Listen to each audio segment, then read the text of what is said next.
Total word count, approximately 62,000 words across 5 chapters. This is the foundation of your cultivation epic, 5 thrilling chapters establishing Liang Chen's extraordinary journey from failed disciple to tournament champion. The story sets up numerous threads for future development. The final match against Zhou Wei. The Alchemist Guild's ongoing pursuit. The Azure Cloud sect's offer. The mystery of the infinite synthesis system and its origins. Higher cultivation breakthroughs and realm advancement. Political intrigue within the sect system.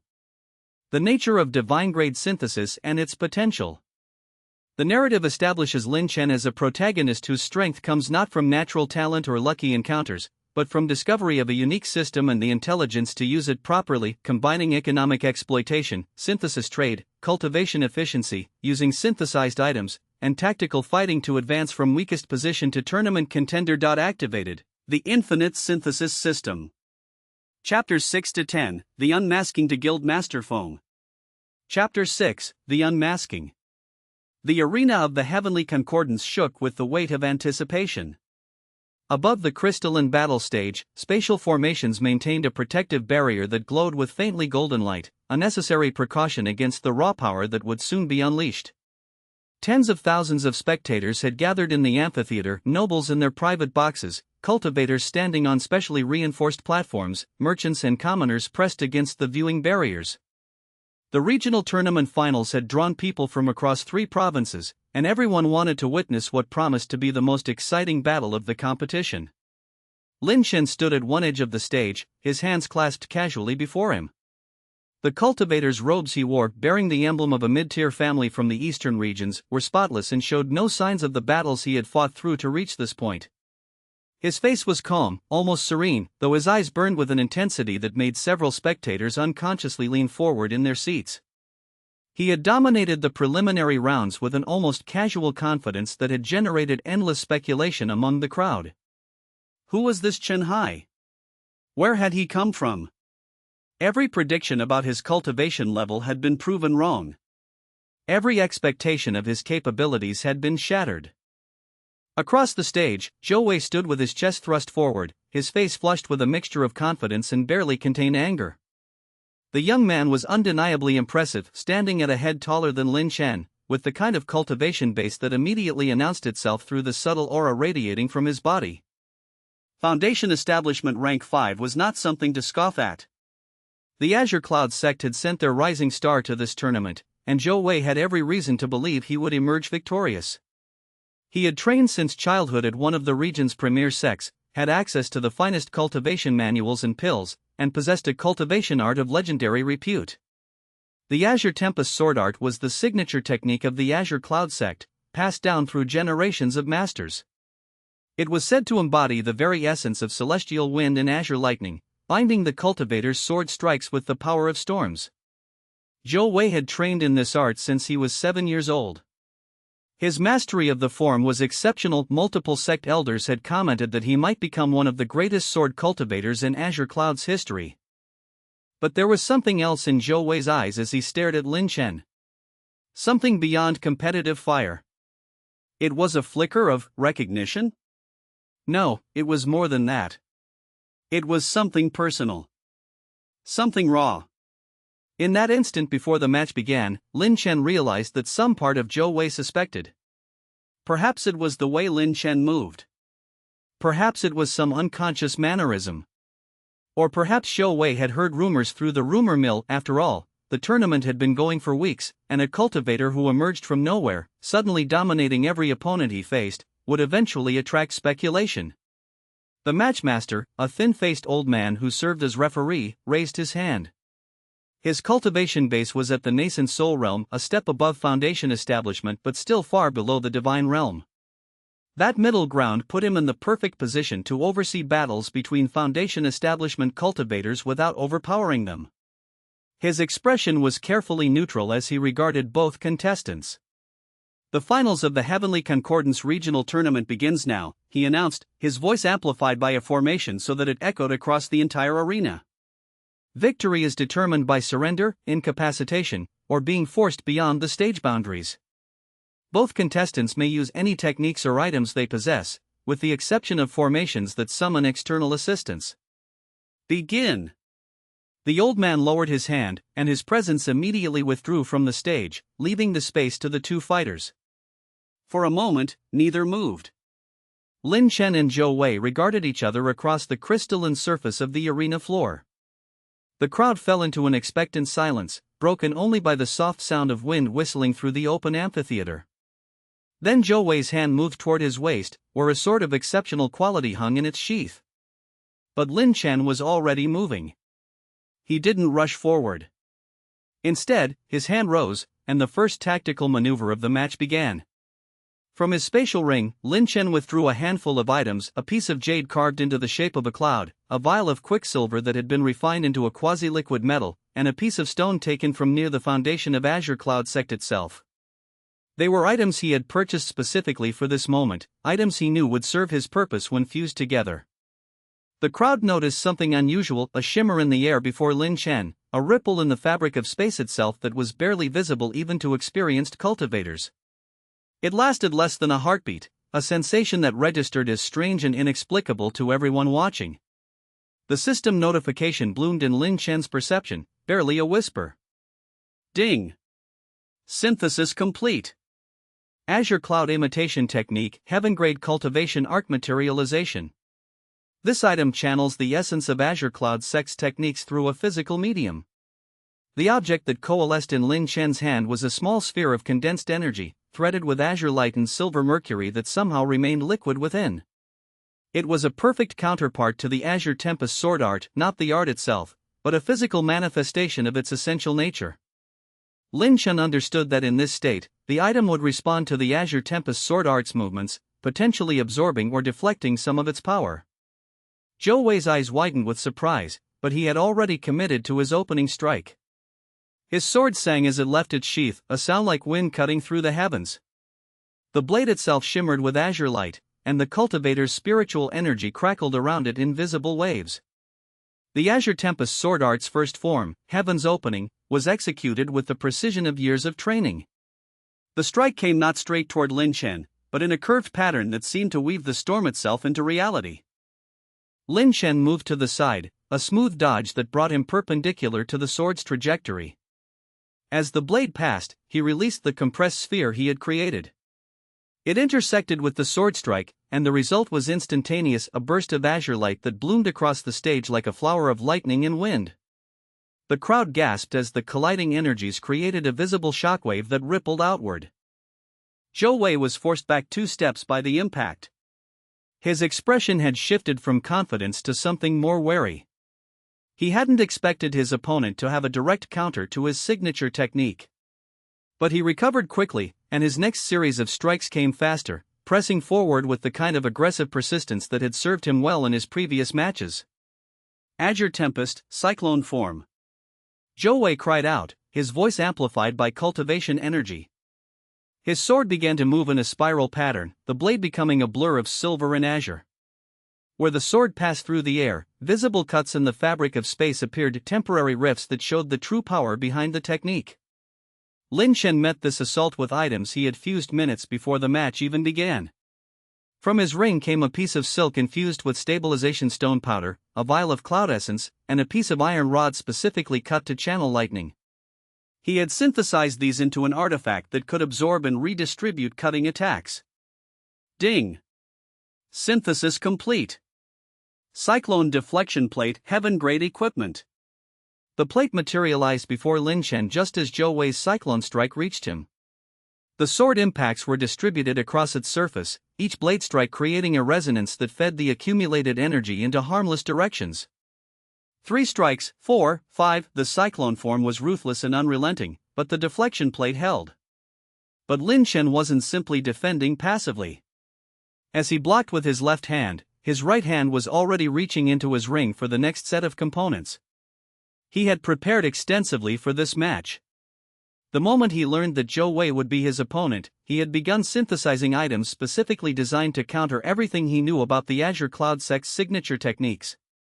Zhou Wei's cyclone form eventually exhausted itself. The technique required immense concentration and spiritual energy to maintain at maximum power. As the blur of sword strikes slowed, Zhou Wei took a step back, breathing more heavily than before. His eyes had narrowed with understanding. This opponent wasn't just strong. This opponent had come prepared with knowledge of his techniques. "You've been studying Azure Cloud," Zhou Wei said, not as a question but as a statement of fact. Liang Chen said nothing. He simply waited, his body language remaining calm and unhurried. The spectators in the stands could sense the shift in the battle's dynamic. This was no longer the overwhelming force of a naturally superior cultivator crushing a weaker opponent. This was something more calculated, more deliberate. Zhou Wei's jaw tightened, and his hand clenched around his sword's hilt. "Whoever you are," he said quietly, "you won't be able to counter everything." He was right, of course.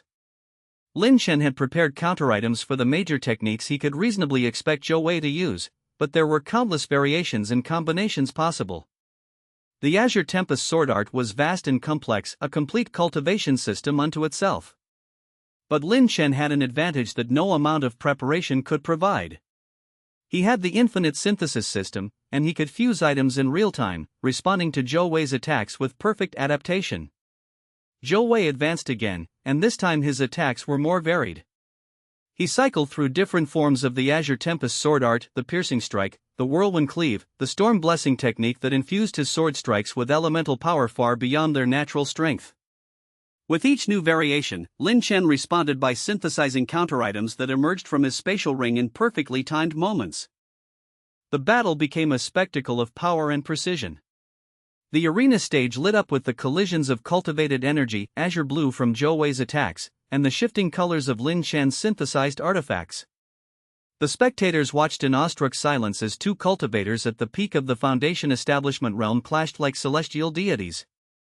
The protective barrier overhead flared repeatedly as stray waves of energy crashed against it. 20 minutes into the battle, Zhou Wei was breathing heavily. His cultivated energy had been depleted by a significant amount. Liang Chen, by contrast, appeared barely affected. He stood at the center of the stage, surrounded by the remnants of his synthesized artifacts, his breathing steady and controlled. More than that, Liang Chen was still pulling new components from his spatial ring and synthesizing them. The rate at which he was producing new items was alarming. No normal cultivator could synthesize items this quickly or effectively. Liang Chen wasn't using pills or techniques to boost his cultivation energy in a direct way. Instead, he was using the synthesized artifacts to absorb and distribute the impact of Zhou Wei's attacks, meaning his own reserves were barely being depleted. It was a strategy that could only be described as perfect defense paired with perfect adaptation. Zhou Wei's face was flushed with frustration and anger now. He realized what was happening. He was being outmaneuvered not through superior cultivation base, but through superior preparation and adaptability. The Azure Cloud sect's signature technique, which had never failed him in the tournament, was being systematically countered and negated. "You can't keep this up forever," Zhou Wei shouted, desperation creeping into his voice. He was right. In a technical sense, eventually, his cultivated energy would be completely exhausted. But Liang Chen's strategy suggested he could maintain this defense indefinitely, at least for the duration of a tournament match. But Zhou Wei had one more card to play. Every cultivator of his level had techniques that could only be used in dire circumstances, techniques that pushed the boundaries of what was considered acceptable in competition. As his desperation increased, Zhou Wei made a decision that would have lasting consequences. He began the hand seals for a forbidden technique. Liang Chen recognized them immediately. He had seen similar seals during his time at Azure Cloud Sect, though they had been strictly prohibited for young disciples to practice. The technique Zhou Wei was preparing was something that burned cultivation potential to achieve a temporary surge in power. It was considered forbidden not because it was inherently destructive to others, but because it damaged the practitioner. Using it in a tournament match was against the rules. But Zhou Wei was no longer thinking about rules. His face had darkened with desperation and rage. His sword began to glow with a brilliance that hurt to look at directly. The azure light intensified into something almost white, and the spiritual energy around him became visibly chaotic and unstable. Azure Tempest, forbidden celestial rupture. Zhou Wei screamed, and he threw himself forward with every remaining ounce of his power. The attack was devastating. The sword strike that emerged from his forward momentum was neither beautiful nor elegant, it was raw, destructive power channeled through cultivated force. The stage beneath Zhou Wei's feet cracked, and the protective barrier overhead flared a brilliant gold as it strained to contain the energy. Liang Chen's eyes narrowed. He couldn't counter this with a simple synthesized artifact. The power was too great, too chaotic. Instead, he needed something more substantial. In that microsecond before the sword strike reached him, Liang Chen reached into his spatial ring and withdrew 3 items simultaneously. A piece of heaven-grade jade, inscribed with protective runes from the sect treasury he had purchased weeks ago. A vial of concentrated demon beast blood that had been stabilized and purified to near perfection. A stone carved from the foundation of an ancient defensive formation, recovered from a collapsed cultivation sect's ruins. His hands moved with practiced precision, holding the 3 items up in the exact configuration needed for synthesis. The system sensed his intention, recognized the perfect match between components, and executed instantaneously. Ding! Synthesis complete. Heavenly Guardian Amulet, Divine Grade Equipment. The amulet materialized with a sound like breaking glass. It was beautiful and terrible to behold, a sphere of swirling light, threaded with silver and deep crimson, pulsing with power that made experienced cultivators in the stands inhale sharply. This was not a heaven-grade item. This was divine-grade. In the region, divine-grade items were rarer than heaven-grade cultivators. Liang Chen slammed the amulet down onto the stage floor directly before him, and the protective barrier overhead responded. The golden light intensified, and for a moment, the entire arena seemed to hold its breath. Zhou Wei's forbidden technique crashed into the Heavenly Guardian Amulet like a wave against a cliff. The impact was cataclysmic. The stage beneath both fighters cracked in an expanding spiderweb pattern. The protective barrier overhead flared so brightly that spectators had to shield their eyes. For several long seconds, the entire arena was filled with a blinding light that obliterated all vision. When the light faded, the crowd saw something that made them collectively gasp. Zhou Wei was on his knees, 30 feet from the center of the stage. His sword had been knocked from his hands and lay broken a further distance away, its blade shattered into fragments. His cultivation robes were torn and scorched, and blood dripped from his mouth. His entire body shook with exhaustion and the aftereffects of burning his cultivation potential with the forbidden technique. Liang Chen stood in the center of the stage, surrounded by the residual energy of the clash. The Heavenly Guardian Amulet had shattered completely, its power expended. But Liang Chen himself appeared relatively unharmed, his robes were singed, and there was a faint line of blood at the corner of his mouth, but he was still standing, still capable of fighting. The matchmaster looked down at Zhou Wei, who was making no attempt to rise. The old referee's eyes scanned both fighters, assessing their conditions. Then he raised his hand. Match concluded, he announced, his voice amplified across the arena. The victor is Chen Hai. Unable to continue. But the crowd's roar of acclaim for the winner was cut short by a strange moment of silence. In that instant when the match's conclusion was announced, all eyes went to the Azure Cloud sect's private viewing box, where the sect's senior elders sat in robes of white and azure. One of them had stood up abruptly. His face had gone pale, and he was staring intently at Liang Chen. This elder was Sect Master Wu Feng, the master of Azure Cloud sect, and he had recognized something in that final moment. It was the way Liang Chen had executed the synthesis of the 3 components, the precise hand position, the rotation of the wrists, the microsecond timing. These were not just techniques, they were habits. They were the signature movements of a specific school of synthesis technique, one that was only taught to disciples of Azure Cloud sect's inner core. But that wasn't what had truly caught his attention. It was the forbidden technique counter, the concept of using 3 items with precisely the right balance of defensive, offensive, and elemental properties.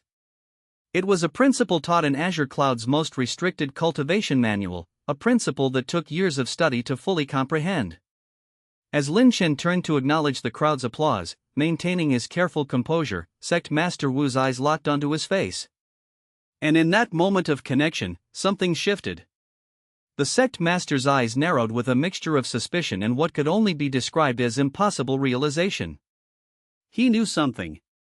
Or at least, he was beginning to suspect something that he had no explanation for. The victory ceremony began. Liang Chen ascended the central platform to receive the rewards of victory, a substantial amount of spirit stones, a heaven-grade cultivation pill, and a scroll containing a cultivation technique of his choice from the tournament's treasure vault. The crowd continued to roar with applause and cheers. Yet throughout the ceremony, Liang Chen could feel the weight of Sect Master Wu's stare from the Azure Cloud Sect's viewing box. It was a pressure that made his skin prickle with awareness. As the ceremony was concluding, as the tournament master was about to formally declare Liang Chen the champion of the regional tournament, something extraordinary happened. A figure descended from the Azure Cloud Sect's viewing box, a woman in her 60s, with silver hair and robes of pure white embroidered with silver threads. Her cultivation base radiated with the power of the spirit-severing realm, far beyond what should have been present at a regional tournament. This was Elder Qing, the technique master of Azure Cloud Sect and one of the most respected cultivators in the entire region. She descended slowly, using flight techniques that were only available to cultivators at her level. The crowd's cheers faltered as her presence became apparent. It was irregular, unprecedented, for an elder of such rank to intervene in a tournament celebration. Elder Qing landed on the platform beside Liang Chen, and her eyes searched his face with an intensity that made several spectators uncomfortable. She raised her hand, and a small amount of spiritual energy flowed from her fingertips toward Liang Chen, subtle and non-hostile. It was the kind of energy inspection that cultivators used to gauge each other's strength and composition. "What technique was that?" she asked, her voice clear and cutting through the crowd's whispers. "The one you used to create the counter-item for Zhou Wei's forbidden technique." It was not a technique taught by any of the major sects in this region. But it was familiar. Liang Chen's heart had begun to race. He had anticipated many possibilities, but not this. Not an elder of spirit-severing rank interrogating him publicly in front of the entire crowd. He needed to respond carefully, to maintain his cover while not being outright disrespectful to someone of Elder Qing's status. "It is a technique passed down through my family," Liang Chen said carefully, keeping his voice steady. "A synthesis method for combining components into functional artifacts. I had no intention of revealing it, but—" "Your family," Elder Qing interrupted, her eyes narrowing further. "I see. And your name, Chen Hai. Is that your true name?" The crowd had fallen almost completely silent now. Every person in the arena was aware that something unusual was happening, though none of them could have said exactly what it was. Two more figures had emerged from the Azure Cloud Sect's viewing box, Sect Master Wu Feng and another elder, a man with the bearing of a skilled martial cultivator. "It is a name I use in this region," Liang Chen replied, choosing honesty where possible while maintaining essential deception. "My true family name is, complicated by circumstances I would prefer not to discuss in a public setting." Elder Qing's gaze intensified, and for a moment, Liang Chen thought she might probe deeper. But then she seemed to make a decision. She nodded slowly, as if something had been confirmed in her mind, though what that something was, Liang Chen couldn't be certain. "Very well," she said finally. "But I would recommend you avoid Azure Cloud Sect territory for some time. There are certain complications that might arise from your continued presence in our region." It was a clear warning, delivered publicly but carefully. It told Liang Chen that Elder Qing suspected something, but she wasn't certain enough to make accusations. More than that, it suggested that whatever she suspected might be dangerous if confirmed. The warning was also oddly protective in a way, as if Elder Qing was encouraging him to leave before someone else made a more definitive identification. Elder Qing bowed slightly to the tournament master, then ascended back to the Azure Cloud Sect's viewing box. But as she did, Sect Master Wu's eyes remained fixed on Liang Chen, burning with questions that had no immediate answers. The ceremony continued, but the atmosphere had been fundamentally altered. By the time Liang Chen had received his official recognition as the tournament champion, the crowd's energy had shifted. There was still celebration, but there was also an undertone of gossip and speculation. Who was this mysterious cultivator? Why had Azure Cloud Sect's elders taken such unusual interest in him? And how had he managed to create a divine-grade item in the midst of combat? As Liang Chen left the arena, surrounded by people offering congratulations and attempting to establish connections, he could feel the weight of suspicion settling over him like a shroud. He had won the tournament decisively, had proven himself a cultivator of exceptional talent and capability. But in doing so, he had also exposed himself to scrutiny that might eventually lead to his full identity being revealed. The question now was, how much time did he have before someone put all the pieces together? And when they did, what would they do about it? Behind him, in the Azure Cloud sect's viewing box, Sect Master Wu continued to stare at the spot where Liang Chen had stood during the victory ceremony. His hand clenched into a fist as a terrible suspicion began to crystallize in his mind. There was only one cultivator in recent memory who had been expelled from Azure Cloud sect, and that expulsion had been under controversial circumstances. A young man whose potential had seemed limited, whose alchemy trials had failed spectacularly, whose cultivation talent had been deemed insufficient for the sect's standards. The same young man who had supposedly died in the outer sect 3 years ago, fallen into a minor ravine while gathering medicinal herbs. If that person had survived, if that person had somehow obtained the power to synthesize divine-grade items, if that person had trained in secret and achieved Foundation Establishment Rank 3 while the sect was unaware, then Azure Cloud sect had made a terrible mistake in expelling him. And more than that, they had created an enemy of exceptional potential. Sect Master Wu's expression hardened with resolve. If Jinhai was truly who he suspected, then the matter needed to be handled with extreme care. The young man would never return to Azure Cloud sect willingly. He would never serve as their disciple again. But perhaps, just perhaps, there was still a way to turn this situation to Azure Cloud's advantage. Or perhaps this was the beginning of something far darker, the seeds of conflict between Azure Cloud sect and a cultivator they had wronged in the past. Chapter 7, The Reckoning. The morning after his tournament victory, Liang Chen woke in the inn where he had been staying for the past 2 weeks. Sunlight streamed through the window in golden shafts, illuminating dust motes that drifted lazily through the air. His room was simple: a bed, a desk, a chair, and a shrine with incense burning to honor the cultivating deities. Nothing fancy, nothing that would draw attention.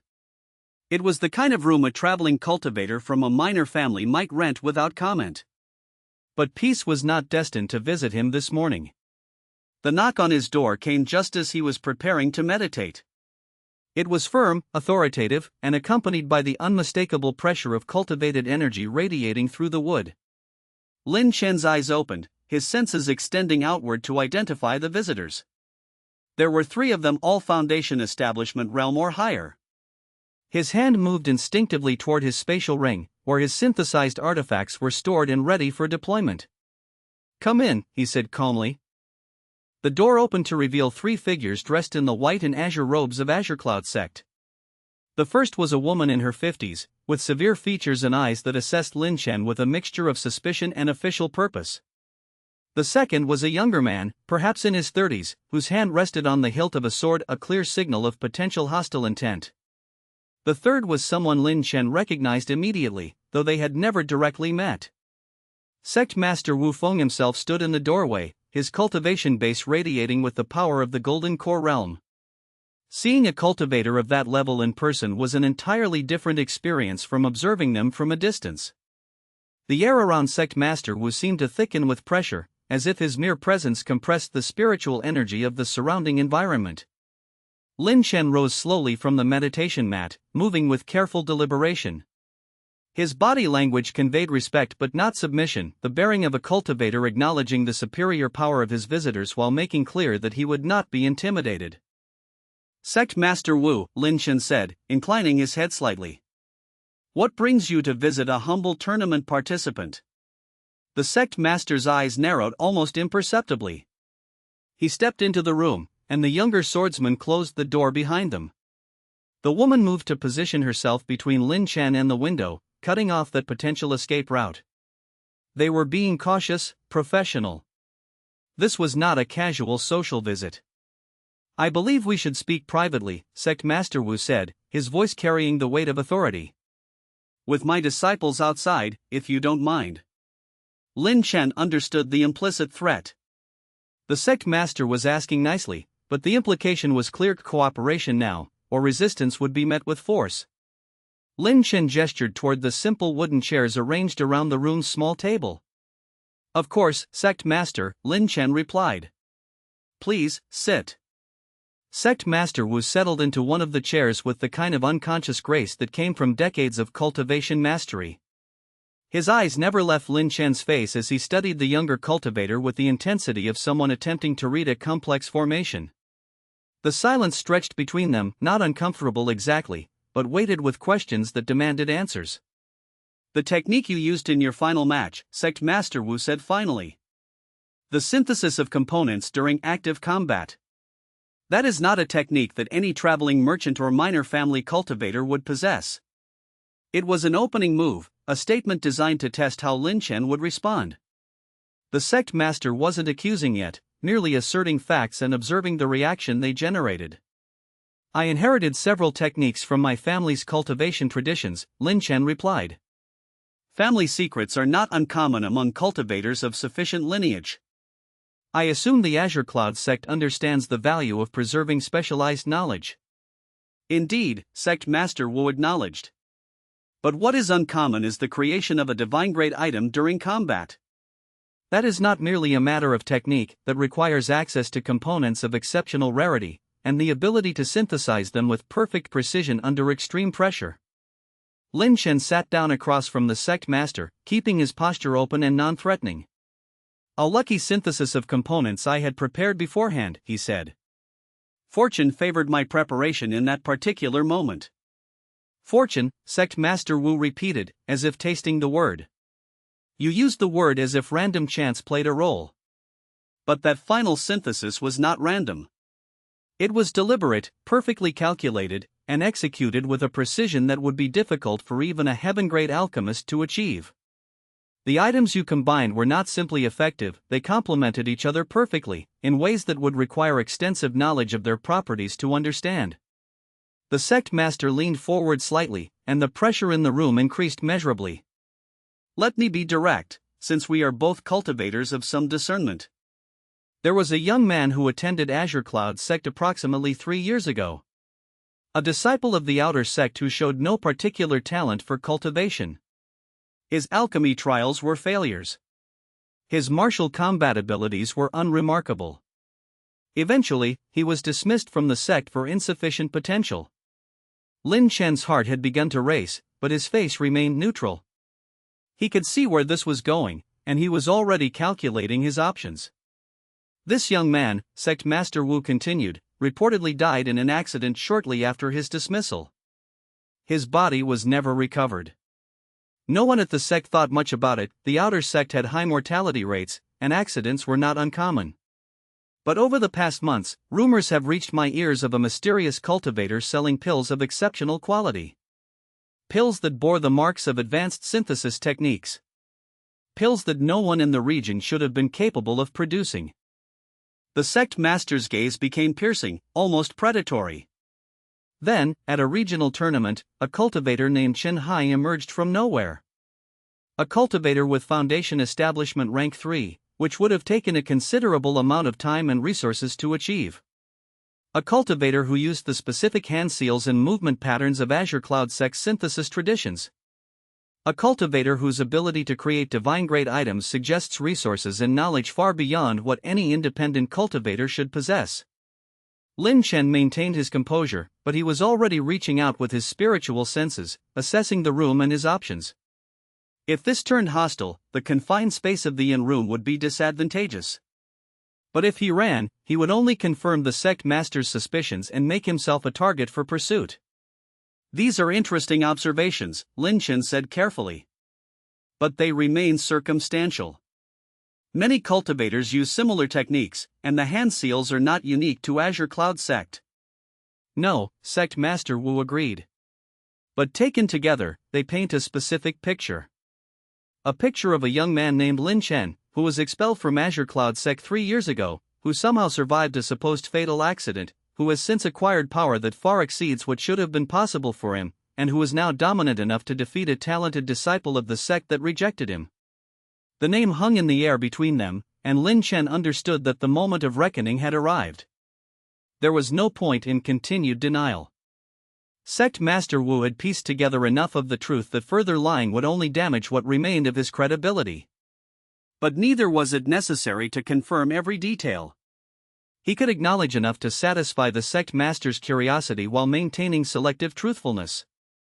Even if that were true, Liang Chen said slowly, I fail to see how it is the concern of Azure Cloud Sect's leadership.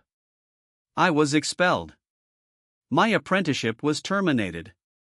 Any obligation between myself and the sect was dissolved the day I was cast out. Sect Master Wu's expression was unreadable. He sat back in his chair, and for a long moment, he simply studied Liang Chen in silence.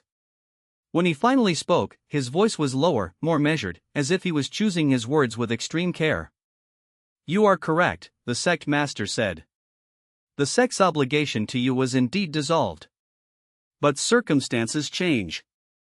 3 years ago, we dismissed you because we believed you lacked potential. That assessment was premature. If you are indeed Liang Chen, then you have proven that our evaluation was in error. This was unexpected. Liang Chen had anticipated threats, attempts at coercion, or demands for explanations. What he had not anticipated was an acknowledgement of fault, however reluctant. He waited for the other shoe to drop, knowing that no such magnanimous opening would come without conditions attached. The Azure Cloud sect would like to discuss a possible arrangement, Sect Master Wu continued. Your dismissal from the sect was based on a misunderstanding. Your talent was not properly recognized at the time. We are willing to reconsider that decision. You want me to return, Liang Chen said. It was not a question. We want to offer you the opportunity to return, Sect Master Wu corrected. As a disciple of the inner sect, with access to resources and training that would far exceed what you could obtain independently.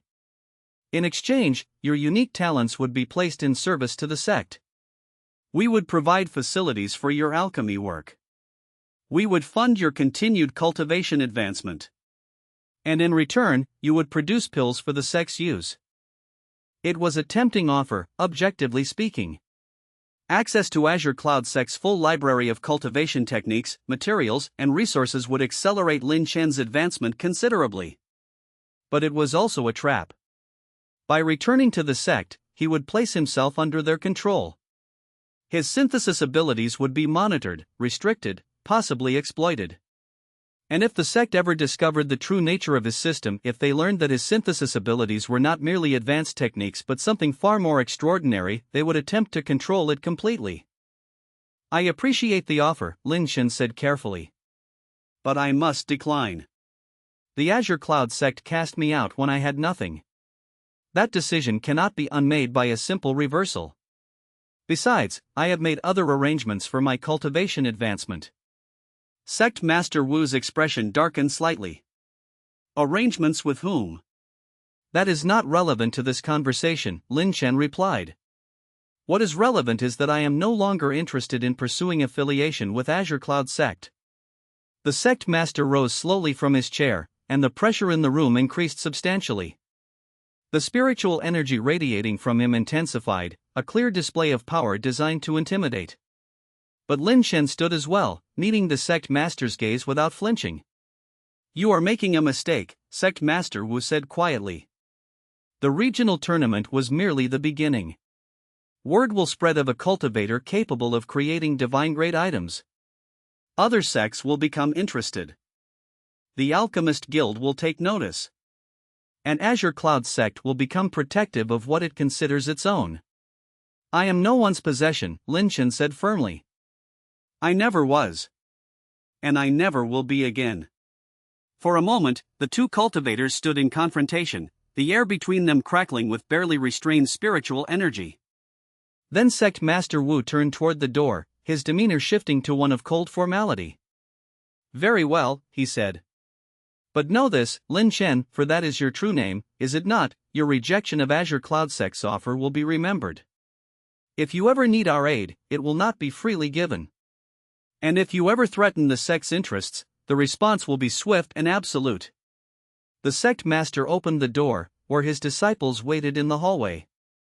As he stepped through, he paused and looked back at Liang Chen one final time. You have potential, Sect Master Wu said. More potential than perhaps anyone in 3 generations of Azure Cloud disciples. It is a waste that such potential should be directed toward conflict with us. I hope you will reconsider, and perhaps in the future, we can resolve this matter more favorably." Then he was gone, his disciples following him out into the corridor and down the stairs. Liang Chen stood motionless for several minutes after their departure, processing the encounter. His initial surge of adrenaline was beginning to fade, replaced by a cooler analysis of what had just occurred. Sect Master Wu had come seeking to either recruit him or determine the full extent of his abilities. By rejecting the offer, Liang Chen had made it clear that he would not be controlled or manipulated. But he had also made himself an enemy, or at least, a source of concern to one of the region's major sects. This changed everything. The careful, gradual approach to building his power base was no longer viable. If the sect master suspected his identity, if he had pieced together that Liang Chen was the expelled disciple, then others would eventually do the same. The rumor mills of the cultivation world worked quickly, and a story this dramatic, an expelled disciple who returned with extraordinary power, would spread like wildfire through the sects. Liang Chen made a decision. He would not attempt to hide any longer. Instead, he would embrace the revelation and use it strategically. But first, he needed to ensure that the narrative was controlled by him, not by speculation and rumor. The tournament's victory ceremony was being held that afternoon at the Heavenly Concordance Arena, followed by a grand banquet where cultivators from across the region would gather to celebrate the tournament's conclusion and celebrate the winners. It was the perfect venue for what Liang Chen was about to do. The banquet hall was opulent and vast, with pillars of white jade supporting a ceiling that had been painted to resemble the night sky, complete with constellations rendered in gold leaf. Tables were arranged in concentric circles, with the tournament champions table at the very center, elevated on a small dais. Liang Chen sat at this table, surrounded by minor nobles and ambitious cultivators attempting to establish connections with the tournament's victor.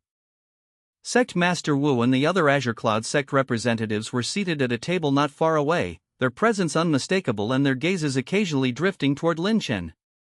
The sect master's expression was carefully neutral, but the tension in his shoulders and the slight tightness around his eyes suggested that he was anticipating something. The banquet had been proceeding for nearly an hour, with various dignitaries offering toasts and congratulations to the winners, when Liang Chen made his move. He rose from his seat and gestured toward the host of the banquet, a wealthy merchant with connections to the tournament organization. The merchant, delighted by the attention of the tournament champion, immediately cleared a space near the front of the hall and brought forth a speaking platform. The crowd's attention shifted as Liang Chen ascended to the platform. Conversations faltered. Cultivators turned to look at him with expressions ranging from curiosity to confusion. It was highly irregular for a tournament winner to make an unscheduled speech. The tournament master himself, who was sitting at the head of the banquet hall, sat forward with interest, wondering what was about to occur. "Thank you all for your attention," Liang Chen began, his voice amplified by spiritual energy so that it carried clearly across the entire hall. "I realize this is an unusual moment to make a formal statement, but circumstances have necessitated it. There is something I must address directly, and it is more honest to do so in front of all of you rather than allow rumors and speculation to create false narratives." The hall had fallen almost completely silent now. Every cultivator present was aware that something significant was about to be said. "My name is not Chen Hai," Liang Chen continued. "That is an alias I adopted for the purposes of this tournament. My true name is Liang Chen, and 3 years ago, I was a disciple of Azure Cloud sect. Specifically, I was an outer sect disciple whose aptitude was deemed insufficient for continued advancement within the sect. I was dismissed on the grounds that my potential did not meet the sect's standards." A murmur of shock rippled through the crowd. Several cultivators glanced toward Sect Master Wu, whose face had remained perfectly composed but whose spiritual energy flared briefly, a reaction that would have been imperceptible to lower-level cultivators but was crystal clear to those at the golden core level and above. "During the years since my dismissal," Liang Chen went on, "I have pursued my cultivation through independent study and research. I have developed techniques and abilities that have allowed me to advance my cultivation base and acquire knowledge that was not available to me as a sect disciple. Some of you have observed displays of my abilities during the tournament. Specifically, the synthesis of divine-grade items during the final match." Liang Chen paused, allowing that statement to settle into the minds of his audience. Creating a divine-grade item was not merely impressive, it was a feat that marked a cultivator as someone of exceptional skill and resources. I am aware that my identity may raise questions about my qualifications and my motivations, Liang Chen continued. Therefore, I believe a public demonstration would be appropriate.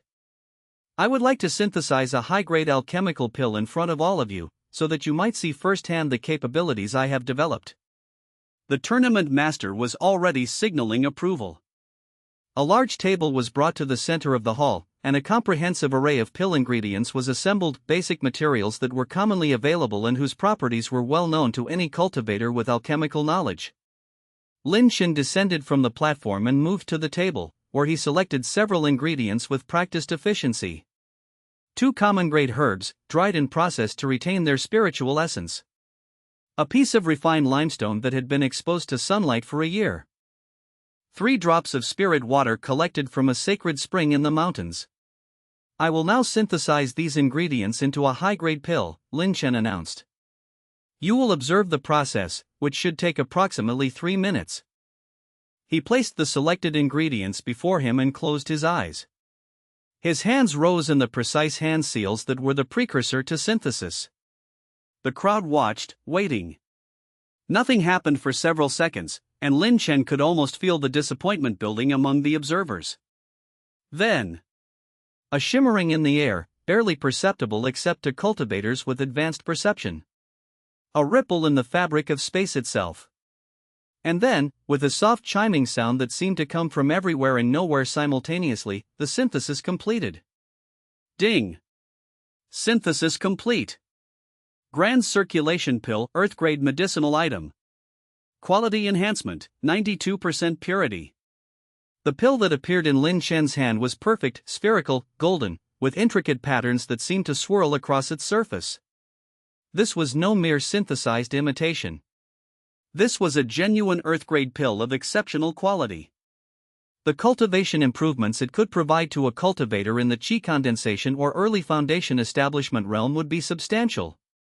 The crowd's reaction was immediate and overwhelming. Gasps of shock and exclamations of amazement erupted from all corners of the banquet hall. Even the most skeptical observers could not deny what they had witnessed. A cultivator standing in front of them had created a high-grade alchemical pill using basic ingredients and what appeared to be a synthesis technique, rather than traditional pill-making methods. As you can see, Liang Chen said, his voice carrying over the crowd's excited chatter, the accusation that I lacked potential was, in fact, based on a misunderstanding of my true talents. The Azure Cloud sect could not identify my aptitude because my abilities are not measured by the standard metrics that the sect typically uses for evaluation. My talent does not lie in martial cultivation or energy manipulation in the traditional sense. It lies in the synthesis and creation of powerful items from lesser components. Sect Master Wu had stood up from his table, his expression now showing clear signs of agitation. The implications of what Liang Chen was doing were immediately apparent. He was publicly demonstrating that he possessed abilities far superior to what the sect's training could have provided him. More than that, he was publicly stating that Azure Cloud sect had made a grave mistake in expelling him.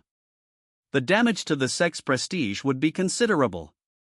I am making this demonstration public, Liang Chen continued, because I believe that the cultivation world should be aware of the truth regarding how disciples are evaluated and what constitutes true potential.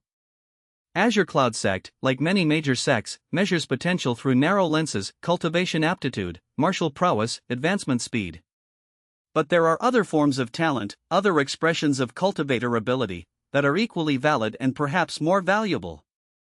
A representative from the Alchemist Guild, who had been present at the banquet, rose to his feet. This was an elderly man with the bearing of someone accustomed to authority and respect.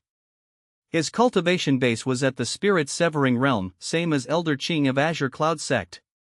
Liang Chen, the guild representative, called out.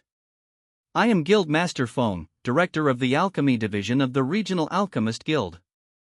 I speak for the guild when I say that we are extremely interested in discussing your capabilities further. Would you be willing to meet with our organization to discuss a potential arrangement? This was the moment Liang Chen had been waiting for. The Alchemist Guild was the most neutral organization in the region, lacking the sect's political entanglements while possessing resources that rivaled the major cultivation sections. They would be interested in his abilities but less inclined to attempt direct control. They would value him as a resource but would also respect his independence, knowing that attempting to restrict him too severely would cause him to seek alternatives. I would be honored to meet with the Alchemist Guild, Liang Chen replied, inclining his head respectfully toward Guildmaster Feng. However, not tonight. I believe I must first address certain unfinished matters with Azure Cloud Sect. All eyes in the hall shifted back to Sect Master Wu. The Sect Master had moved to the front of his table, his cultivation base flaring visibly as he struggled to maintain his composure. The message Liang Chen was sending was clear and unmistakable. Azure Cloud Sect had rejected him when he had nothing. Now that he had something, he was rejecting them in return. Liang Chen, Sect Master Wu said, his voice tight with controlled anger and barely restrained power. You are making a grave error. The expulsion you suffered was not personal, it was a decision made by the sect's training masters based on their evaluation of your potential at that time. For you to publicly humiliate Azure Cloud Sect in this manner, to suggest that our judgment was severely flawed, is an action that will have consequences. I understand, Liang Chen said calmly. But the consequences are acceptable to me. Azure Cloud Sect rejected a disciple whose talents did not fit within the sect's traditional framework. That is your right, and I do not dispute it. But I also have the right to chart my own course, and I choose to do so independently. I harbor no ill will toward the sect or its disciples. But neither will I pretend that my dismissal was justified, or that I should be grateful for an offer of reinstatement now that my value has become apparent. The sect master's jaw clenched, and several of his disciples began to stand, as if preparing for immediate conflict. But before the situation could escalate further, Elder Qing descended from the Azure Cloud Sect's viewing area and positioned herself between her sect master and the crowd. Her presence was calming, not because she opposed Sect Master Wu, but because her actions made clear that this was not the time or place for violent confrontation. We will discuss this matter further, Elder Qing said, her voice cutting through the tension. But not here, not now. Come, Sect Master. There are more appropriate venues for such negotiations. Sect Master Wu stared at Liang Chen for a long moment, his golden eyes burning with a mixture of anger, respect, and something that might have been grudging admiration. Then he allowed Elder Qing to guide him away from the banquet hall, his disciples following behind him. But as he left, his final words drifted back through the crowd. You have made an enemy this night, Liang Chen. Azure Cloud Sect will not forget this humiliation. We will remember, and we will find ways to ensure that your rejection of our offer does not go unanswered. Then the Azure Cloud Sect's delegation was gone, and the banquet hall erupted into excited conversation. More sects came forward expressing interest in Liang Chen's services. Merchants attempted to negotiate exclusive arrangements. Cultivators of all ranks wanted to establish connections with someone who possessed abilities as remarkable as those Liang Chen had demonstrated. But through it all, Liang Chen remained composed, accepting the attention with polite courtesy while neither committing to anything nor rejecting any offers outright. He would need to carefully consider which sects and organizations were worth engaging with, which could provide value for his advancement, and which would attempt to restrict or exploit his abilities. As the evening wore on and the initial excitement began to fade, Liang Chen excused himself from the banquet and made his way outside into the cool night air. The stars overhead were visible despite the light pollution of the city, and they seemed to shimmer with approval of his actions. He had burned his bridges with Azure Cloud Sect. There was no going back now, no possibility of reconciliation or hidden return to the sect as a spy or hidden agent. By revealing his identity and publicly rejecting the sect master's offer, Liang Chen had made himself a permanent external threat to Azure Cloud Sect's interests and prestige. But in doing so, he had also liberated himself. No longer was he bound by the fear of discovery. No longer did he need to hide his true identity or moderate his displays of power. He was free to move through the cultivation world openly, to build alliances with organizations that valued his talents, and to advance his cultivation without the restrictions that sect membership would have imposed. The only question now was what he would do with that freedom, and how he would respond when, inevitably, other powers in the cultivation world decided that his abilities were too valuable or too dangerous to remain independent. Chapter 8, Vermilion Phoenix Sect. The invitation arrived 3 days after the banquet, delivered by a courier who appeared at Liang Chen's new temporary residence with the bearing of someone of considerable rank. The courier was a woman in her 30s, dressed in robes of crimson and gold embroidered with the symbol of a phoenix in mid-flight. Her cultivation base registered at the Foundation establishment rank 8 exceptional, though still below the level of a sect's primary leadership. The invitation itself was written on paper of extraordinary quality, the kind that was infused with preservation seals to ensure it would not degrade for centuries. The characters were written in elegant calligraphy by someone of considerable skill, and the message was surprisingly brief. To Liang Chen, honored master of the infinite arts. The Vermilion Phoenix sect extends an invitation for you to join our organization in the capacity of guest elder, responsible for the advancement of alchemical research and pill synthesis within our halls. This position comes with full access to our sect's resources, facilities, and cultivation techniques. Your compensation will be negotiable based on expected output and advancement. We believe this represents an opportunity for mutual benefit and growth. Should you be interested, please respond within 7 days. We will arrange transportation to our sect headquarters. With respect and anticipation. Sect Master Chen Mei. Liang Chen read the invitation twice, analyzing not just what was written but what was implied by the selection of words and the offer being made. The Vermilion Phoenix sect was a mid-tier sect, respected and stable but not achieving the prestige of Azure Cloud sect or the ancient power of the sects in the central cultivation lands. It was, however, known for being progressive in its approach to cultivation and for valuing cultivators who contributed unique capabilities to the sect's overall strength. The title of guest elder was particularly interesting. It suggested that Liang Chen would hold a position of authority and respect within the sect, but the word guest also indicated that his membership would not be the same as a traditional disciple or even a traditional elder. He would have a degree of autonomy and independence that full sect membership would not typically allow. It was, in other words, almost exactly what he needed. Within hours of receiving the invitation, Liang Chen sent a reply indicating his interest. He requested additional details about the resources he would have access to, the structure of his position, and the specific expectations the sect would have regarding his work. The response came remarkably quickly. Apparently, the Vermilion Phoenix sect had stationed a representative in the city specifically to facilitate quick communications regarding the invitation. By the end of that same day, a comprehensive document had been delivered outlining the terms of the arrangement. The compensation was generous: monthly allocations of spirit stones, rare alchemical ingredients, access to high-grade cultivation techniques from the sect's library, and a personal cultivation chamber with spiritual formations designed to accelerate advancement.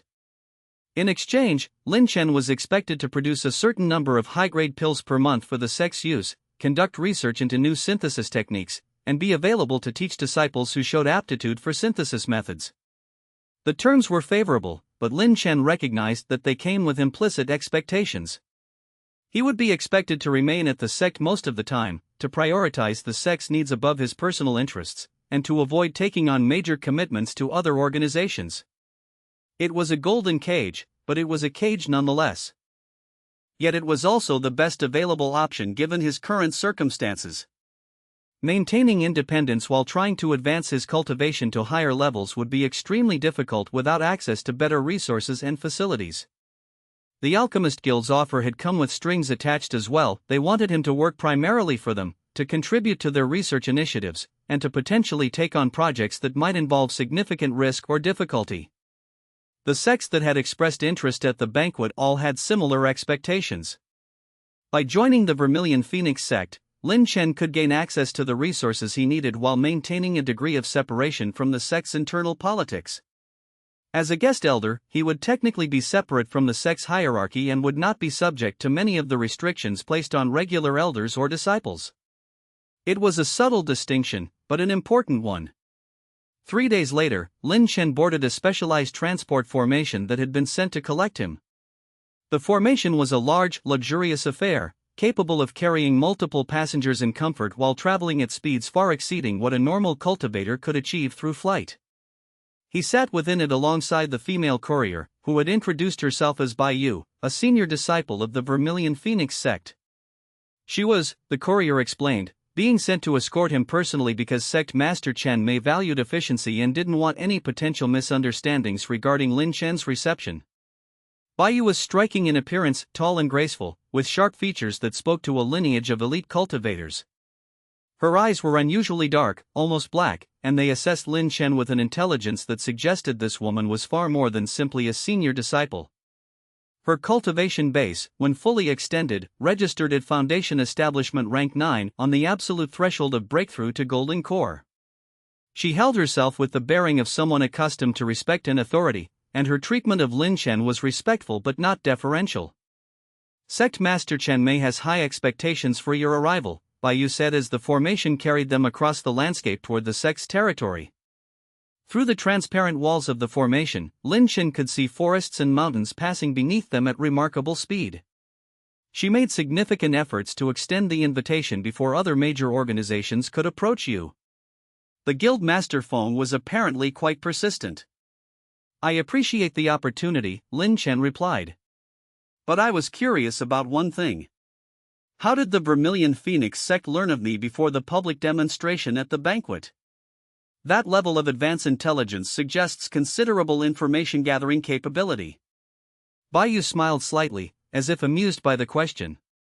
We have our sources. The tournament organization consists largely of cultivators with connections to various sects, and information about particularly promising competitors travels quickly through certain channels.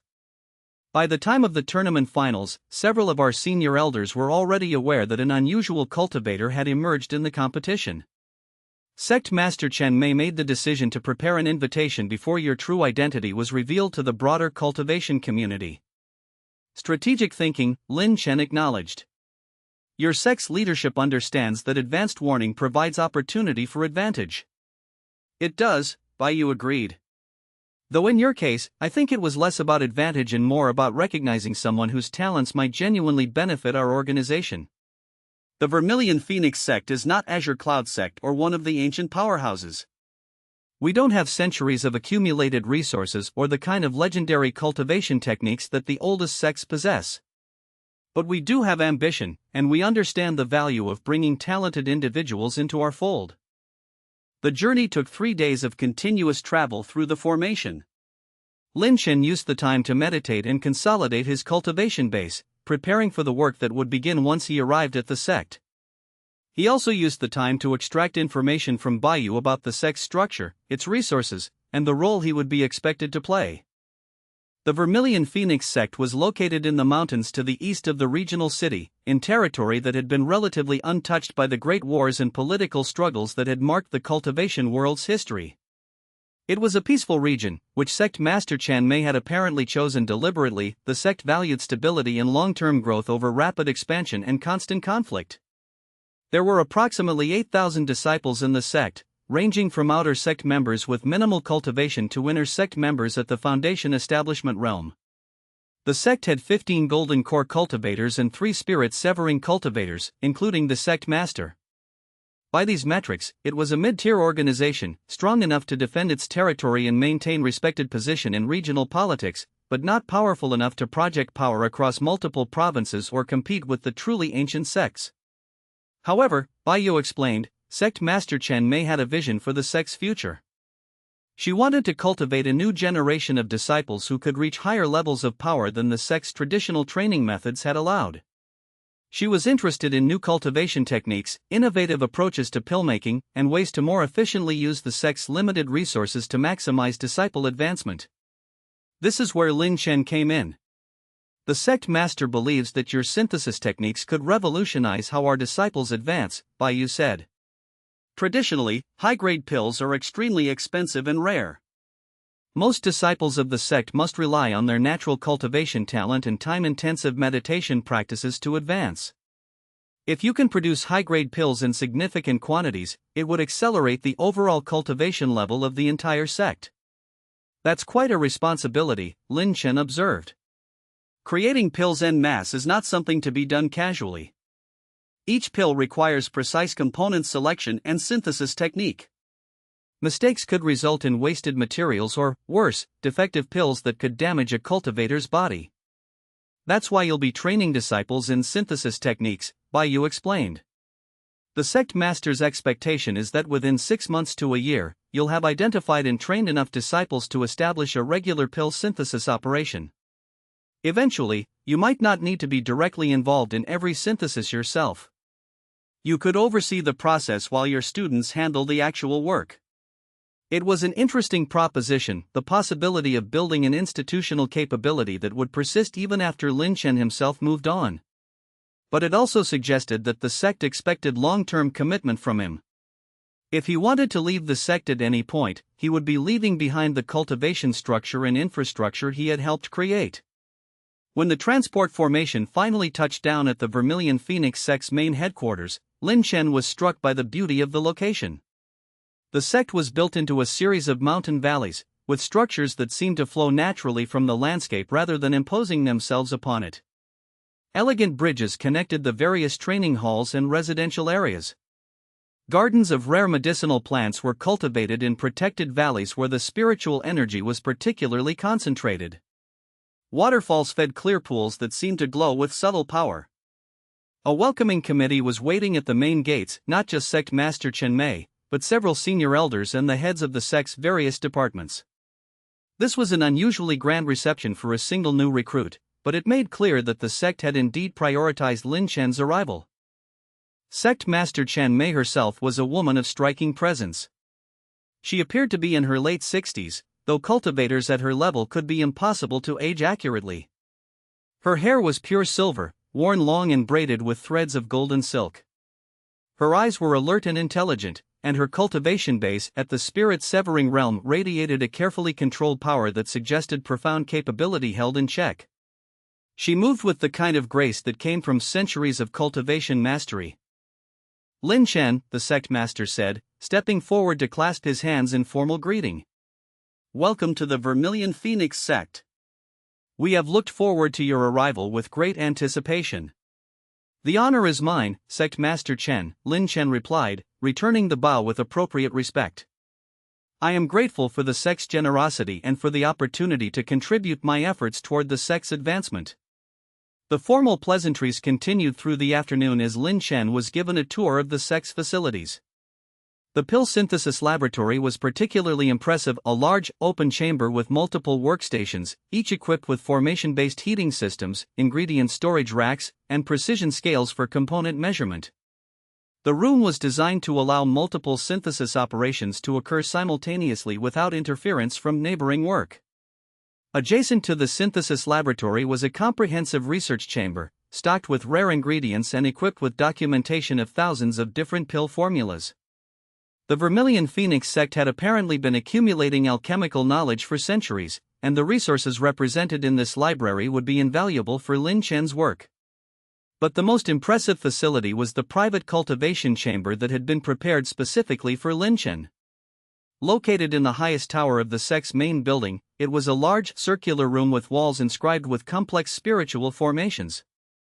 These formations served to concentrate the ambient spiritual energy, creating an environment where cultivation would proceed at an accelerated pace.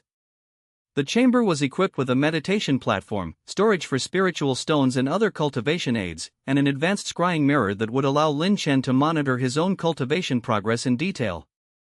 We constructed this chamber specifically for you, the sect master explained. The formations here are among the most advanced in the sect. They are capable of accelerating your cultivation advancement by approximately 30% compared to normal environments.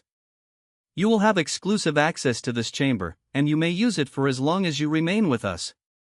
This is extraordinarily generous, Liang Chen said, unable to completely hide his surprise. The resources represented in this single chamber would have cost a fortune to construct, and it was clearly a significant investment on the sect's part. Not generous, practical, the sect master replied. If we are to benefit from your capabilities, you must have access to the resources necessary for your continued advancement. A cultivator who cannot grow stronger will eventually become stagnant and less capable of contributing to the sect's goals. Therefore, we invest in your success as an investment in our own. It was a pragmatic assessment, and one that Liang Chen could respect. The sect master wasn't approaching this as charity or even as a simple employment arrangement. She was approaching it as a strategic partnership where both parties benefited from the other's success.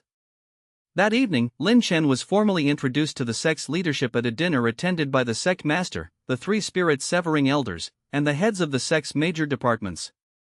The dinner was conducted with an atmosphere of genuine welcome, though Liang Chen was aware that he was being carefully observed and assessed by everyone present. They wanted to understand what kind of person they were now integrating into their organization.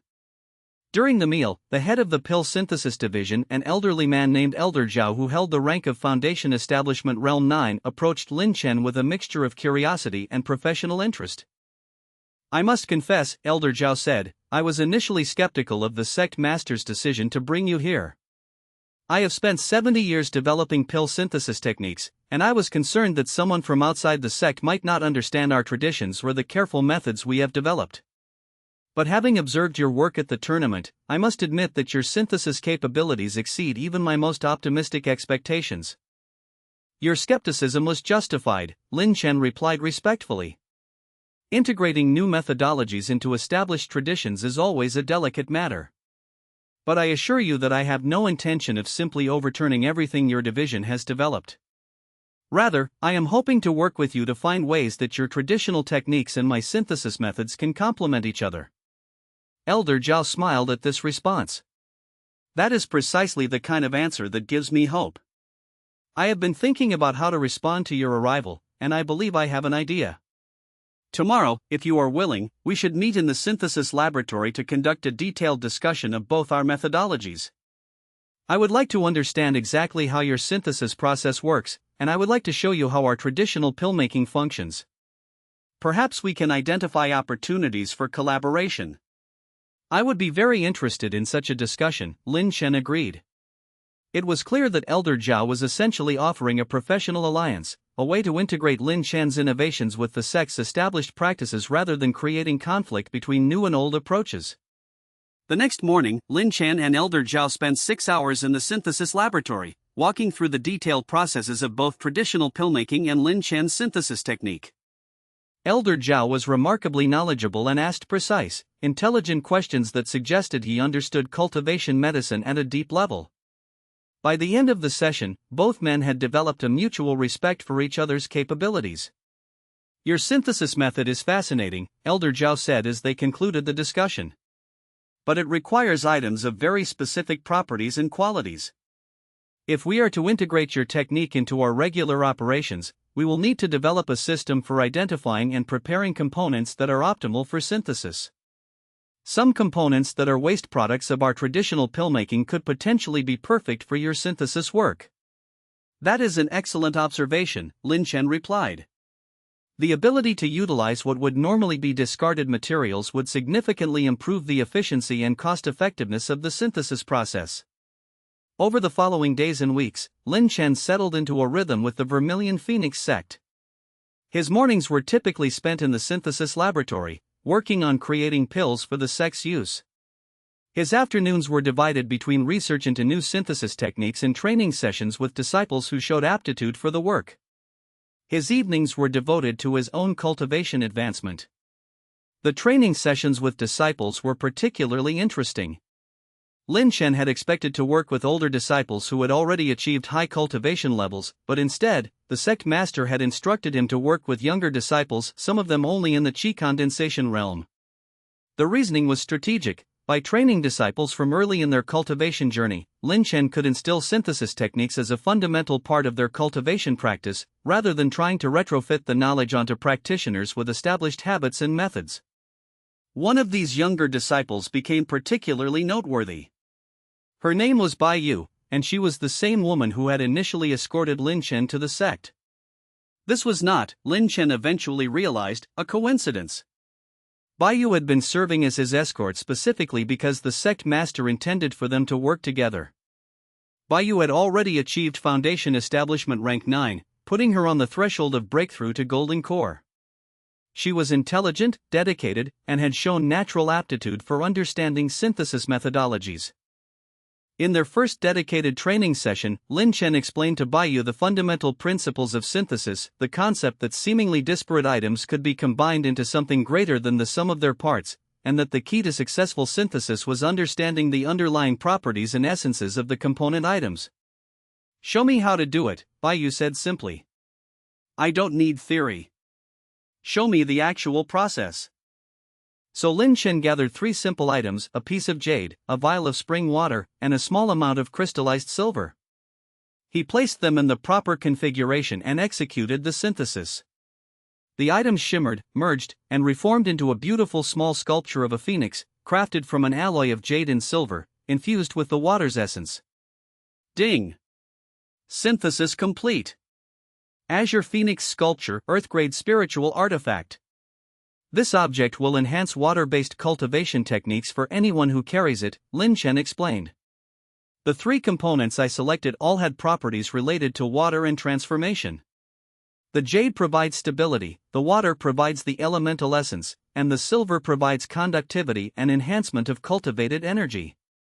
Together, they create an artifact that exceeds what any individual component could provide. Baiyu examined the sculpture with obvious fascination. "What would happen if you used different items?" she asked. "The result would be different," Liang Chen replied. "The synthesis adapts to the components used. If I had used fire-based items instead of water-based items, the resulting artifact would enhance fire techniques instead." "Could the same items be synthesized into different configurations?" Baiyu pressed. "Would order matter? Or proximity?" Liang Chen paused, considering the question. "That is an excellent inquiry. To my understanding, the order of synthesis and the conceptual intention of the synthesizer both matter. If I arranged the same 3 items in a different configuration while holding a different intention, the result would likely be different. Can you demonstrate?" Baiyu asked. So Liang Chen gathered 3 more of the same materials and attempted a synthesis with different intentions. Instead of trying to create an artifact that enhanced water techniques, he attempted to create something that would enhance water-based healing.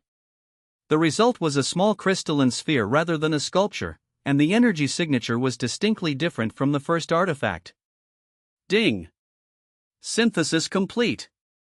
Water Healing Nexus Earth-grade spiritual item.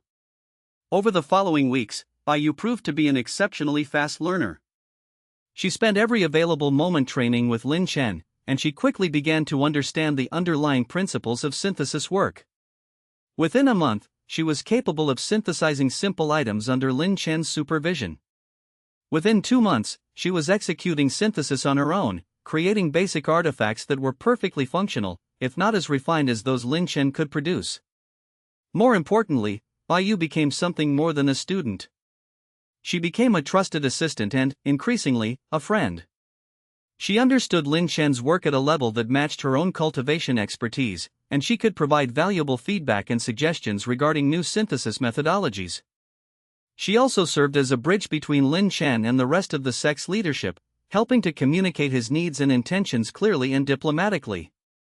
"You should use this time at the sect to accelerate your own advancement," Baiyu suggested one evening as they worked together on refining a new pill formula. "The sect master has given you access to every resource necessary. You won't have a better opportunity to push toward higher cultivation levels." "My advancement has been proceeding well," Liang Chen replied. "I've been meditating regularly in the cultivation chamber, and my cultivation base continues to strengthen." "But you're not pushing yourself," Baiyu observed. "You're maintaining a steady pace rather than attempting any major breakthroughs. I can sense that your cultivation has reached a point where you could potentially advance to the next level if you applied yourself fully." She was right, of course. Liang Chen's cultivation base had indeed reached a critical point. He was at Foundation Establishment Rank 3, and with sufficient effort and preparation, he should be able to break through to Rank 4, and potentially even Rank 5 given the enhanced environment of the sect's cultivation chamber. But advancement to higher ranks required not just meditative work but also significant body tempering and energy consolidation. It was a process that required time and focus. Breaking through to higher ranks requires more than just meditating in a good environment, Liang Chen said. It requires a comprehensive approach involving cultivation techniques, energy circulation exercises, and sometimes body refinement. I don't have the specific techniques necessary to safely and efficiently advance from Foundation Establishment Rank 3 to Rank 4. That's what the sect's library is for, Yu replied. The techniques used for rank advancement are some of the most carefully guarded secrets in any sect, but the Vermilion Phoenix sect has accumulated a comprehensive collection. You have access to it as a guest elder. Why not take advantage of that? The suggestion made sense. Liang Chen made his way to the sect's library the next day and began reviewing advancement techniques. The section devoted to Foundation Establishment Realm advancement contains several detailed manuals, each offering a different approach to the process. Some emphasized energy manipulation, others focused on body tempering, and still others involved meditative techniques specifically designed to induce breakthrough states. He selected 3 manuals that seemed most compatible with his existing cultivation approach and spent a week studying them carefully. By the end of that week, he had developed a comprehensive plan for his own advancement. The breakthrough process would require 3 phases. First, he would use body tempering exercises to refine his physical form, increasing its capacity to safely handle higher levels of cultivated energy. Second, he would perform extensive meditation using the specific techniques described in the manuals, gradually building up his internal energy reserves to the point where breakthrough became possible. Third, he would enter a trance-like state during which his cultivated energy would reorganize at a higher level, solidifying his advancement to the new rank. The process would take approximately 3 weeks to complete safely. Liang Chen set aside this time, informing the sect master and elder Zhao that he would be unavailable for synthesis work during his breakthrough attempt. Both responded with understanding and encouragement. The breakthrough occurred over 3 weeks in his private cultivation chamber. The process was not the peaceful, meditative advancement that many cultivators experienced. Instead, it was agonizing, as his body underwent intensive refinement and his internal energy pathways were forcibly reorganized to support higher cultivation levels. During the second week, when the pain was most intense, Liang Chen realized that his synthesis system could provide assistance in a way that had not occurred to him before.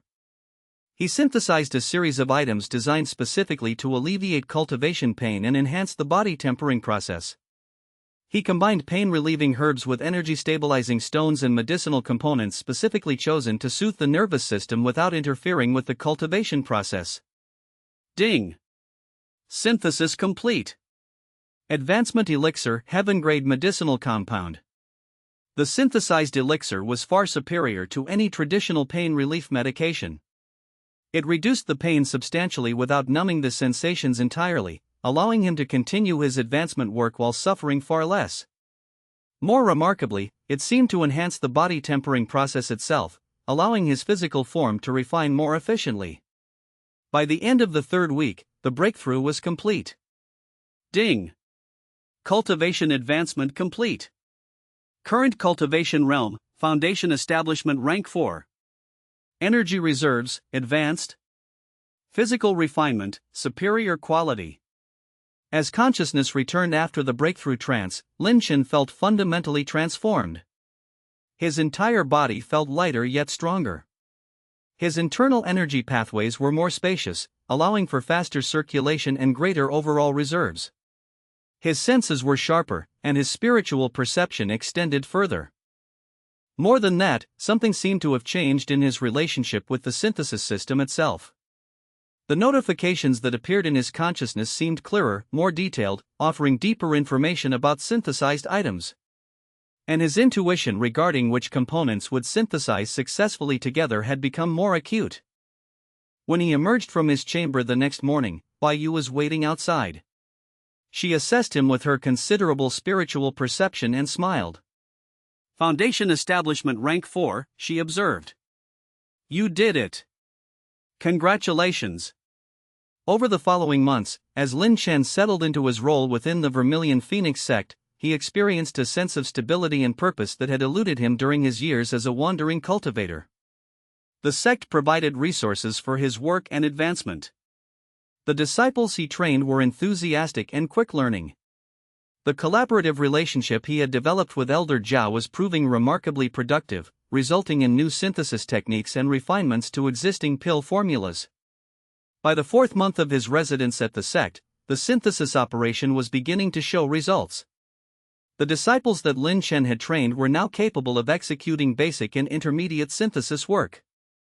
The discrepancy between demand for high-grade pills and supply had begun to narrow. And throughout the sect, disciples were reporting improved advancement rates as access to higher-quality pills increased. But not everything was entirely peaceful during this time. During the 5th month, Baiyu approached Liang Chen with concerning news. "There are rumors," she said quietly, "coming from contacts in the central cultivation regions. Apparently, there is significant interest in your capabilities among the most powerful sections. Some of them are considering whether they should attempt to recruit you through less formal means, if the normal approach of offering tempting positions doesn't work." "What do you mean by less formal means?" Liang Chen asked. "Kidnapping," Baiyu replied bluntly. "The most ambitious sects, the ones with spirit-severing cultivators and higher, apparently view anyone of exceptional talent as a potential asset to be claimed by any means necessary. If they decide you would be valuable to their organization, they may attempt to take you by force." "The Vermilion Phoenix sect would defend against such an attempt?" Liang Chen asked. "Of course," Baiyu replied. "You are a guest elder of our sect. Attempting to forcibly take you would be an act of aggression against the sect itself. But it would still be a serious situation. Confrontation between sects rarely ends peacefully." The information was troubling, but it was also not entirely unexpected.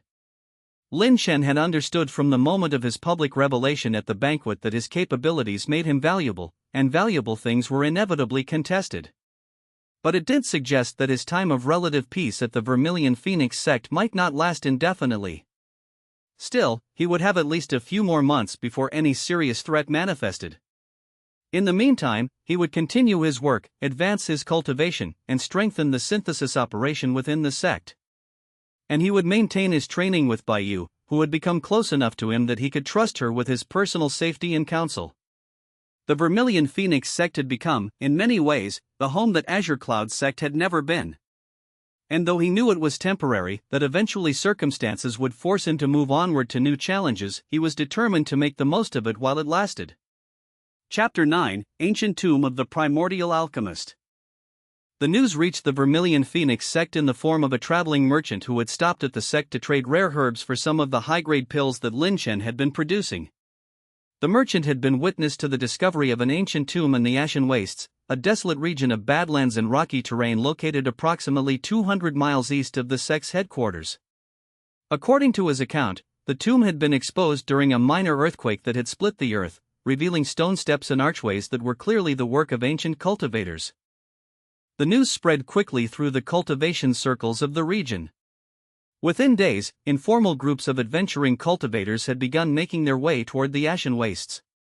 Larger expeditions sponsored by major sects were being assembled. Everyone wanted to know what treasures might be hidden in an ancient tomb, and early entry into such a site could mean the difference between acquiring valuable artifacts and arriving after everything had already been claimed.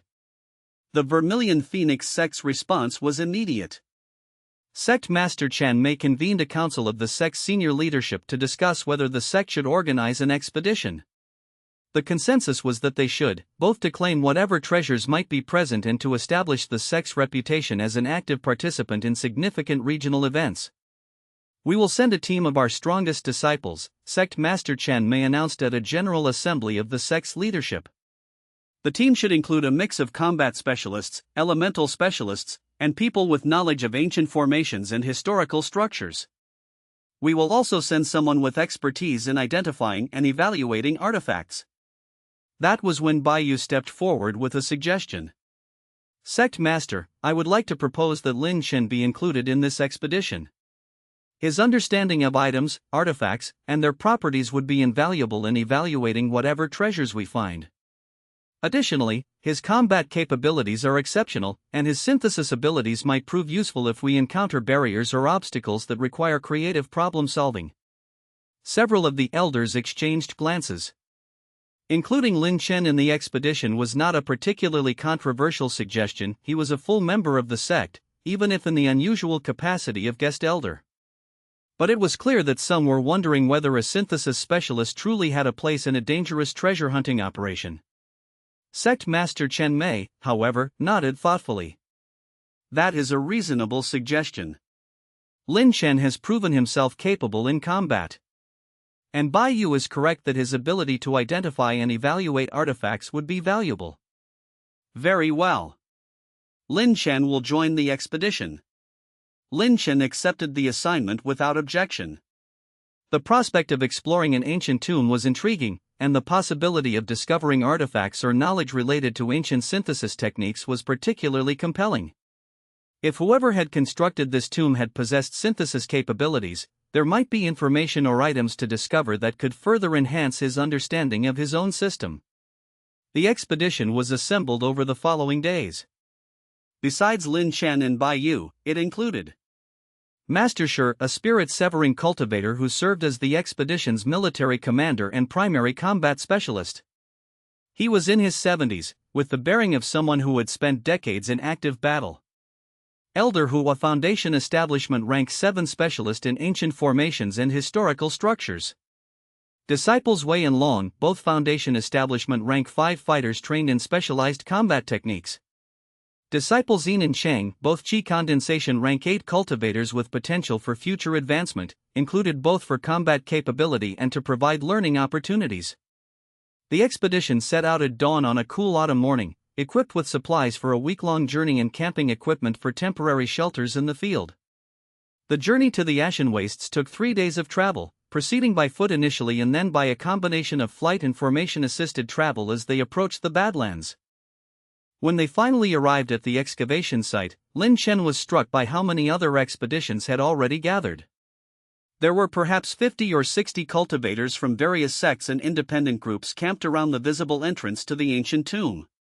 The atmosphere was tense but not yet openly hostile, the unspoken understanding being that initial exploration would be allowed, but serious disputes over valuable artifacts would likely emerge once treasures began to be claimed. Master Shi took charge of the Vermilion Phoenix sect's approach, establishing a fortified camp and setting up perimeter guards to protect their supplies while the main team explored.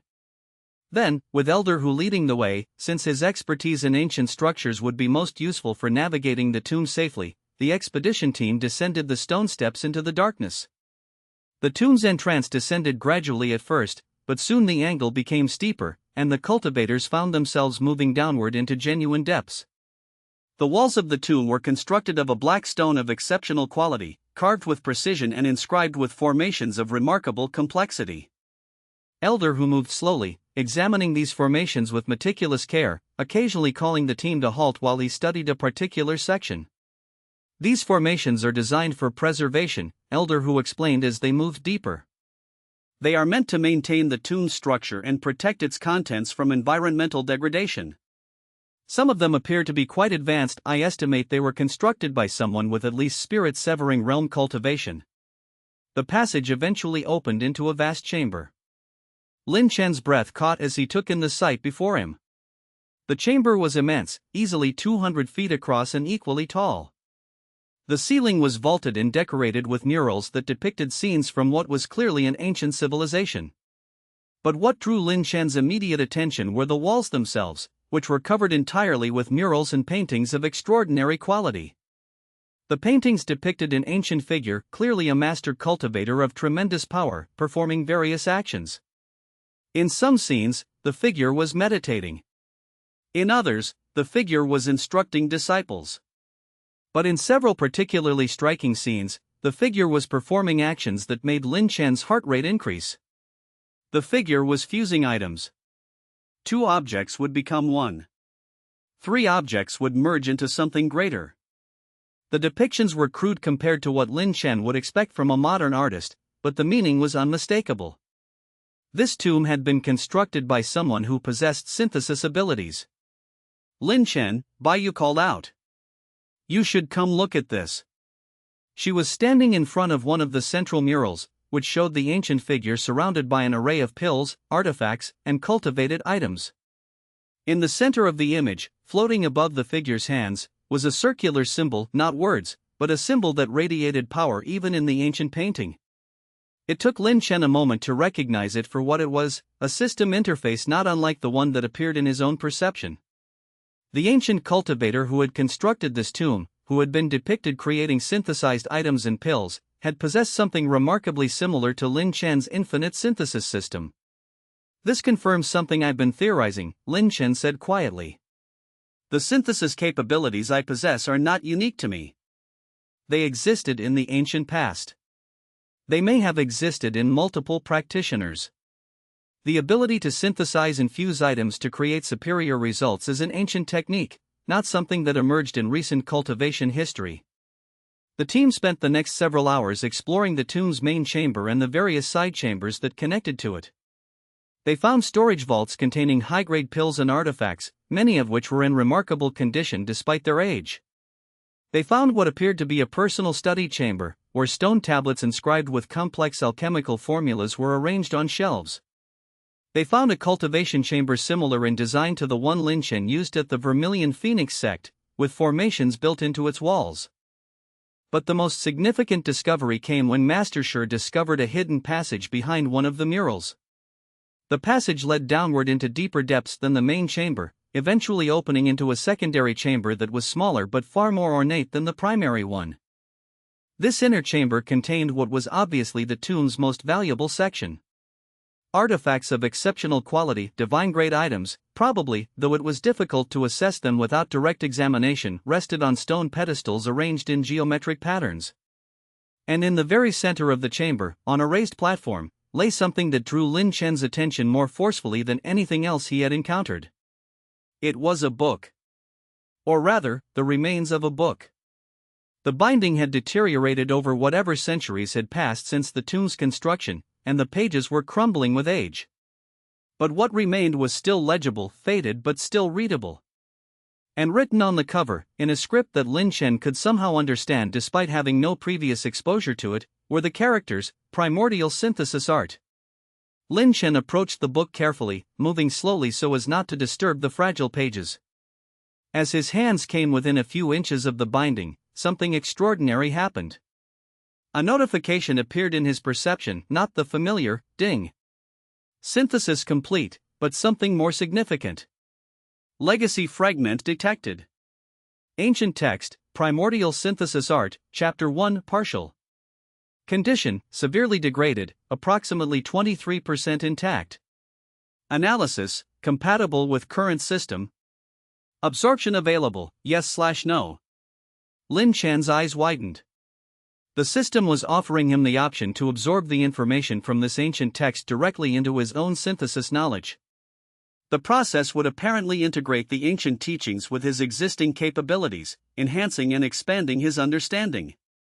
"Liang Chen," Master Shi called out. "Are you finding something significant?"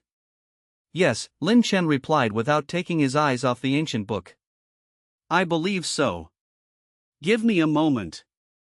Liang Chen made his decision. He accepted the absorption, and immediately felt a pulling sensation from the book toward his consciousness. Knowledge flowed into him, not in the form of words or concepts that he had to consciously process, but as pure understanding that seemed to integrate directly into his synthesis knowledge. Information about advanced synthesis techniques appeared in his mind. Methods for combining items of different grades without the lower-grade items contaminating the final result. Techniques for infusing additional power into synthesized items. Most remarkably, a new capability. New function unlocked, triple synthesis.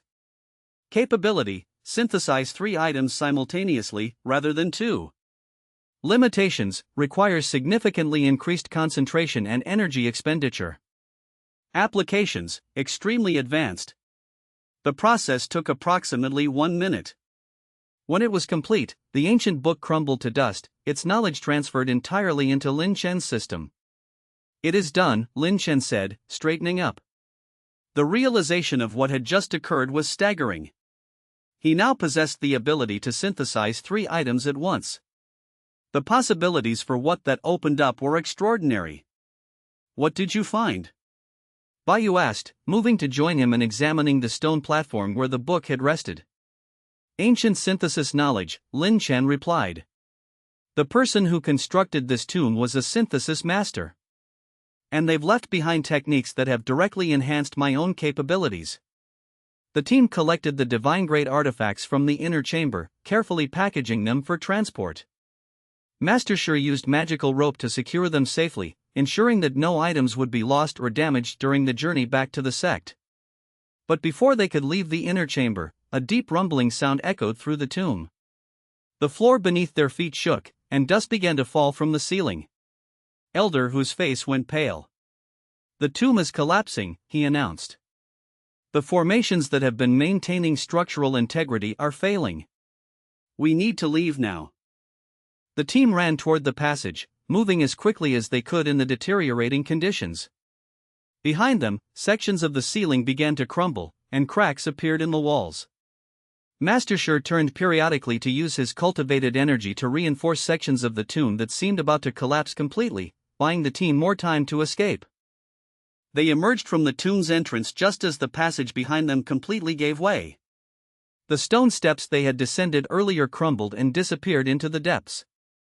Dust poured out of the entrance, creating a cloud that obscured their vision. When the dust settled, the entrance to the tomb had effectively sealed itself. The ancient structure, having endured for centuries, had finally succumbed to the stress of being exposed and explored. The tomb was now a collapsed ruin, and its treasures were secure within, protected by tons of stone.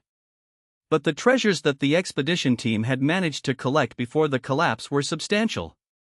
They had retrieved approximately 15 divine-grade artifacts and numerous heaven-grade items, as well as several high-grade cultivation pills and formula tablets. The return journey to the Vermilion Phoenix sect was triumphant. Word of the tomb's discovery and the treasures removed from it spread quickly through the cultivation world. Other sects' expeditions arrived at the ruins only to find the entrance sealed and access impossible.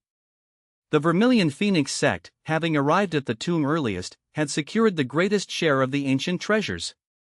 When the expedition team returned to the sect, Sect Master Chen held a celebration honoring their success. The treasures were distributed carefully, the most valuable artifacts were placed in the sect's treasury, while high-grade pills were distributed to disciples for advancement support. The cultivation techniques recovered from the tomb's secondary chamber were added to the sect's library. But the greatest treasure, in Liang Chen's estimation, was the knowledge he had gained from the primordial synthesis art. The triple synthesis capability opened up entirely new possibilities for artifact creation and pill formulation. Items that could not be synthesized effectively with 2 components might become possible with 3. Artifacts of greater complexity and power could now be created. Over the following weeks, Liang Chen experimented extensively with triple synthesis techniques. He discovered that synthesizing 3 items required not just increased energy expenditure, but also a different kind of mental framework. Whereas 2-item synthesis involved understanding the balance between 2 essences, 3-item synthesis involved orchestrating 3 distinct essences into harmony. His first successful triple synthesis created an artifact of exceptional power, a defensive talisman that combined protective stone with water essence and reinforced energy into a single, cohesive item. The resulting artifact was so strong that it could deflect attacks from spirit-severing cultivators, a level of power that would have been impossible with 2-item synthesis. Ding! Synthesis complete. Primordial Guardian Talisman, divine-grade equipment. Quality, exceptional. Protective power, advanced. The success confirmed that the knowledge gained from the ancient tomb was genuine and useful. Liang Chen realized that he now possessed capabilities that placed him in a genuinely different category from other cultivators. Most synthesis specialists in the world would be capable of fusing 2 items with reasonable reliability. Fusing 3 items simultaneously was extremely rare, and the quality of items he was producing was at a level that could genuinely impact regional conflicts. It was around this time that Baiyu brought him concerning news.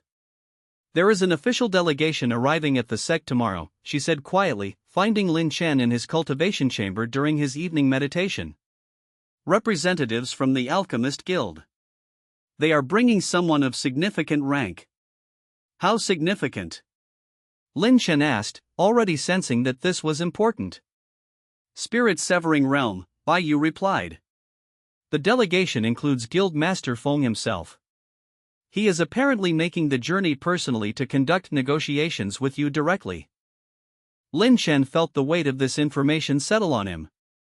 Guild Master Feng had appeared at the tournament banquet and expressed interest in Liang Chen's capabilities. But that had been months ago, and the matter had seemingly been left in abeyance when Liang Chen joined the Vermilion Phoenix sect. The fact that the guild master was now making a personal visit suggested that the matter was being escalated. The delegation arrived the following morning. Besides Guild Master Feng, there were 3 other cultivators, a woman in her 50s who radiated spirit-severing power, a man in his 30s at Foundation Establishment rank 9, and a younger woman of perhaps 20 with minimal cultivation. Sect Master Chen Mei hosted the delegation formally, but she was clearly tense about their arrival. She had obviously anticipated that other organizations would eventually come seeking to recruit or claim Liang Chen, but the personal appearance of the Alchemist Guild's top leadership suggested that this was a matter of considerable importance. The meeting was conducted in the sect's formal reception hall, with Sect Master Chen Mei, Master Shi, Baiyu, and Liang Chen present on behalf of the Vermilion Phoenix sect, and Guild Master Feng, the 2 other cultivators, and a scribe on behalf of the Alchemist Guild. Liang Chen, Guild Master Feng began, his voice carrying the weight of years of authority and respect. I am honored to finally have a proper opportunity to discuss matters with you directly. I understand that you have been integrating well with the Vermilion Phoenix sect, and that your work here has been productive. However, I wanted to present to you an opportunity that might be of interest. I appreciate the visit, Guild Master, Liang Chen replied carefully. But I am satisfied with my current arrangement. The Vermilion Phoenix sect has provided me with resources and freedom to pursue my work. I am not currently seeking alternative affiliations. I understand, Guild Master Feng replied. But hear me out. The Alchemist Guild is not a sect. We do not operate under the same hierarchical restrictions. We are an organization of craftspeople and specialists who value independence and individual excellence. If you were to join the guild, you would not be bound by the rules and hierarchies that govern sect members. You would work on projects of your choosing, using resources provided by the guild as necessary, but maintaining complete autonomy over your own advancement and activities. It was an enticing pitch, and Liang Chen could see why the guildmaster thought it might appeal to him. Freedom and autonomy were things Liang Chen valued. But they came with costs and complications. The offer is generous, Liang Chen said. But I must ask, what would the guild expect from me in return for this freedom and access to resources? Primarily, Guild Master Feng replied, we would expect that you would contribute to the guild's research initiatives. We are interested in advancing synthesis techniques and pill-making methodologies. We would like you to be part of that research, sharing your knowledge and techniques, while also learning from our researchers and pursuing your own investigations. And if I declined? Liang Chen asked. Then we would simply leave, and the offer would remain open for future reconsideration, Guild Master Feng replied smoothly. The guild does not coerce its members. Membership is always voluntary. Sect Master Chen Mei interjected at this point. Liang Chen, you are free to consider such offers. You are a guest elder, not a traditional disciple bound by sect oath. If you believe the guild's offer serves your interests better than your current position, you have my blessing to accept it. However, I would note that your current arrangement provides access to the sect's full resources, and you are treated with respect befitting your position. The conversation continued for another hour, with Guildmaster Feng elaborating on the guild's structure, resources, and research initiatives. It was clear that the guild was genuinely interested in Liang Chen's capabilities and willing to offer significant benefits to secure his cooperation. But as Liang Chen listened to the pitch, he recognized something important. The guildmaster was operating from a position of belief that Liang Chen could be persuaded through material incentives or promises of autonomy. But what Guildmaster Feng didn't understand was that Liang Chen had already experienced being offered positions and resources. What mattered more to him was stability and freedom from immediate conflict. The Vermilion Phoenix sect provided those things. The guild's offer was interesting, but it would come with new complications and new attention from other organizations that might seek to claim him by force. Guildmaster Feng, Liang Chen said finally, I am grateful for the offer. But I believe my current arrangement with the Vermilion Phoenix sect is optimal for my immediate circumstances. I would be willing, however, to establish a research collaboration between myself and the guild. We could share findings and techniques, allowing both organizations to benefit from advancements in synthesis methodology. Would such an arrangement be acceptable to you? Guildmaster Feng considered this for a moment, then nodded. That is not precisely what I hoped for, but it is acceptable. The guild values knowledge advancement above all else. If we can facilitate that through collaboration with you and the Vermilion Phoenix sect, that serves our fundamental purposes. A formal agreement was drafted during the afternoon, establishing guidelines for knowledge sharing and research collaboration. The arrangement was signed by both Sect Master Chen Mei and Guild Master Feng, making it officially binding. After the delegation departed, Sect Master Chen Mei approached Liang Chen privately. That was well handled, she said. You satisfied the guild's interests enough to prevent them from becoming hostile, while also preserving your current position. But I want to be frank with you about something. Organizations like the Alchemist Guild, and more importantly, the major sects in the central cultivation regions, will not indefinitely accept that you remain outside their direct control. Eventually, someone will decide that your capabilities are too important to allow independence. When that happens, you will need to either submit, flee, or fight. I understand, Liang Chen replied. That is why I am taking advantage of my time here to advance as quickly as possible. My cultivation base is growing stronger. My synthesis capabilities are expanding. When the time comes for conflict, I intend to be prepared for it. Chapter 10, Guild Master Feng. 6 months after the delegation's visit, on a cold morning when winter was just beginning to settle over the Vermilion Phoenix Sect's mountains, Liang Chen was meditating in his cultivation chamber when he felt a presence that made every instinct in his body respond with urgent warning. It was not a sudden explosion of power, not a violent incursion. Instead, it was a presence that was methodical and deliberate, a cultivator of immense power arriving outside the sect's boundaries, deliberately displaying their strength in a way that made it clear they were not attempting to be hidden or subtle. Liang Chen's eyes opened, and he immediately ceased his meditation. He moved to the chamber's window and looked out at the mountain terrain surrounding the sect. Flying toward the sect's main compound was a figure draped in robes of deep purple and silver, riding a formation platform of considerable size and power. The cultivator's aura was spirit-severing realm, powerful and controlled, the kind of power that came from decades or centuries of cultivation mastery. Guild Master Feng had returned. But this time, he had not come with diplomacy or offers of collaboration. Liang Chen moved quickly downward through the sect's towers, eventually reaching the main courtyard where Sect Master Chen Mei, Master Shi, and several other senior elders were gathering in response to the arrival of such a powerful cultivator. The guild master descended slowly, his formation platform touching down in the cleared space before the sect's main building. For a long moment, neither Sect Master Chen Mei nor Guild Master Feng moved. The air between them seemed to crackle with potential tension, though no overt hostility had yet manifested. Then Guild Master Feng stepped down from his platform, and several of his disciples descended behind him, a full contingent of elite fighters, their cultivations ranging from foundation establishment to early spirit severing. Sect Master Chen, Guild Master Feng called out, his voice carrying a weight that made several younger disciples nearby flinch. I have come to address a matter of significant importance. Guild Master Feng, Sect Master Chen Mei replied, her voice controlled and formal. You honor our sect with your presence. However, I confess myself surprised by such a forceful arrival. If you had a matter to discuss, a formal envoy would have sufficed. A normal matter, perhaps, Guild Master Feng agreed. But what I have come about is not normal.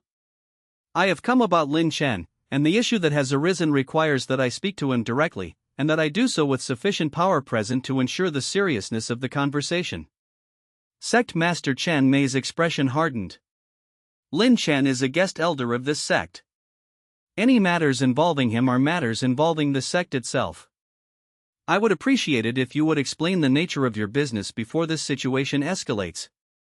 Guild Master Feng turned to look directly at Liang Chen, who had just emerged into the courtyard. Liang Chen, come here, please. Liang Chen moved forward slowly, positioning himself between the two sect leaders without fully committing himself to either. His cultivation base was now at Foundation Establishment Rank 5, having advanced significantly during his 6 months at the sect. He was far from at the level of the cultivators present, but he was no longer vulnerable to immediate one-hit elimination either. There is a matter that requires your attention, Guild Master Feng said. And more importantly, requires your compliance. 3 weeks ago, the guild received intelligence regarding the location of a hidden alchemist's cache in the Ashen Wastes, a collection of materials, pills, and techniques left behind by an ancient master of exceptional skill. We dispatched a team of our cultivators to secure the cache and bring it back to the guild. The guild master paused, and his expression became grimmer. That team encountered resistance. They discovered that the cache had been claimed by cultivators from Azure Cloud sect, who had apparently learned of its location through their own intelligence networks. When our cultivators attempted to claim the materials, conflict broke out. That is unfortunate, Sect Master Chen Mei said carefully. But I fail to see how it concerns Liang Chen or the Vermilion Phoenix sect. Our team would have emerged victorious, Guild Master Feng continued, but for one thing. Azure Cloud sect's cultivators used materials from the cache itself to create synthesized artifacts of exceptional power. Specifically, they fused 3 heaven-grade pills together to create a divine-grade offensive weapon. This weapon was created using synthesis techniques that our guild knows have a very limited number of practitioners. In fact, we know of only one cultivator in this region capable of creating divine-grade artifacts through synthesis of 3 items, Liang Chen. Sect Master Chen Mei's eyes narrowed.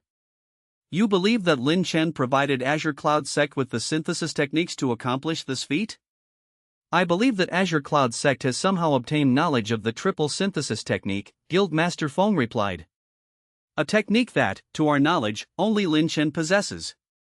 The question is, how did they acquire that knowledge? Liang Chen immediately understood the situation. Azure Cloud sect had not obtained the knowledge from him, they could not have, as he had shared it with no one except Bai Yu and Elder Zhao, both of whom were loyal to the Vermilion Phoenix sect. But Guild Master Feng was clearly operating from the assumption that the knowledge must have leaked from Liang Chen, either intentionally or accidentally. Guild Master Feng, Liang Chen said, his voice calm and clear, I have not shared the triple synthesis technique with anyone outside this sect. And certainly not with Azure Cloud sect, an organization I have every reason to oppose. That may be true, Guild Master Feng replied. But it is also irrelevant. What matters is that the technique now exists in Azure Cloud sect's possession, and Azure Cloud sect is now a threat that the guild did not previously have to account for. The guild will not tolerate this situation. What are you suggesting? Sect Master Chen Mei asked, her tone becoming increasingly wary.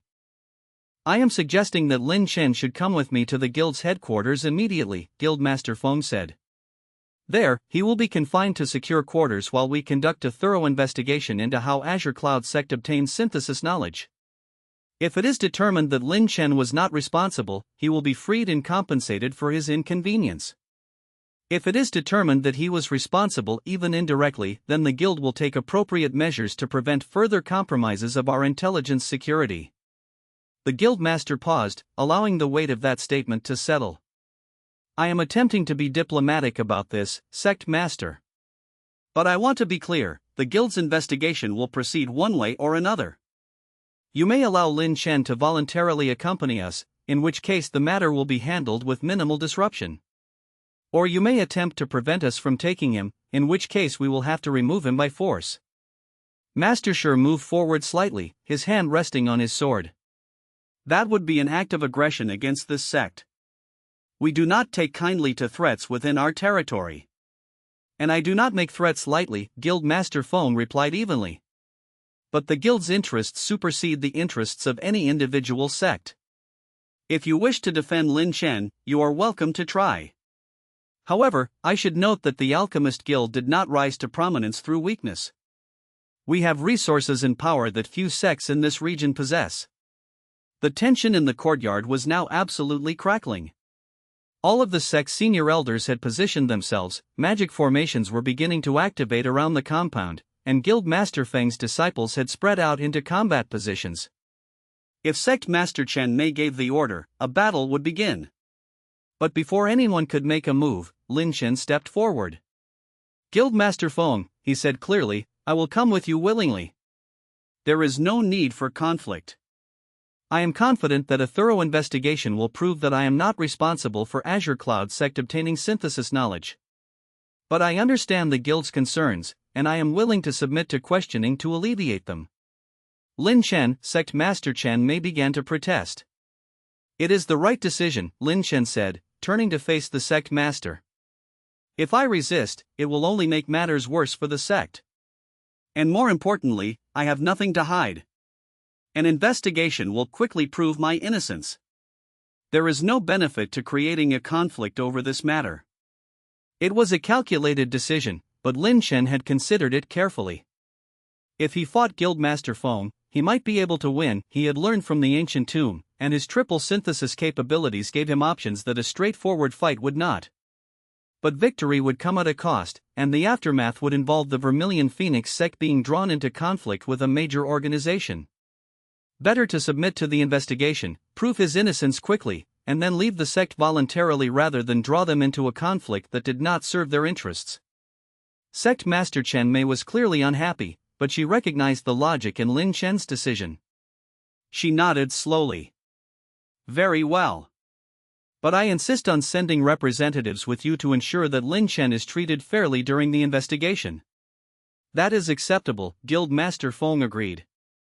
We will depart immediately. Lin Chen quickly gathered his belongings and took leave of the sect.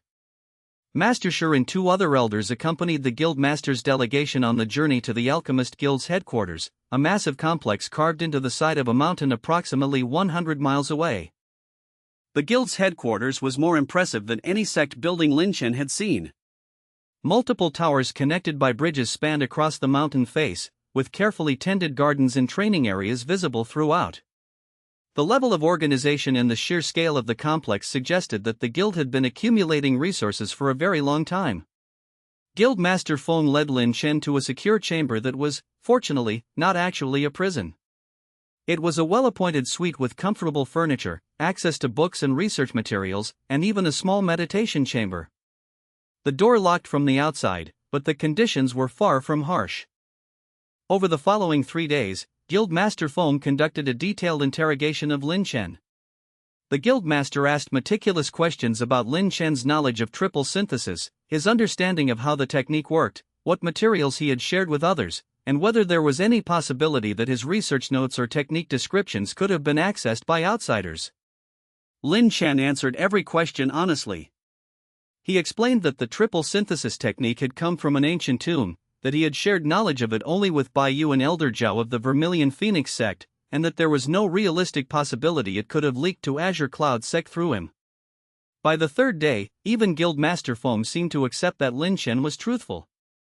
The Guildmaster had apparently conducted his own investigation into Azure Cloud sect's activities and had discovered that they had accessed the alchemist's cache through an entirely different route. A scout from the sect who had been following an ancient map fragment that had been in Azure Cloud's possession for years. The cache and the synthesis knowledge contained within it had nothing to do with Lin Chen. You have been cleared, Guildmaster Feng announced on the fourth morning. The investigation has determined that you had no involvement in Azure Cloud sect obtaining synthesis knowledge. I apologize for the inconvenience of the investigation, but I am sure you understand the seriousness of the matter from the guild's perspective. I understand completely, Lin Chen replied. I appreciate that the guild conducted a thorough investigation to determine the truth. There is another matter, however, the guild master continued. During my investigation, I have come to a significant realization. Azure Cloud sect obtaining knowledge of advanced synthesis techniques is indeed concerning, but it raises a larger question: why should such powerful knowledge remain in the hands of a single cultivator? The entire cultivation world would benefit from the dissemination of these techniques more broadly. Lin Chen immediately understood where this was going. You are suggesting that I share the triple synthesis technique with the Alchemist Guild for general distribution? Not exactly, Guildmaster Feng replied. I am suggesting that you consider training guild members in the technique. Not sharing all the secrets immediately, but gradually educating our alchemists so that multiple practitioners possess this capability. It would elevate the guild's reputation and resources considerably. And it would also ensure that no single sect could monopolize the benefits of advanced synthesis. It was a tempting proposition, but it was also a subtle trap. If Lin Chen agreed to train the guild's members, he would be effectively binding himself to the guild, making himself available for extended periods, and in the process, creating a dependency relationship that would be difficult to escape. I appreciate the offer, Liang Chen said carefully. But I am not currently in a position to commit to such a long-term project. Perhaps in the future, if circumstances change, we could revisit this matter. Guild Master Feng nodded, as if he had expected this response. Very well. But I will extend the offer again in the future, and I hope you will reconsider. In the meantime, the Guild would like to maintain the research collaboration that was previously established. We would appreciate if you would share findings from your synthesis work with our researchers, and we would like to contribute resources toward research projects you are working on. That arrangement would be acceptable, Liang Chen agreed. The Guildmaster walked Liang Chen to the entrance of the headquarters, and they parted as something approaching friendly acquaintances, though both understood that their relationship was complicated by the fact that they represented different organizational interests. However, when Liang Chen reached the gate of the guild complex, he found Baiyu waiting with Master Shi and the other sect representatives. The guild master released you? Baiyu asked, relief evident in her voice. The investigation concluded that I was not responsible for Azure Cloud Sect's possession of synthesis knowledge, Liang Chen explained. They have cleared me of wrongdoing. As they prepared to return to the sect, Master Shi pulled Liang Chen aside. While you were being questioned, the guild master was conducting his own investigation with the resources of his organization. He discovered something significant about Azure Cloud Sect's activities. They have not just obtained knowledge of triple synthesis, they have begun to systematically develop their own synthesis specialists and techniques. They are preparing for something, and the guild master believes it may involve conflict with other sections. Azure Cloud would be well positioned to become a major power if they possessed synthesis techniques, Liang Chen acknowledged. They already have substantial resources and skilled cultivators. Adding synthesis specialists would make them formidable. The sect master wanted me to inform you of this, Master Shi continued. She believes you should be aware that your former sect is not content to remain neutral. They are actively positioning themselves to become a greater threat. This may eventually require you to take action against them. The journey back to the Vermilion Phoenix sect was somber. Liang Chen had successfully proven his innocence, but the larger situation was deteriorating. Azure Cloud Sect was actively developing capabilities that could make them a genuine threat not just to the Vermilion Phoenix sect but to the entire regional balance of power. More concerning, from a personal perspective, was the realization that Liang Chen's freedom was increasingly constrained. The Alchemist Guild had essentially held him prisoner for 3 days without anyone being able to prevent it. The Vermilion Phoenix sect could provide protection, but that protection came with implicit obligations. If he remained at the sect, he would eventually be drawn into conflicts that he might prefer to avoid. It was a situation that required strategic thinking and careful planning. 2 weeks after returning from the Alchemist Guild, Liang Chen was working with Baiyu in the synthesis laboratory when they both felt it simultaneously. A surge of cultivated power, a massive presence approaching the sect from the direction of Azure Cloud Sect's territory. But unlike the controlled, diplomatic arrival of Guildmaster Feng, this approach was aggressive and deliberately intimidating. Within minutes, the sect's alarms were activated, and senior elders were moving into defensive positions. Liang Chen moved to the observation platform overlooking the sect's main courtyard, where he had a clear view of the approaching cultivators. There were 5 of them. The first was Sect Master Wu Feng, his cultivation base blazing at Golden Core rank. Beside him was Elder Qing, the spirit-severing cultivator Liang Chen had encountered at the tournament. And behind them were 3 other elders he didn't recognize, their cultivation bases ranging from high-level foundation establishment to early spirit-severing. It was a full delegation of Azure Cloud Sect's top leadership, and they had arrived as if prepared for combat. Sect Master Chen Mei emerged from the sect's main building, flanked by Master Shi and other senior elders. The 2 sect leaders faced each other across the courtyard, the air between them thrumming with the potential for conflict. Sect Master Wu, Chen Mei said, her voice carrying the formal courtesy of one powerful cultivator addressing another. I am surprised to receive such a forceful visit. If you had matters to discuss, a formal invitation would have been more appropriate. I am here to deliver an ultimatum, Sect Master Wu replied, his tone suggesting that he considered such direct language appropriate given his power advantage. The Vermilion Phoenix sect is harboring someone who has become a threat to Azure Cloud sect's interests and reputation. Specifically, you are harboring Liang Chen, who has used prohibited synthesis techniques and advanced knowledge to humiliate my sect publicly. Liang Chen is a guest elder of this sect, Sect Master Chen Mei replied calmly. He is free to remain here as long as he wishes. Any matters between him and Azure Cloud sect are personal matters, not matters involving the sect itself. That is where you are mistaken, Sect Master Wu said coldly. By providing Liang Chen with shelter, resources, and protection, your sect has become complicit in his actions. We are here to give you a choice: release Liang Chen into our custody, or the Vermilion Phoenix sect will face the consequences of Azure Cloud sect's displeasure. The courtyard fell into absolute silence. The threat had been made directly and clearly. This was no longer a matter of negotiation, this was the opening move in what could become an actual inter-sect conflict. Sect Master Chen Mei's expression remained composed, but her cultivated energy flared slightly, a sign that she was not intimidated by the threat. Your demand is unacceptable. Liang Chen came to my sect voluntarily. He is under my protection. Any attempt to forcibly remove him will be considered an act of aggression. So be it, Sect Master Wu said. He raised his hand, and his disciples moved into combat formation. But before the first strike could be launched, a figure moved faster than any of them could follow. Liang Chen appeared in the space between the two sect leaders, his cultivated energy flaring visibly as he positioned himself between the gathering forces. Stop, he commanded, his voice carrying power that made several younger disciples flinch backward. This conflict is not necessary. I did not come to the Vermilion Phoenix sect to bring them trouble. Nor do I wish for the sect to suffer because of my past conflicts with Azure Cloud. Therefore, I will go with you, Sect Master Wu. But voluntarily, not as a captive. Liang Chen, Sect Master Chen Mei began to protest. It is the right decision, Liang Chen said, turning to face her. Your sect has been generous to me. I will not repay that generosity by drawing you into a conflict that serves no one's interests. Sect Master Wu smiled, clearly pleased that his power display had achieved the desired result without actual combat. A wise choice. Come, Liang Chen. You will return to Azure Cloud sect, where your talents can be properly utilized and your knowledge properly controlled. I don't think so, a new voice said.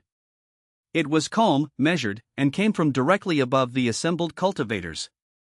Everyone looked up to see a figure descending on a cultivation platform, Guild Master Feng, his presence radiating spirit-severing power that seemed to dwarf even Sect Master Wu's.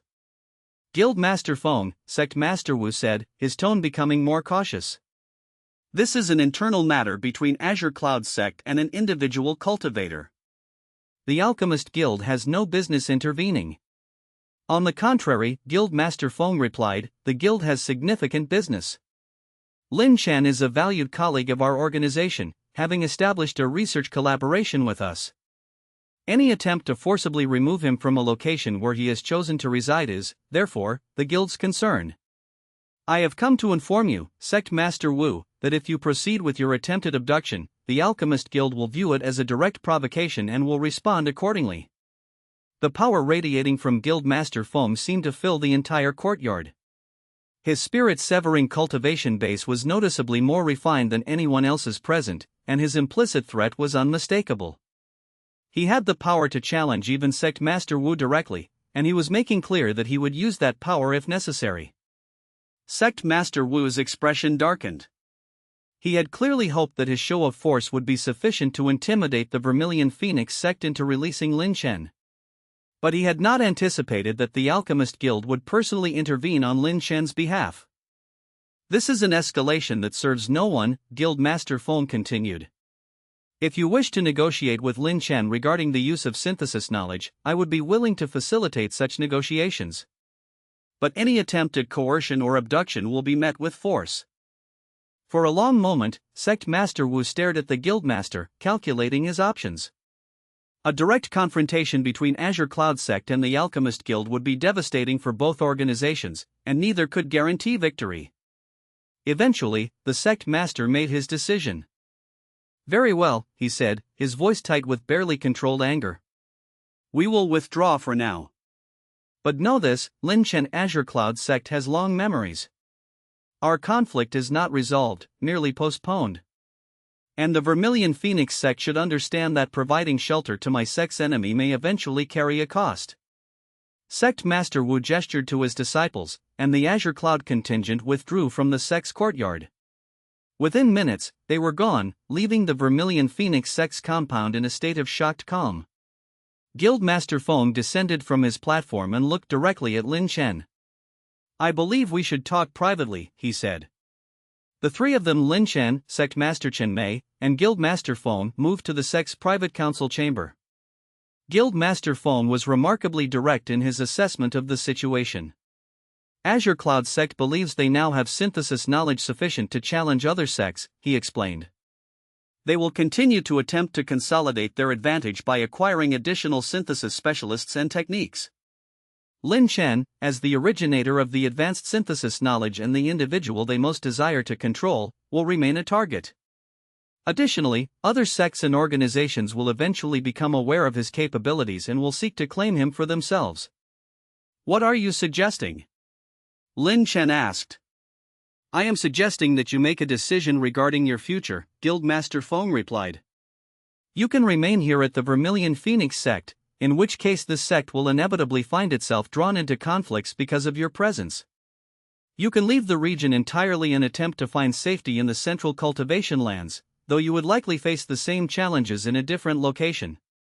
Or, you can formalize your relationship with the Alchemist Guild, joining our organization as a full member. The guild has the resources and power to protect you, and you would have the freedom to conduct your research and pursuits as you see fit. And if I choose the third option? Liang Chen asked. Then you would become a member of one of the cultivation world's most powerful organizations, Guildmaster Feng replied. You would have access to every resource the guild possesses. You would have authority within the guild hierarchy, respected as one of our premier researchers.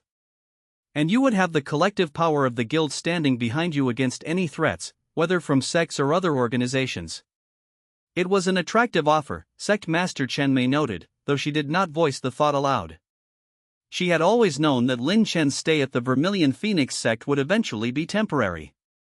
Having him claimed by a powerful organization like the guild would be preferable to allowing him to be captured by Azure Cloud sect, which would only increase that sect's already concerning power growth. Liang Chen considered the options carefully.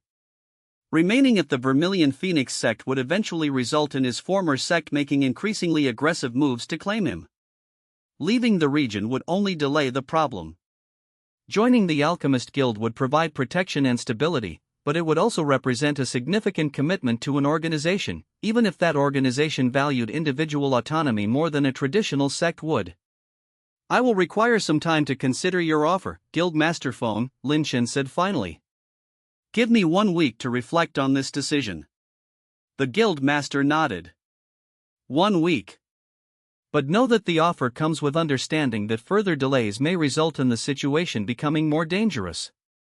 Azure Cloud sect will not rest while you remain free and uncontrolled. Eventually, they will organize a more serious attempt to acquire you. Guildmaster Feng departed the sect after staying for another day. He left behind 3 guild representatives to maintain communication and provide additional protection if needed. Liang Chen found himself in a liminal space, no longer entirely free but not yet bound to any organization. During that week of consideration, he meditated extensively and reviewed his options. He walked the grounds of the Vermilion Phoenix sect, which had been his home for nearly a year. He spent time training with Baiyu, who had become something more than an assistant. She had become a trusted friend. And he realized something important: the cultivation world would not allow him to remain independent. Too many organizations wanted to control his capabilities. Too many powerful cultivators saw him as a resource to be claimed. The fiction of independence had been maintained for as long as it had because his power was growing faster than his reputation, but that advantage was inevitably eroding. By the 7th day, Liang Chen had reached his decision. He called Sect Master Chen Mei to a private meeting and informed her that he would be formally joining the Alchemist Guild. The Sect Master was not particularly surprised, though she expressed genuine regret at his departure. You have been a valued member of this sect, she said. Your contributions have strengthened us considerably. But I understand that your talents and abilities place you in a different category than our organization can accommodate. The guild's offer is a good one. I hope you will consider accepting it wisely. The transition to the Alchemist Guild was handled with surprising grace. Guildmaster Feng sent a formal contingent to escort Liang Chen to the guild's headquarters. Sect Master Chen Mei provided him with gifts and official documents recognizing his service to the Vermilion Phoenix sect. Baiyu walked him to the sect's gates, and they exchanged a final embrace that carried the weight of genuine affection. As Liang Chen departed the Vermilion Phoenix sect, he looked back once at the mountain structures that had been his sanctuary. He had been happy there, had made genuine contributions to an organization that appreciated his work, and had formed bonds with people who valued him as more than just a resource. But that chapter was closing.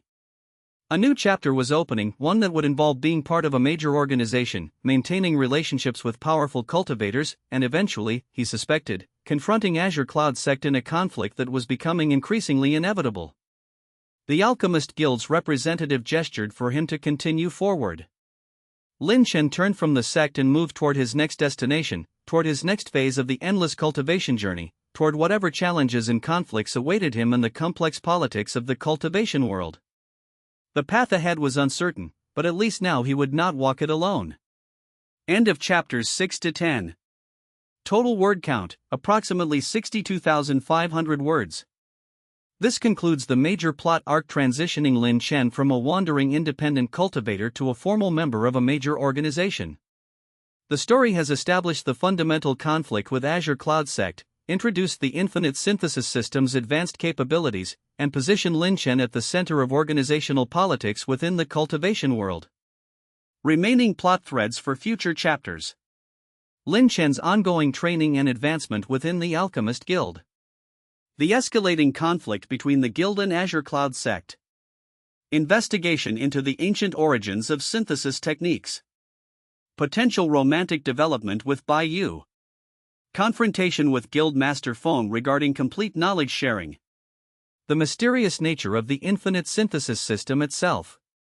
Liang Chen's quest to understand why he was granted access to this power. #activated, the infinite synthesis system. ## chapters 11 to 20, the rising tide. ## chapter 11, the rival alchemist guild. The morning sun cast long shadows across the Vermilion Phoenix sect's Grand Plaza as Liang Chen reviewed his synthesis notes. 3 months had passed since his confrontation with Alchemist Guild Master Feng, and the cultivation world had not forgotten. Word of his victory, or more accurately, his miraculous survival against a nascent soul cultivator, had spread like wildfire through the northern provinces. Baiyu approached, her flowing crimson robes catching the breeze as she descended the marble steps. Her expression was troubled. "Liang Chen, we have visitors." From the Crimson Pill Pavilion. Liang Chen looked up from his work, setting aside the 2 heaven-grade fire essence pills he'd been analyzing.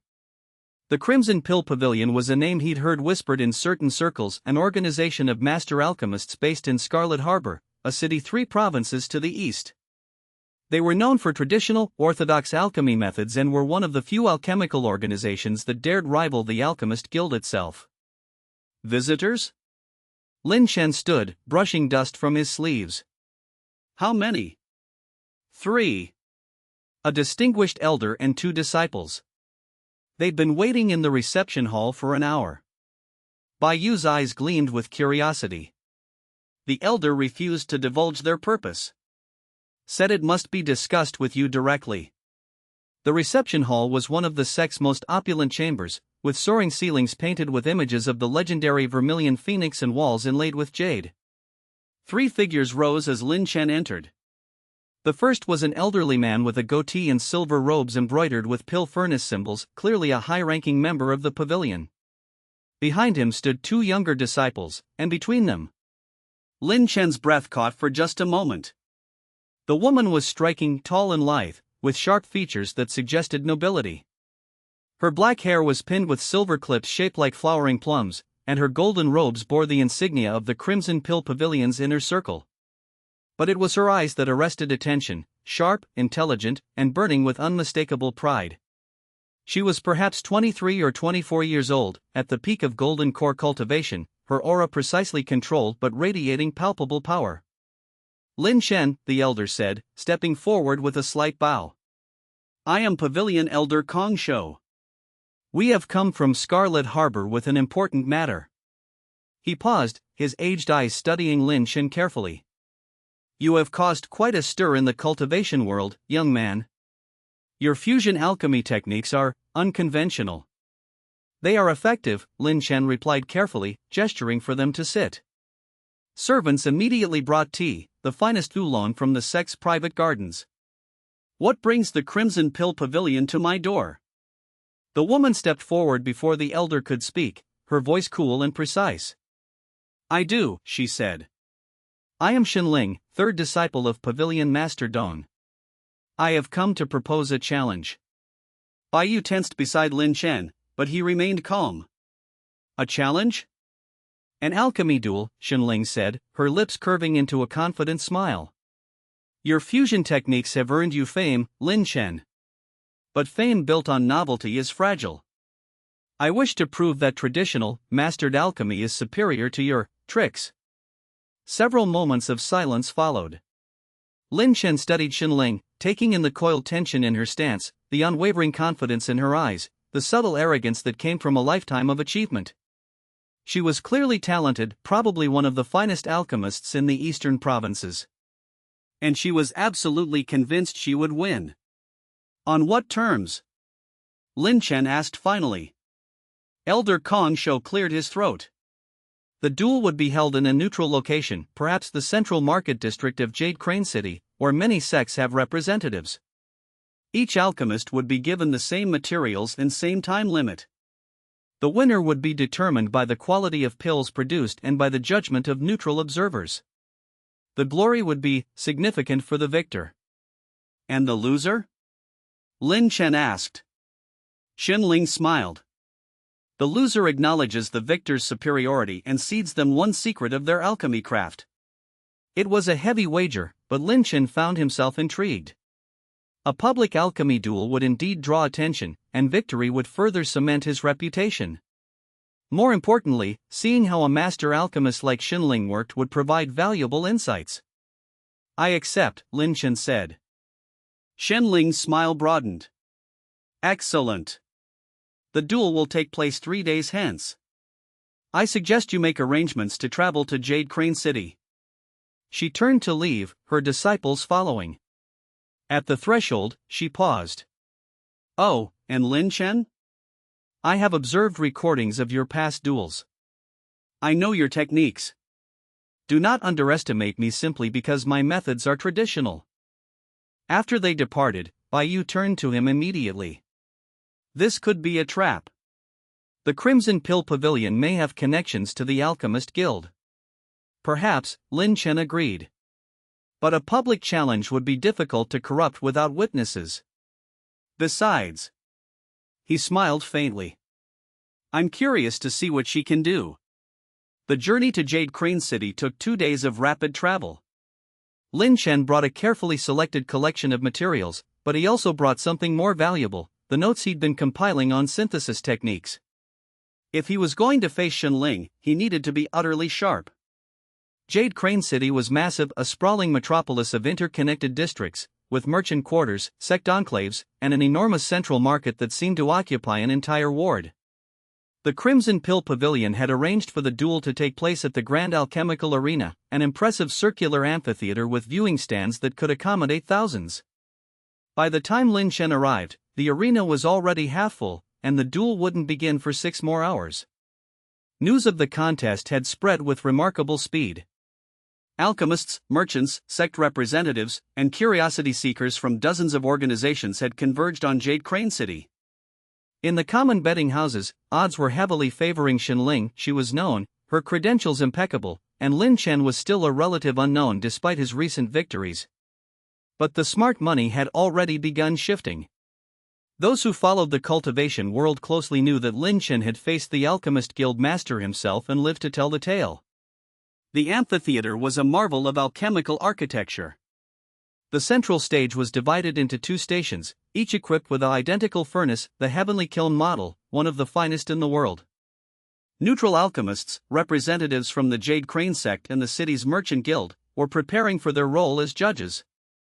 Liang Chen stood in the preparation chamber, reviewing the materials they would be given. The list was challenging: a dozen rare herbs, 3 types of spiritual beast materials, mineral compounds, and a vial of liquid derived from a minor spirit spring. They would have 4 hours to produce pills of heaven grade or higher quality. Xianxia was across the chamber, meditating. Her silver-robed disciples moved around her, adjusting her setup, ensuring everything was exactly as she needed it. She was utterly calm, her cultivation controlled to perfect harmony. As the final hour approached, Liang Chen felt something shift in himself. The anticipation was thrilling. This wasn't life-or-death combat like his battle with foam, but it was a profound test of his understanding of his art. The judges called them to the stage. Thousands of spectators filled the amphitheater, their voices creating a low, constant roar. Liang Chen could see merchants placing last-minute bets, see sect disciples clustered together as they evaluated the competitors. Then the judges announced the materials, and the contest began. The first difference in their approaches became apparent almost immediately. Xianxia moved with the precision of a master craftsman. She began grinding the herbs using a technique that had been perfected over centuries of pavilion tradition. Each stroke of her mortar was deliberate, exact, designed to extract maximum potency while preventing any corruption of the essence. She placed each material with ritualistic care, creating a sequence that followed one of the classical alchemical texts. Liang Chen, by contrast, began with apparent chaos. He threw 3 different herbs into his furnace simultaneously, added mineral powder from a different source, and struck the furnace with a peculiar resonance that seemed to harmonize the energies before they could destabilize. The spectators gasped. What he was doing violated every principle of orthodox alchemy teaching. But the synthesis was working. He opened his internal library and pulled 3 techniques. His fire control art merged with his precision from years as a failed disciple, combined with the intuitive understanding he'd gained from analyzing thousands of synthesized items. The fusion created something that was neither one technique nor another, but a new approach entirely. 3 hours passed like minutes. Xianxia had created 3 heaven-grade pills of exceptional quality. Any one of them would have been prizeworthy at a standard competition. Her technique was flawless, her control absolute. The pills radiated a warm, pure energy that spoke of perfect craftsmanship. Liang Chen had created 2 pills, but they were different. The first was a heaven-grade cultivation pill of remarkable potency, perhaps slightly inferior to Xianxia's, but still masterwork quality. The second was something else entirely. It shimmered with an iridescent quality, its surface marked with faint veining that seemed to indicate internal structure of extraordinary complexity. When the judges examined it with their spiritual senses, they could feel layers of complementary energies, mechanisms that would provide not just direct cultivation boost but would actively enhance the cultivator's meridian efficiency and Tao comprehension. It was a fusion creation, technically a heaven-grade pill, but one that performed functions typically associated with divine-grade items. The judges called for deliberation. The crowd roared. Spectators who had bet on Xianxia were demanding to know how Liang Chen's pill could possibly be superior when she had created 3 pills of obvious mastery. Xianxia descended from the stage slowly. She walked to where Liang Chen stood and stared at his pills, her expression unreadable. Up close, Liang Chen could see the calculation in her eyes, the wheels turning behind them as she tried to understand his technique. "Impossible," she said quietly, for his ears only. "Your methods shouldn't have worked. The energies should have destabilized." "Traditional alchemy assumes that the process is fixed," Liang Chen replied. "But fusion suggests that the rules themselves can be fused, reintegrated into something new." Xianxia's eyes widened slightly. It was the first sign of genuine shock he'd seen from her. She turned away, and her posture had changed. The arrogance was still there, but now it was tempered with something else. Interest. Fascination. Perhaps even respect. The judges announced their verdict: Liang Chen was the victor. The celebration that followed was chaotic. Merchants rushed to place new orders with Liang Chen, sect elders approached him with offers of permanent positions, and the betting houses began immediately adjusting their odds on him for any future competitions. Some spectators had lost fortunes on the duel, others had made them. Xianxia approached him later, as the crowds were dispersing. She had changed into traveling clothes, as if preparing to leave immediately. "You won," she said. "As per our agreement, you are entitled to one secret of my alchemy craft." She paused, her sharp eyes studying him. "But first, I must know, will you teach me your techniques?" Liang Chen was surprised by the directness of the question. "No," he said finally. "The synthesis system is unique to me. But I can teach you principles that might help you develop your own path forward." Fusion alchemy isn't about replacing tradition, it's about expanding what's possible. Xianxia considered this for a long moment. Then, surprisingly, she smiled, not the confident smirk from before, but a genuine expression of appreciation. A worthy answer. "As my secret, I grant you this: there is an ancient pavilion technique called the celestial flame refining. It is restricted, but if you can master it, your fusion pills will achieve levels of stability that would otherwise be impossible to reach. I will arrange for the technique scrolls to be delivered to you." "Why would you give me something so valuable?" Liang Chen asked. "Because," Xianxia said, turning away, "I wish to see what you create next. The cultivation world has been the same for too long. Perhaps a rival like you is exactly what it needs." She left with her disciples, traveling toward the eastern provinces. Liang Chen watched her go, feeling that he had not made an enemy today, but perhaps the beginning of a complicated friendship. That evening, Baiyu found him on the balcony of their temporary residence, overlooking Jade Crane City's glowing lantern-lit streets. "You could have won by a greater margin," she observed. "I sensed that you were holding back at the end." "Perhaps," Liang Chen acknowledged. "But there is little honor in dominating an opponent who did not deserve respect." Xianxia is a true master. A victory over her, even partial, means something. "The cultivation world is talking about you constantly now," Baiyu said. "First the alchemist guild master, now this. Your reputation is becoming legendary." Liang Chen smiled faintly. "Reputation is like momentum, useful until it draws the attention of something stronger. We need to focus on what comes next. The Grand Sect tournament is approaching. I need to be ready not just for combat, but for opponents I haven't even imagined yet." As if responding to his words, his system chimed softly. Ding! Congratulations on victory in the alchemist duel. Reward, plus 200 synthesis points. Reward, unlock celestial flame refining blueprint added to internal library. Progress toward next breakthrough, 47%. He had come far since his expulsion from Azure Cloud sect. But something in his cultivator's intuition whispered that his greatest challenges were still ahead. ## Chapter 12, Sect Tournament Preparations. The training grounds of Vermilion Phoenix sect transformed into a crucible of power.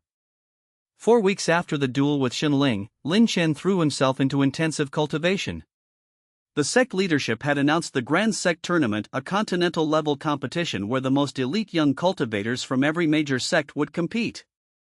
Victory would bring resources, prestige, and alchemical opportunities that money alone could never buy. But more than that, it was a test. A final examination before facing the true heavyweights of the cultivation world. Liang Chen's training regimen was brutal even by cultivator standards. He began each day before dawn with meditation on his meridian structure, using techniques derived from his breakthrough fusion to maintain the integrity of his artificially enhanced channels. The process of fusing his own meridians had left them stronger but more delicate. They required constant attention to prevent rejection. By mid-morning, he would shift to combat training with Baiyu. She had become his best sparring partner, her control and versatility forcing him to innovate constantly. They would exchange techniques for hours, each testing the other's limits, pushing boundaries in ways that neither could achieve alone. Again, Baiyu commanded, her Phoenix Flame technique igniting as she took a combat stance. Liang Chen drew upon his reserves, creating a fusion construct, 3 separate metal manipulation techniques woven together to create a hybrid form of earth and steel control.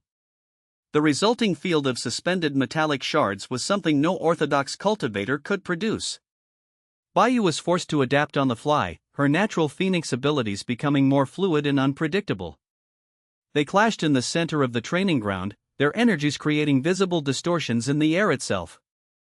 Baiyu was stronger in raw power, her nascent soul stage cultivation still a full realm above his golden core peak, but Liang Chen's fusion techniques provided unpredictability and efficiency that compensated for the gap.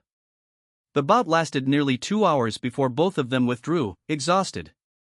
"Better," Baiyu said, breathing heavily. "Your synchronization of the 3 earth techniques is nearly seamless now. But you still hesitate at the point of commitment. In a real tournament match, that hesitation will be exploited." "Understood," Liang Chen replied, accepting the water a sect servant offered. "I'm attempting something new, fusing techniques not just in their properties, but in their intent. It's like trying to combine 3 different martial arts into one cohesive form." "How is that different from what you've already done?" "Because previously, I was merging techniques at the physical level. But the celestial flame refining technique Shenling gave me operates at a different frequency, it works with the essence of the technique, not just its expression." Liang Chen's eyes gleamed with the kind of intensity that came from approaching a breakthrough in understanding.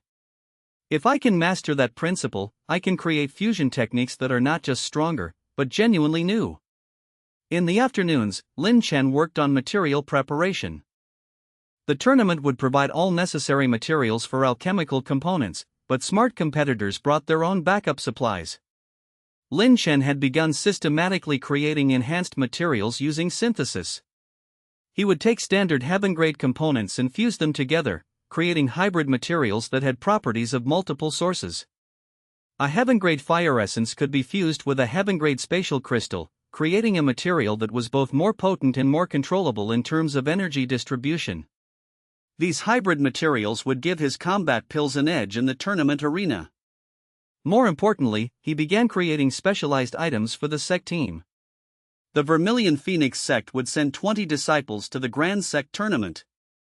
Most were capable cultivators but not at the absolute pinnacle of the younger generation. Liang Chen took it upon himself to enhance their equipment. He created fused armor sets not through ordinary crafting, but through synthesis. By taking defensive techniques, embedding them into materials, and then synthesizing the whole into a unified artifact, he created armor that was lighter than normal but provided supernatural defensive capabilities. A common heaven-grade defense array could be enhanced through synthesis, becoming a pseudo-divine artifact with a fraction of the normal cost. The sect elders were astounded.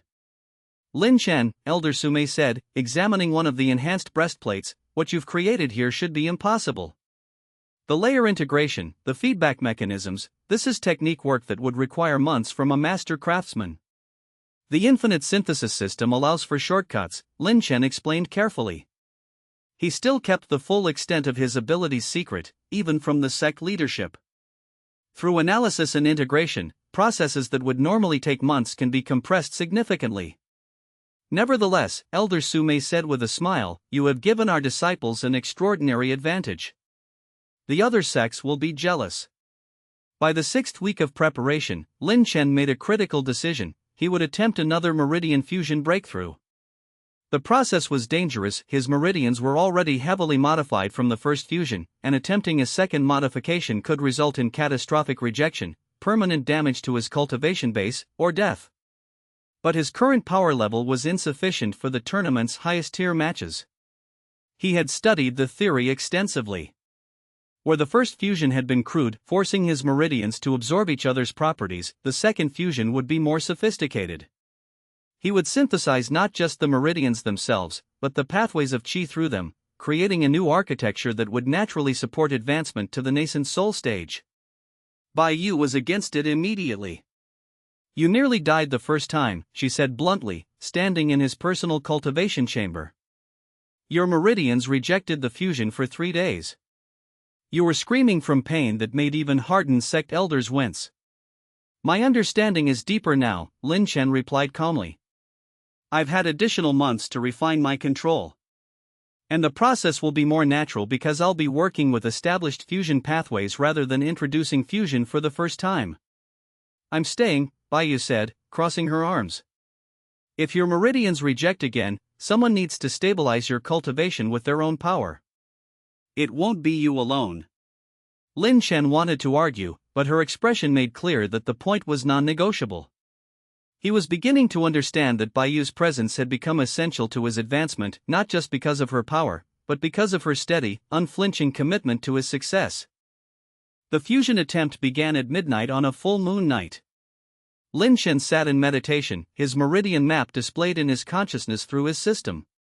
The celestial flame refining technique scrolls lay before him, their principles now integrated into his understanding.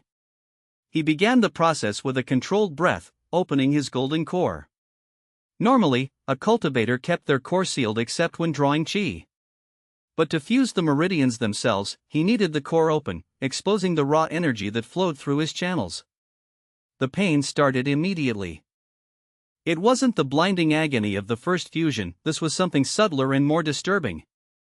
It was like his meridians were being deconstructed at a molecular level, each cell separated, examined, and reassembled into a new configuration. His body wanted to reject the process on instinct, his cultivator reflexes screaming to seal the process and return to safety. He pushed through. Using the celestial flame refining technique, Liang Chen worked to harmonize the different energy frequencies of his meridians. First, he synchronized the upper channels, the ones running through his arms and shoulders.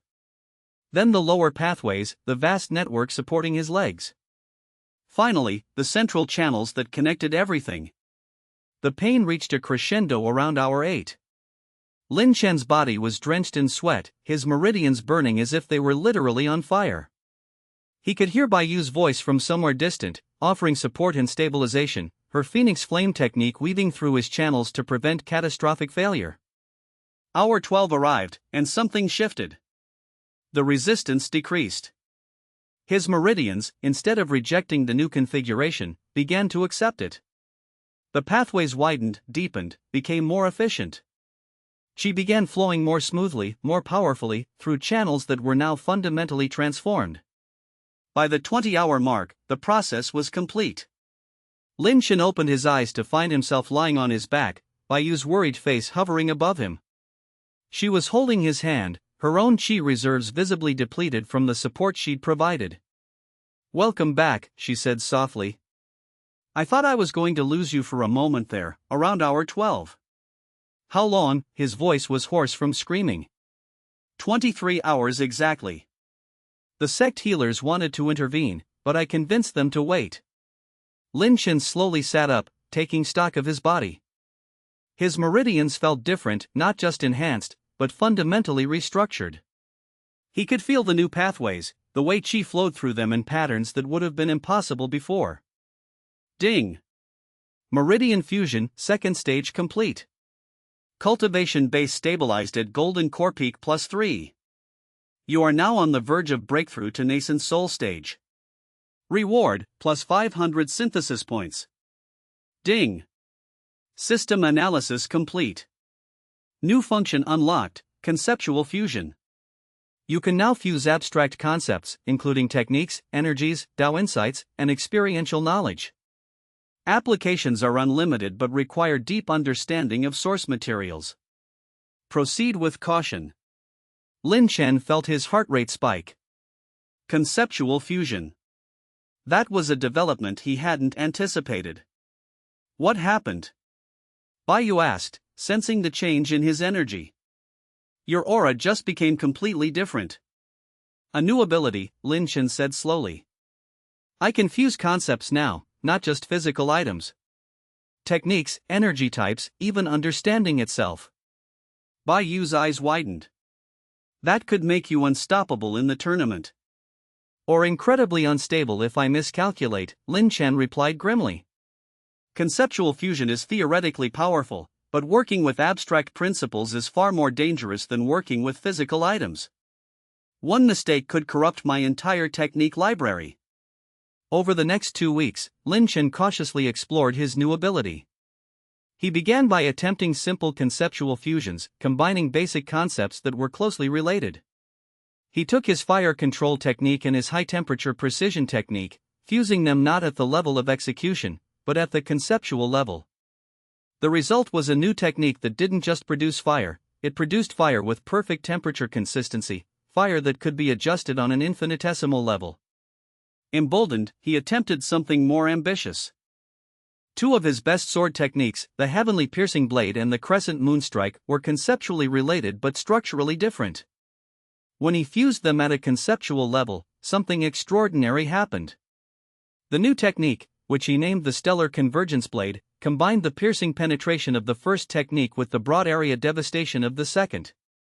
A single strike could create a pattern of energy that simultaneously cut through defenses and devastated wide areas. And then, in a moment of inspired hubris, he attempted something revolutionary. He took the concept of his fire technique, his earth technique, and his metal technique. Rather than fusing the techniques themselves, he fused the underlying principles, the essence of how fire manipulates matter, how earth provides stability, how metal creates structure. The resulting fusion was a brand new elemental manipulation type that didn't exist in orthodox cultivation. He called it ceramic formation. It had the flexibility and heat properties of fire, the structural integrity of earth, and the sharpness of metal. Objects created through ceramic formation were harder than metal, sharper than ceramic, and maintained their shape in extreme temperatures. When used offensively, it created weapons that were superior to standard metal weapons by orders of magnitude. The sect was in an uproar when they discovered what he'd created. Liang Chen, sect master Zhao Feng said, examining a ceramic formation blade with barely contained awe, this material. Where did you learn to create it? Through experimentation with fusion principles, Liang Chen replied carefully. It's an extension of my synthesis abilities. The other sects will be devastated when they see what you've created, sect master Zhao said. With weapons like these, our disciples will have decisive advantages.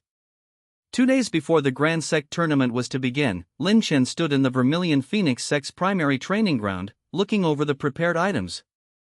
20 sets of ceramic formation armor, each enhanced with fused defensive techniques. 50 ceramic formation weapons of various types, swords, spears, bows, all superior to standard armaments. 100 cultivation pills of heaven grade or higher, specialized for different cultivation types. 50 combat enhancement pills, designed to provide temporary boosts in specific areas depending on the battle requirements. And finally, a set of specialized items for himself, a pseudo-divine artifact staff that he'd created through triple fusion, combining the properties of 3 different legendary tools, a set of ceramic formation robes embedded with environmental adaptation arrays, combat pills calibrated to his specific meridian configuration. Baiyu emerged from the training hall, her own preparation complete. She had foregone special equipment, relying instead on the natural power of her phoenix bloodline and her nascent soul cultivation. The disciples are ready, she reported. Morale is high. They know they're going into the tournament with superior equipment. That's good, Liang Chen said. But equipment is only part of victory. The Grand Sect tournament will draw cultivators from every corner of the continent. There will be prodigies, geniuses, and people who have trained their entire lives for this moment. Equipment advantage will only matter if our disciples can use it effectively. Are you worried? Baiyu asked. Liang Chen considered the question. Concerned is a better word. The tournament is as much a political event as a martial one. There will be hidden matchups, unseen alliances, and certainly people who view our sect's rise with suspicion or hostility. The Alchemist Guild won't have forgotten my rejection of their authority. The Azure Cloud sect won't have forgotten their humiliation. And there will certainly be darker forces watching us. Darker forces? I've been thinking about the Black Lotus sect, Liang Chen said quietly. They haven't made any major moves in months, but an organization like that doesn't simply disappear. If they're planning something, a major tournament where sect unity is strained would be the perfect opportunity to strike. Baiyu's expression hardened. Then we'll be ready. The Vermilion Phoenix sect doesn't break under pressure.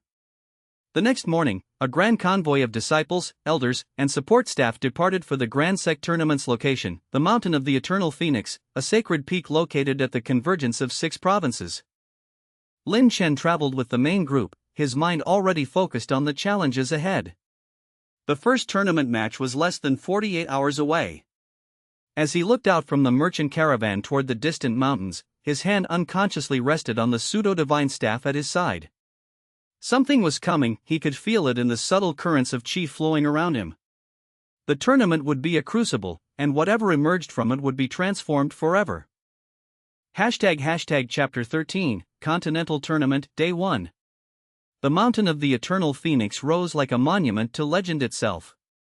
Its peak disappeared into clouds of perpetual mist, and its sides were terraced with ancient structures carved directly into the stone.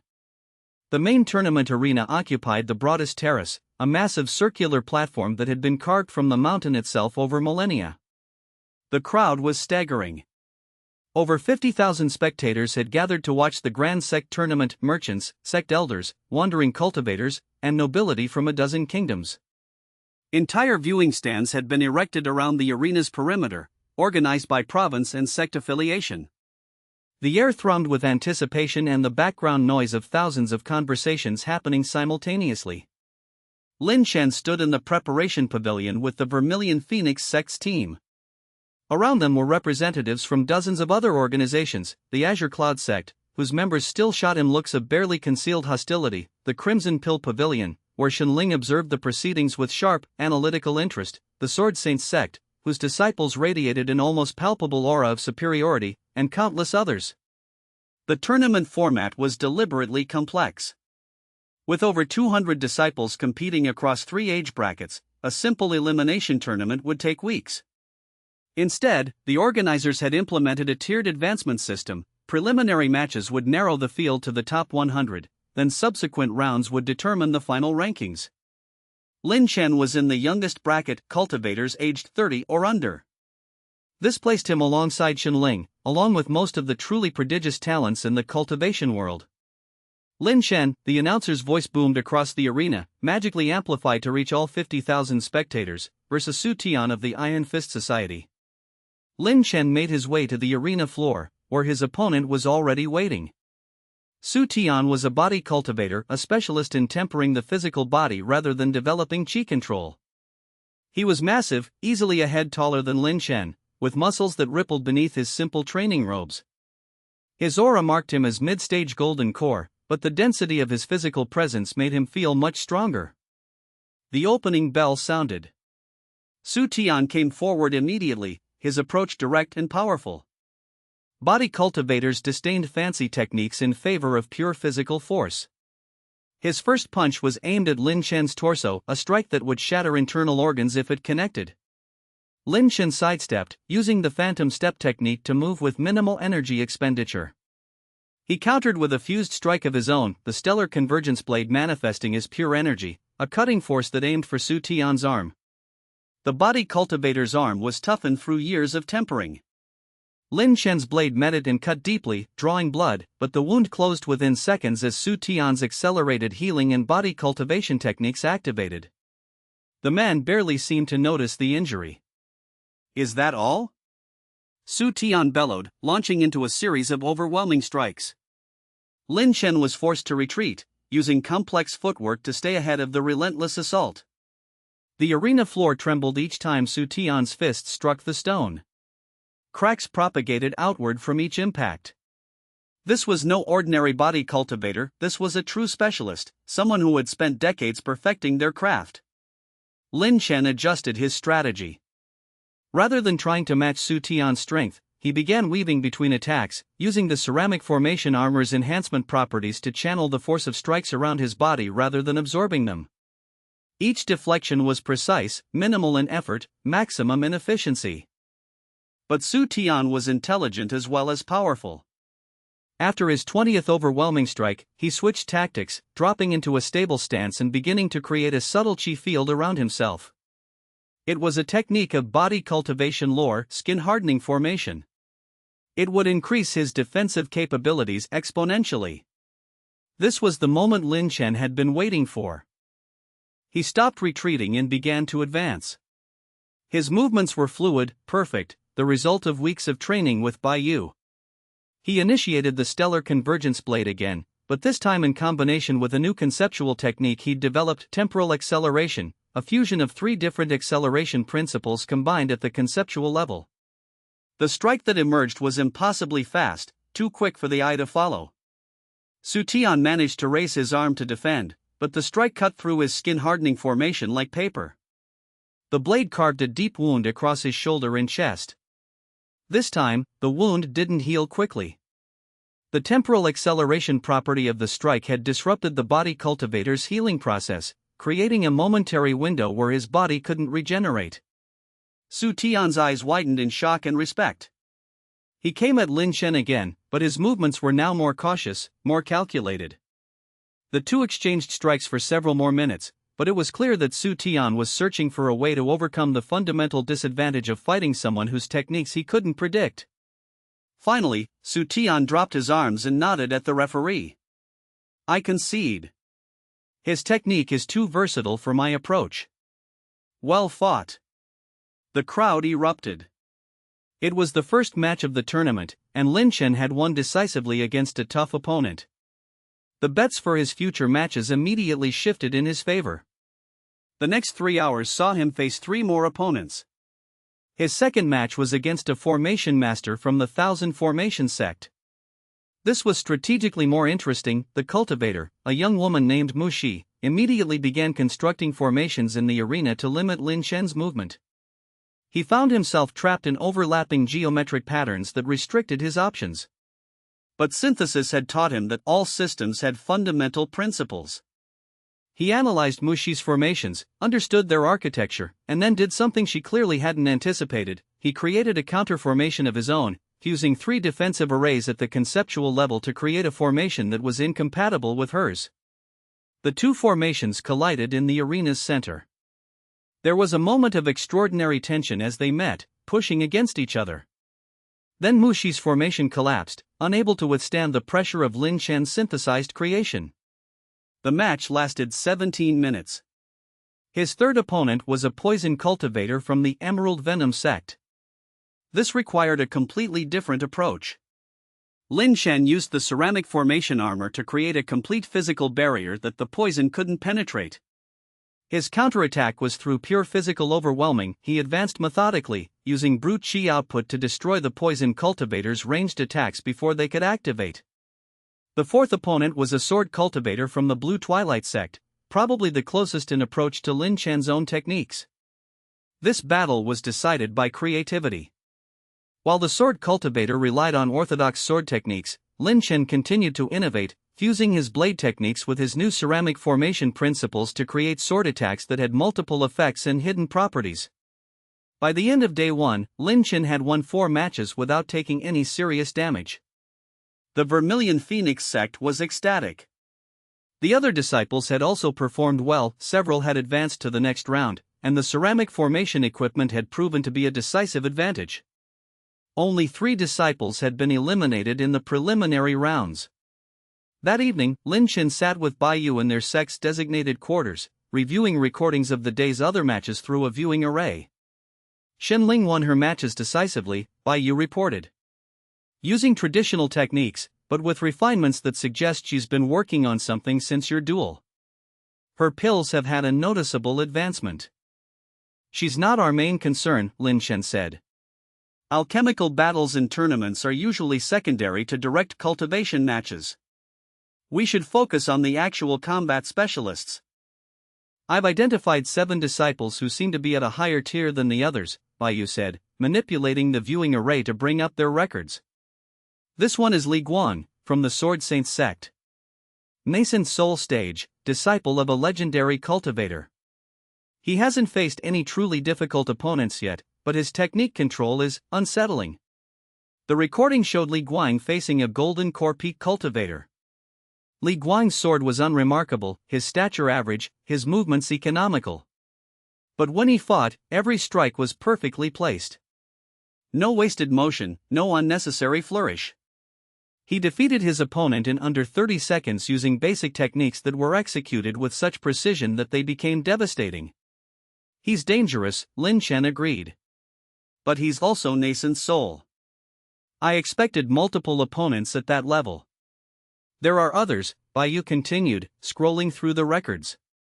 a spear cultivator named Yanqing from the Eastern Dynasty, a demon cultivator named Lu Hong from the Demon Heart sect, a woman named Xiao Yun from the Ancient Heaven sect who has something unusual about her chi signature. It feels different, like it's operating on principles I don't fully understand. Noted, Liang Chen said. But they're all still preliminary matches away. Focus on tomorrow's round. That night, Liang Chen meditated, allowing his meridians to settle and his chi reserves to recover. The matches had been taxing, not physically but mentally. Each fight had required him to analyze his opponent, understand their approach, and innovate countermeasures in real time. It was exhilarating and exhausting in equal measure. He also spent time experimenting further with his conceptual fusion ability. If he could develop new techniques between rounds, he would maintain his advantage of unpredictability. He attempted fusing his stellar convergence blade with his earth control technique, and the result was a new formation-style blade attack that could create patterns of devastating cuts while simultaneously opening sinkholes in the ground. By the time dawn broke, he had created 2 new techniques and refined 3 existing ones. Day 2 of the preliminary rounds began, and Liang Chen was called to compete in the first match slot. His opponent this time was a cultivator named Wei Sheng from the Peak Wind sect. Wei Sheng was a wind specialist, someone who had built their entire cultivation around speed and evasion. The match was spectacular. Wei Sheng moved like smoke, impossible to track, creating whirlwind effects around himself that deflected incoming attacks. Liang Chen responded by fusing his temporal acceleration technique with a new spatial binding concept, creating strikes that moved through multiple potential attack vectors simultaneously. The battle lasted nearly 40 minutes, twice as long as any of his previous matches. Wei Sheng's speed was genuinely difficult to counter even with advanced techniques. Liang Chen was frequently one step behind. But as the match progressed, he began to understand the underlying patterns. All movement, no matter how fast, followed certain principles. Once he identified those principles and fused them into his spatial binding technique, he could predict Wei Sheng's movements even when his eyes couldn't track them. The final exchange saw Liang Chen create a spatial cage around Wei Sheng, limiting the wind cultivator's mobility. Unable to escape, Wei Sheng conceded. The crowd's reaction was mixed. Some were impressed by the length and complexity of the match, others seemed concerned about how narrowly Wei Sheng had lost. Over the next 2 days, Liang Chen continued his advance, winning 5 more matches. The preliminary tournament began to sort itself into clearer tiers. Liang Chen's consistently dominant performances had placed him in the eyes of the continental cultivation world as a serious contender for the tournament championship. But on the 3rd day, he heard news that made him uneasy. Xin Ling approached him after he'd finished a particularly brutal match against a blood cultivator. "You need to know something," she said quietly, away from prying ears. "The Alchemist Guild has sent a representative to this tournament. Master Feng, the one you fought, has stayed away, but I overheard conversations suggesting that other guild interests are at stake here." "What kind of interests?" Liang Chen asked. "The Grand Sect tournament determines resources, prestige, and influence for the next decade," Xin Ling replied. "If a cultivator rises to prominence outside the guild's control, it threatens their monopoly on alchemy and cultivation resources. You, in particular, are a threat because your synthesis methods are unconventional and cannot be easily replicated or controlled." "So they'll try to eliminate me during the tournament?" "Not directly," Xin Ling said. "But be aware that some matches may not be entirely fair. Watch for cultivators who seem to have personal grudges or unusual determination to defeat you." She paused. "That's all I can say without jeopardizing my own position." After she left, Liang Chen found himself contemplating the broader implications of his rise. He had assumed that his power would speak for itself, that cultivation prowess transcended politics. But the cultivation world, like any world, was driven by interests in power dynamics. That evening, reviewing the next round's matchups, he noticed something interesting. His next opponent would be selected based on a drawing from the remaining 800 competitors. The tournament organization had intentionally randomized the later rounds to prevent collusion and predetermined matches. But someone could still influence who made it to those later rounds. Liang Chen made a decision.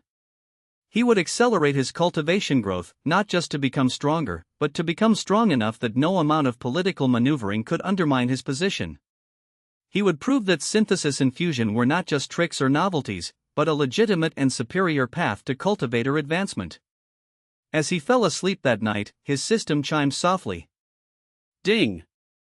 Preliminary tournament complete. Advanced to Tier 1 matches. Current tournament ranking, 12th out of 200 competitors. Reward, plus 300 synthesis points. Progress toward nascent soul breakthrough, 72%. Only a few more matches, and the real tournament would begin. Only a few more victories, and he would face the true prodigies of the cultivation world. Chapter 14, Continental Tournament, Day 2. The Tier 1 matches represented a dramatic step up in competition. The field had been reduced to 200 competitors, and the organizers now implemented a bracket system where matches were determined in advance and spread across 3 full days of competition. This allowed the spectators and the competitors themselves to study opponents and prepare strategies. Liang Chen studied the bracket with intense focus. His first Tier 1 opponent was Liang Chen, no relation, of the Thunder Dragon sect, someone marked as a late-stage golden core cultivator with a specialty in lightning-based techniques. His second would be determined by that outcome, and the subsequent round would determine who advanced to the Elite Eight. The Thunder Dragon sect is orthodox but aggressive, Baiyu reported, providing background information gathered from the sect's intelligence network. Liang Chen has a reputation for overwhelming opponents with speed and electrical discharge. He's won 17 consecutive matches without facing any serious challenge. Any weaknesses? Liang Chen asked, reviewing a recording of Liang Chen's previous matches. All his techniques rely on electrical conduction through air and through the opponent's body, Baiyu replied. If you could create an environment where electrical transmission was impossible, he would lose his primary advantage. Liang Chen was already formulating a strategy. The next morning, he entered the arena to find Liang Chen waiting, a man of average build with flowing dark hair and eyes that crackled with barely suppressed electrical energy. The crowd was substantial, though not the record-breaking crowds of the tournament's opening matches. This should be interesting, Liang Chen said, his voice resonating with the sound of distant thunder. I've watched your matches. Your fusion techniques are impressive, but electricity doesn't fuse. It only multiplies and concentrates. Perhaps, Liang Chen replied calmly. But electricity is still energy, and all energy follows fundamental principles. The opening bell sounded. Liang Chen immediately began building a lightning network around himself, creating a field where electrical discharge would automatically attack anything that entered. It was a defensive technique of considerable sophistication. Liang Chen's body became a center point for lightning arcs that would form and reform based on proximity and threat levels. Liang Chen didn't attempt to enter the field directly. Instead, he began casting another technique, one he developed the night before, electrical absorption field. It was a fusion of 3 concepts: water manipulation, to conduct electricity, earth control, to ground excess charge, and his own conceptual chi-flowing principles, to create the field structure. The 2 fields collided in the arena's center. Liang Chen's lightning attempted to surge through Liang Chen's field, but instead of conducting as expected, the field absorbed and converted the electrical energy into pure chi. With each discharge, Liang Chen's attack made Liang Chen stronger, cycling the electrical energy into his reserves rather than allowing it to dissipate. Liang Chen's eyes widened. He stopped the lightning assault and switched to physical techniques, using enhanced speed to close the distance. His body moved with blur-inducing velocity, strikes flowing seamlessly from one to the next. But speed was something Liang Chen had trained extensively against, thanks to his matches with Wei Sheng and other velocity-focused opponents. He used temporal acceleration concepts to create a counter-movement pattern that was almost as fast as Liang Chen's, keeping himself just ahead of the assault. And then, when Liang Chen committed to a power attack, a full-body electricity surge combined with a destructive punch, Liang Chen did something unexpected.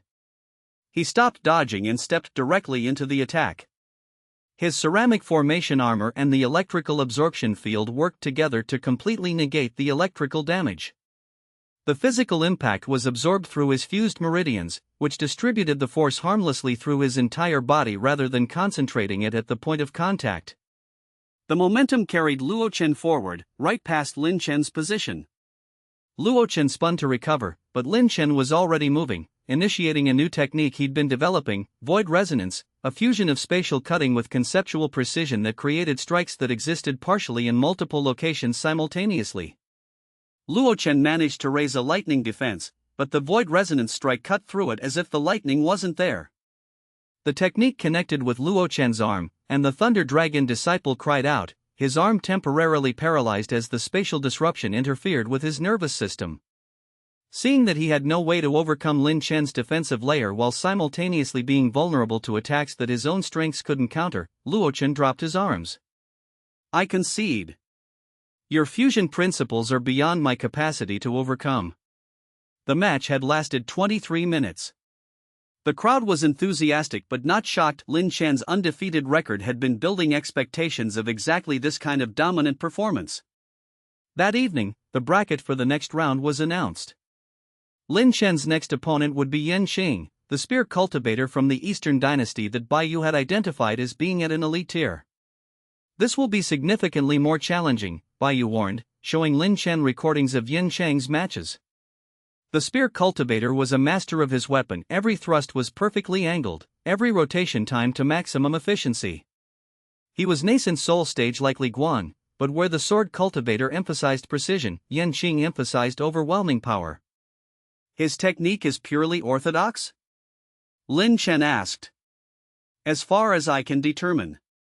No synthesis, no fusion, just perfected classical spear mastery taken to its ultimate expression.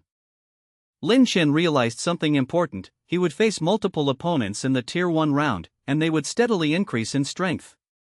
By the time he reached the Elite 8, he would face only the absolute pinnacle of young cultivators on the continent. That night, he pushed himself harder than ever before. He created 5 new techniques, each designed to counter specific types of opponents or combat approaches. He practiced the Stellar Convergence Blade until he could execute it in his sleep. He meditated on the principles of conceptual fusion until new ideas began emerging automatically. And then, around midnight, something remarkable happened. As he was meditating on fusion principles, he suddenly understood something that had eluded him before: synthesis and fusion weren't just about combining items or techniques. They were about identifying the underlying commonality that made combination possible. If you could identify what made two things fundamentally related, you could fuse anything. His nascent soul breakthrough suddenly felt very close. He opened his eyes to find Baiyu watching him from across the chamber. "You're close to breakthrough," she observed. "I can feel it in your aura." "Closer than I've been," Lin Chen agreed. "But I need to complete the tournament first. Breaking through during active competition could cause complications." "Unless you're in genuine danger," Baiyu countered. "If things get desperate, allow yourself to advance." "I would rather you break through during a match than risk your life maintaining a current realm." The next day's match with Xianxia was everything Lin Chen had anticipated: grueling, intense, and demanding. Xianxia's spear techniques were flawless. Each thrust was perfectly balanced, impossible to predict, and carried extraordinary power. Lin Chen found himself in a purely defensive position for the first 10 minutes, unable to find an opening to counterattack. But he had been developing techniques specifically for this type of situation. He initiated the void resonance technique again, but this time in a rapid sequence, creating multiple overlapping spatial disruptions in the arena. These created areas where normal physics didn't apply, where a spear thrust would suddenly curve or slow or accelerate unpredictably. Xianxia adapted magnificently. His spear movements became less linear and more circular, using the spear's natural properties to adjust to the changing environment. He was still at a fundamental disadvantage against the unpredictability of Lin Chen's fused techniques, but he was fighting with such skill that the match remained competitive. It lasted 47 minutes, the longest match of the tournament so far. In the end, Lin Chen's innovation, fusing a temporal acceleration concept directly into his strikes, allowed him to move slightly faster than Xianxia could react. A single blow to the heart of Xianxia's defense ended the match. Well fought, Yin Cheng said, breathing heavily as he conceded. Your techniques surpass orthodox cultivation in flexibility. But pure mastery has value that synthesis cannot replicate. Both have merit, Liang Chen replied respectfully. Neither is inherently superior. Together, they might be transcendent. The Tier 1 round continued, and Liang Chen advanced through 2 more matches with dominant performances. His opponents were all exceptional, but his fusion techniques and creative approach to combat gave him advantages that were difficult to overcome. On the second day of Tier 1 matches, something unusual happened. Xinling faced an opponent, a cultivator named Zhang Mei from the Lotus Purity sect, who proved to be her match. The alchemy duel was a competition of pill creation, held in a specially prepared arena with furnaces and materials. Xinling created heaven-grade pills of exceptional quality, her traditional techniques flawless and efficient. But Zhang Mei created pills using fusion raw, crude fusion without the sophistication of Liang Chen's synthesis, but fusion nonetheless. Her pills were less uniform, but some were extraordinarily potent. The judges declared the match a draw, and both competitors advanced. Later, Xinling found Liang Chen. I was right, she said with a mixture of frustration and awe. Your synthesis principles spread. Other alchemists are learning to fuse, learning to break away from tradition. It's creating chaos in the cultivation world's alchemy standards, but it's also creating innovation. That was always going to be inevitable, Liang Chen replied. Once one person demonstrates a principle works, others will pursue it. Alchemy, like all cultivation, eventually catches up to its own frontiers. By the end of the second day of Tier 1 matches, the field had been narrowed to the Elite 8. The remaining competitors were Liang Chen, Vermilion Phoenix sect, Golden Core Peak. Li Guang, Sword Saints sect, Nascent Soul. Lu Hong, Demon Heart sect, Golden Core Peak. Xia Yun, Ancient Heaven sect, Mid-Stage Golden Core. A cultivator named Zhang Wei from the Northern Border sect, Nascent Soul, Body Cultivator. Xinling, Crimson Pill Pavilion, Golden Core Peak, Alchemy Specialist. A cultivator named Chimoy from the Divine Heart sect, Nascent Soul, Formation Master. A mysterious cultivator named Yun Che from an unaffiliated organization, Nascent Soul, Cultivation Stage and Specialty Unknown. 3 Nascent Soul cultivators among the Elite 8, by you observed. That's more than expected. The tournament organizers clearly didn't anticipate that a Golden Core Peak cultivator would be able to advance this far. They expected age and realm to be determinative factors, Liang Chen said. They didn't account for someone with an entirely novel cultivation method emerging. The Elite 8 were scheduled to compete in a different format. Rather than progressive elimination, they would all face each other in a round-robin style tournament, with final rankings determined by win-loss records and an overall champion determined by vote from the 3 judges. Liang Chen's first Elite 8 match would be against Lu Hong of the Demon Heart sect. Chapter 15, The Sword Saint's Disciple. The Demon Heart sect match was scheduled for the morning of the Elite 8 bracket. Lu Hong was unusual among cultivators. The Demon Heart sect practiced cultivation methods that blurred the lines between traditional cultivation and demon bloodline enhancement. Lu Hong himself appeared to be half-demon, with subtle features that betrayed non-human heritage. His aura was different from any cultivator Liang Chen had previously faced, not purely chi-based, but an amalgamation of demonic energy and cultivator power. The match was intense and deeply strange. Lu Hong's techniques didn't follow orthodox patterns. His movement was fluid and predatory, his attacks incorporating both physical prowess and demonic abilities that seemed to operate outside normal cultivation principles. He created areas of corrupted space around himself where normal chi couldn't function effectively. Liang Chen countered using his electrical absorption field concept, converting the demonic energy into neutral chi that he could absorb. It was taxing and required exceptional control, but it prevented Lu Hong's corrupted areas from gaining traction. The match lasted 32 minutes. Liang Chen won, but barely. Lu Hong's unconventional techniques had pushed him harder than even Yin Cheng had managed. That afternoon was the match everyone had been anticipating: Li Guang, disciple of the legendary Sword Saint, versus the equally legendary newcomer. Liang Chen's rise had been meteoric, but Li Guang had lineage and training from one of the cultivation world's true legends on his side. The arena was packed. Over 60,000 spectators had returned to watch the most anticipated match of the Elite Eight bracket. Li Guang entered the arena with the bearing of absolute confidence. His sword was unremarkable, a simple steel blade without any special properties that Liang Chen could detect. His stance was economical, his expression blank. "I've observed all your matches," Li Guang said. "You fight with creativity and innovation. But you have not faced true orthodoxy backed by centuries of refinement. The sword saint's techniques are beyond fusion. They are truth incarnate." The opening bell sounded. Li Guang's first strike was devastatingly simple. A direct thrust, no flourish, no hidden layers. Just pure technique. Liang Chen raised his ceramic formation armor to defend, but the strike cut through it as if it didn't exist. The blade continued toward his chest, and he was forced to dodge at the last moment, rolling to the side. Blood dripped from a cut along his ribs.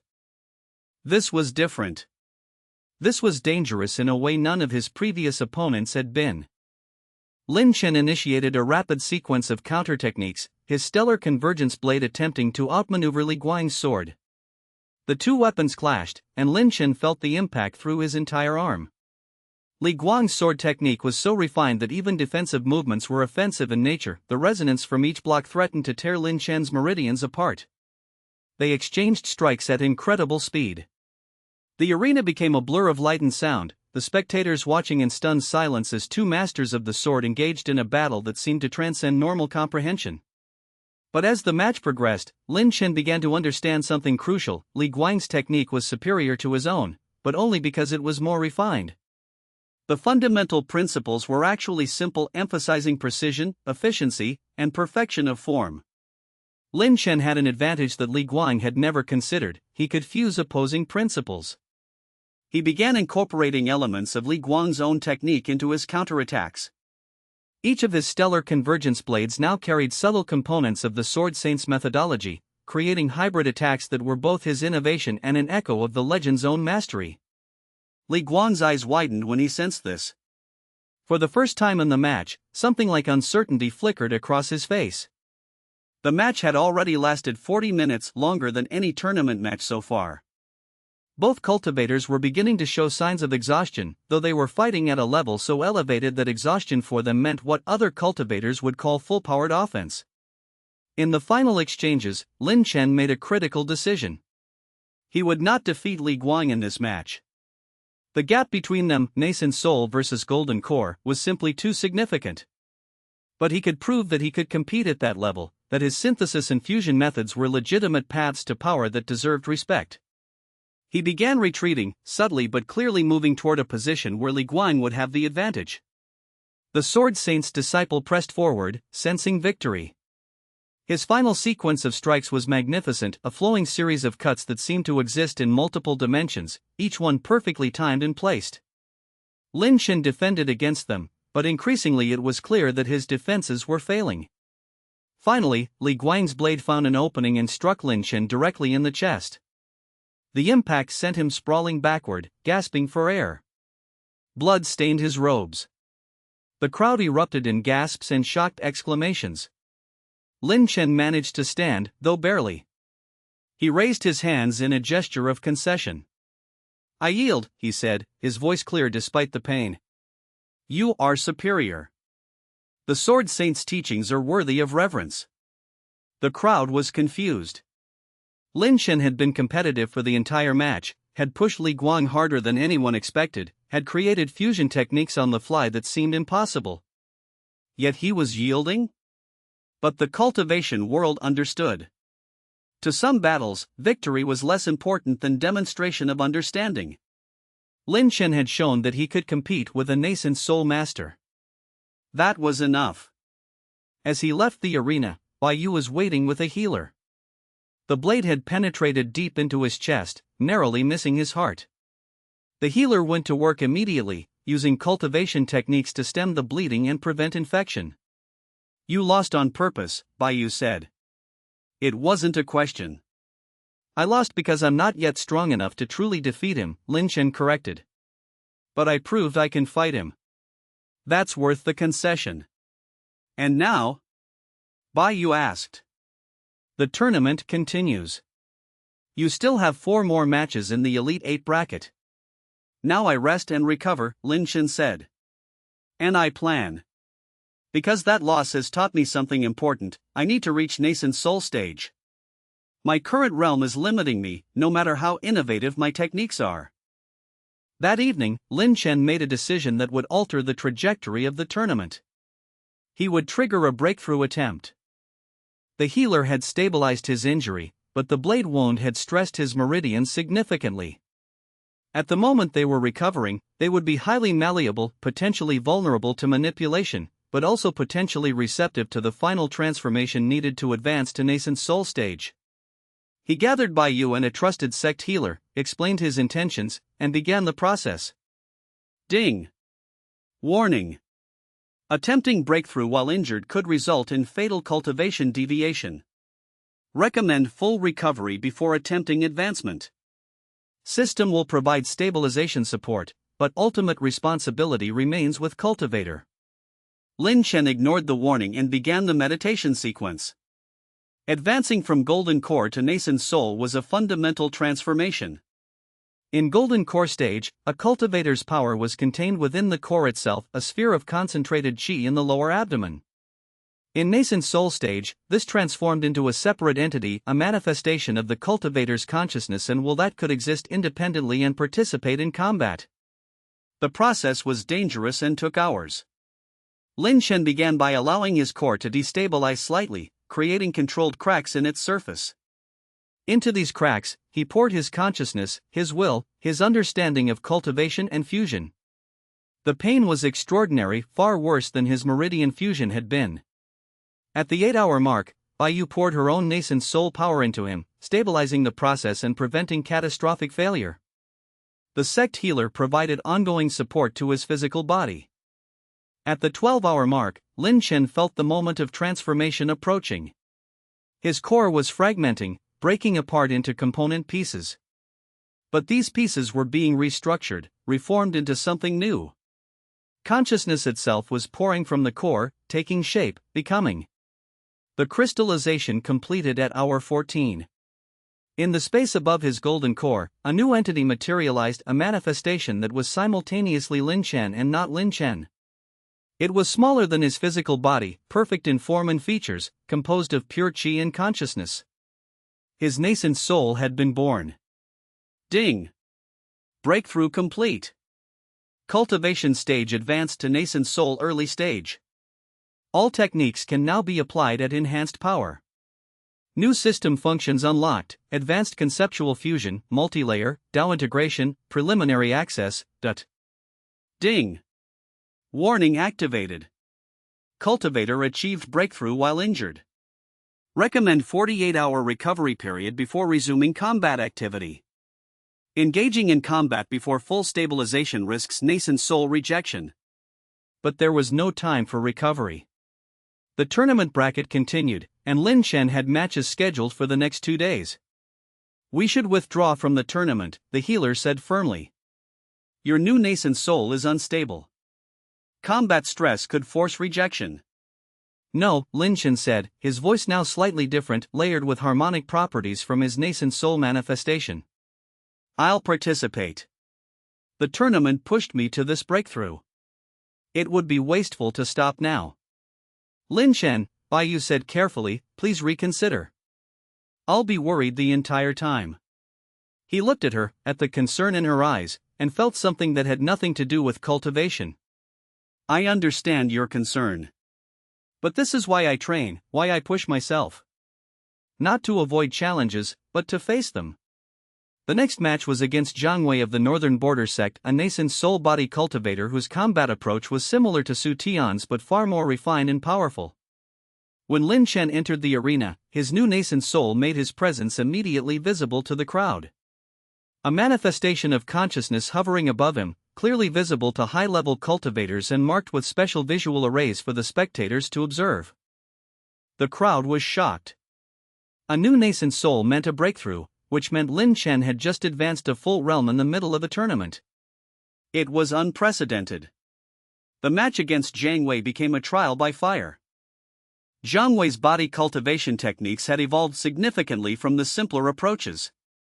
His body was a weapon, yes, but his nascent soul granted him additional abilities: telekinetic enhancement of his physical capabilities, manifestation of defensive formations around his body, the ability to fight at multiple ranges. Liang Chen matched him using his new nascent soul's abilities. He could now move his nascent soul away from his body, creating offensive and defensive positions that physical body cultivators couldn't replicate. His fusion techniques could now be applied through the nascent soul, creating effects that seemed impossible. The battle lasted 51 minutes and was the most intense match of the tournament so far. In the final moments, Liang Chen created a technique that shouldn't have been possible. Using his new Dao integration abilities, still preliminary and unstable, he combined his understanding of physical motion with his understanding of chi flow, creating a hybrid attack that was simultaneously physical strike and pure energy manifestation. Zhang Wei's defenses couldn't handle the hybrid approach.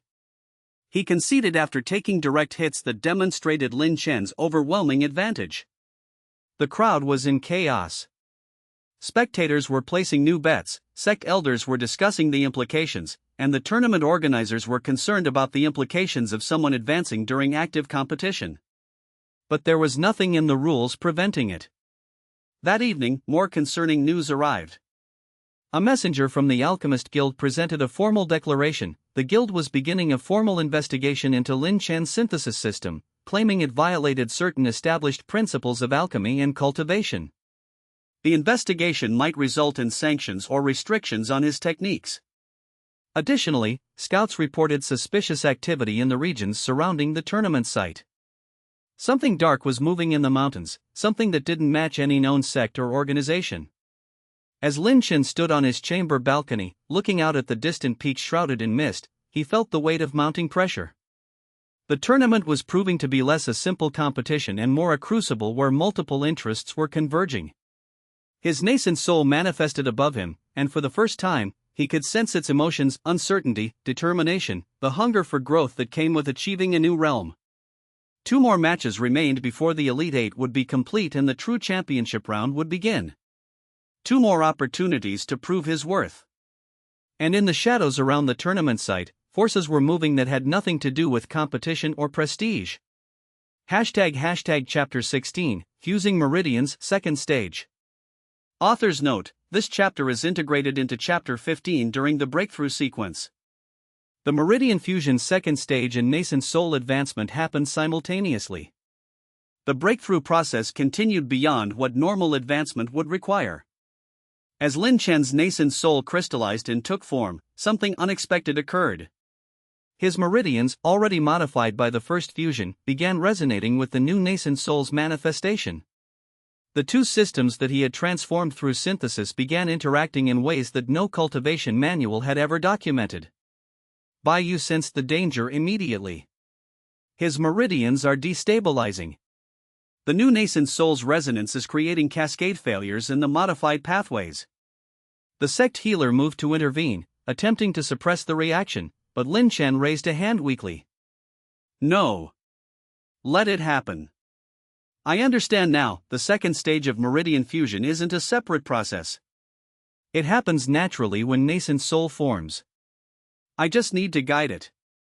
Through the haze of agony, Liang Chen maintained consciousness and will. His modified meridians had been unstable because they were a hybrid system, artificially created pathways that couldn't fully integrate with his natural chi flow. But a nascent soul changed everything. The nascent soul was a manifestation of will and consciousness, something that could impose coherence on even the most chaotic systems.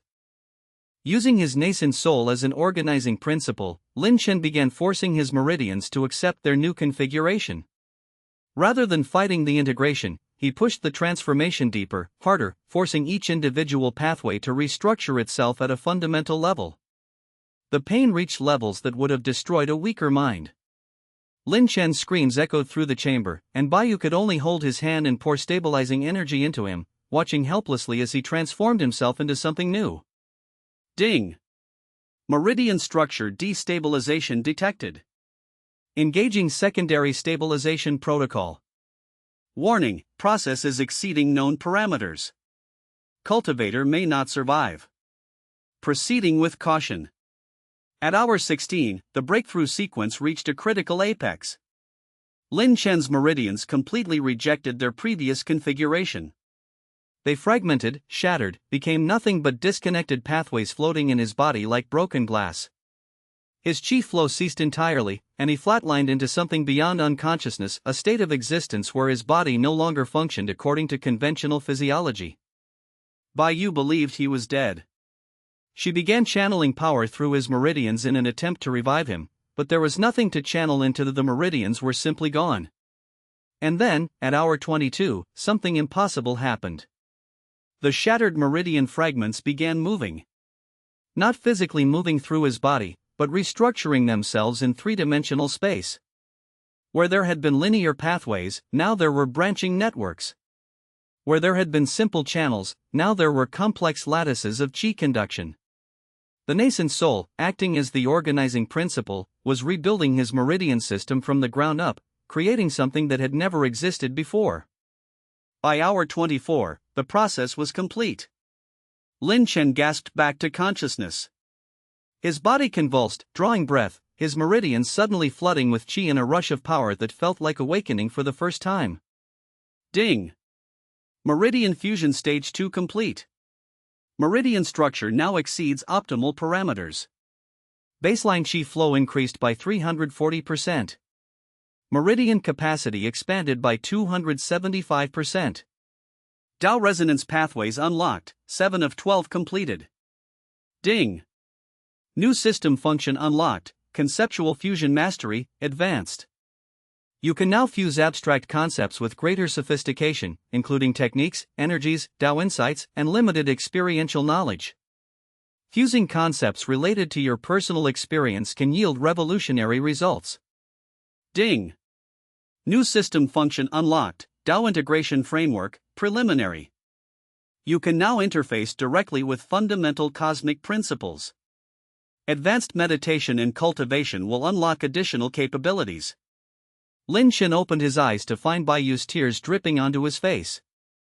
"I thought you were gone," she whispered. "Your pulse stopped for nearly 3 hours. The healers wanted to declare you dead." "I was gone," Liang Chen said, his voice strange and layered now. His nascent soul had transformed his vocal tones permanently. "And then I was remade. The meridian system I have now is completely different from before. It's not just an enhancement, it's a new foundation for everything I'll build going forward." He tried to sit up and found that his body responded with perfect precision. His movements were fluid, effortless, and he could feel the chi flowing through his meridians in intricate patterns that represented something approaching a work of art. His nascent soul, no longer uncertain in its manifestation, floated above him with perfect control. It was no longer simply a consciousness copy, it was a distinct entity, capable of moving independently, of channeling chi, of performing techniques on its own. "Your appearance has changed," the healer observed. Liang Chen looked at his reflection in a water mirror and understood why. The transformation had been so complete that it had affected his physical body. His features were more refined, more perfect. His eyes contained flecks of gold that seemed to glow with an internal light. His presence was different, it carried an authority that came from achieving breakthroughs that even most nascent soul cultivators never experienced. In the tournament arena, this change became immediately apparent. His next match was against Xiao Yun of the Ancient Heaven sect. Xiao Yun was a mid-stage golden core cultivator, but what had made her potentially dangerous was her unusual chi signature, the one that operated on principles beyond normal understanding. When Liang Chen entered the arena, the entire crowd sensed the difference in his presence. "You've changed," Xiaoyun said, her sharp eyes studying him. "I can feel it. You're no longer a golden core cultivator who broke through. You're something else entirely." "I'm a nascent soul cultivator with a fundamentally different meridian structure," Liang Chen confirmed. "And I have access to new cultivation principles that I'm still learning to control." The match became a demonstration rather than a competition. Liang Chen's new abilities allowed him to move and act in ways that Xiaoyun simply couldn't counter.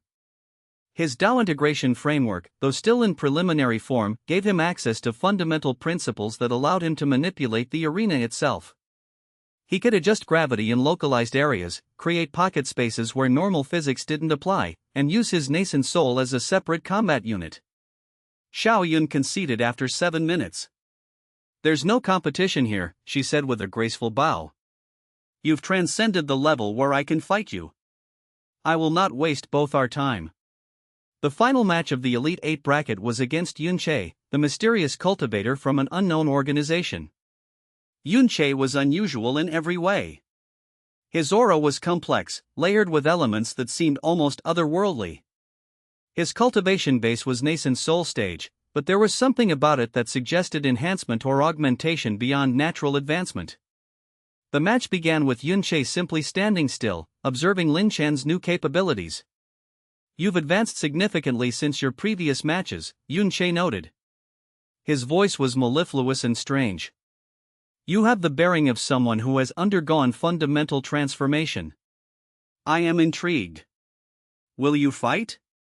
Liang Chen asked. "I will observe," Yun Che replied. "Then determine if combat is warranted." It was an unusual approach, but Liang Chen began demonstrating his new abilities. He created fusion techniques on the fly, showed his enhanced chi flow patterns, demonstrated the independent capabilities of his nascent soul. Yun Che watched everything with an expression of profound interest.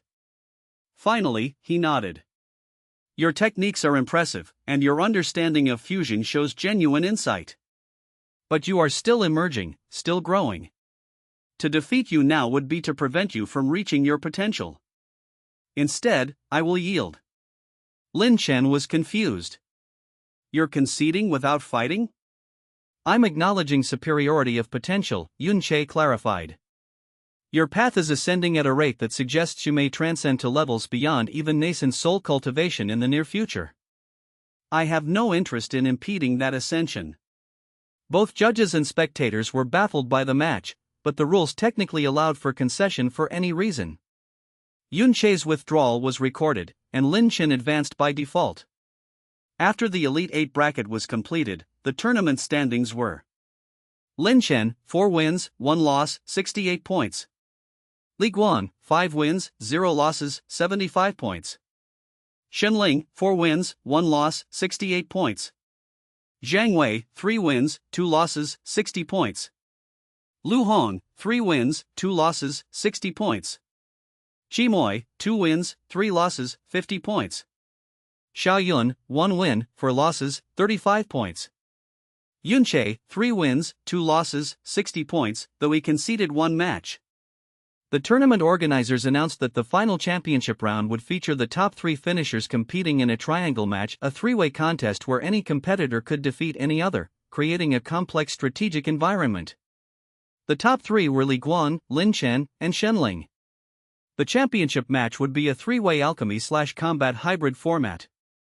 That night, as Liang Chen meditated on his new capabilities, he realized something profound.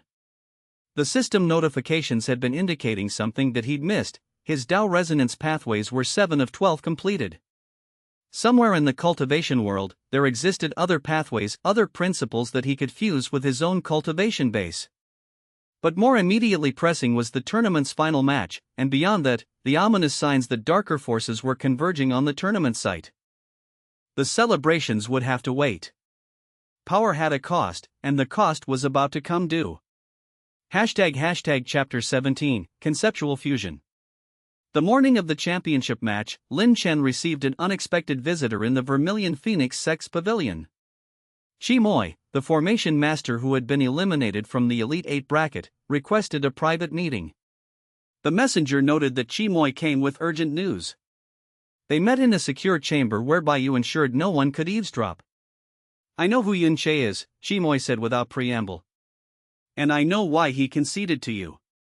"You have my attention," Liang Chen replied carefully. Yun Che is an emissary from the Hidden Heaven sect, a cultivation organization that exists outside the normal sect structure.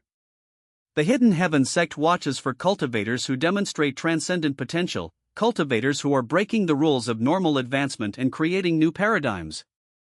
They test such cultivators, and if they pass, they offer recruitment into a broader network that spans the entire continent. "And they believe I'm such a cultivator?" Liang Chen asked. They believe you might be, Chimoy clarified. Yunche is skilled at identifying potential. The fact that you fused your own meridians, broken through to nascent soul in ways that no manual documents, and created an entirely new cultivation methodology using synthesis, these things mark you as someone operating beyond normal parameters. Why tell me this? Liang Chen asked. Because, Chimoy said, standing to leave, the Hidden Heaven sect is not the only organization watching you. The Alchemist Guild, the Azure Cloud sect, and darker forces are all paying attention. Some wish to recruit you. Some wish to control you. Some wish to eliminate you.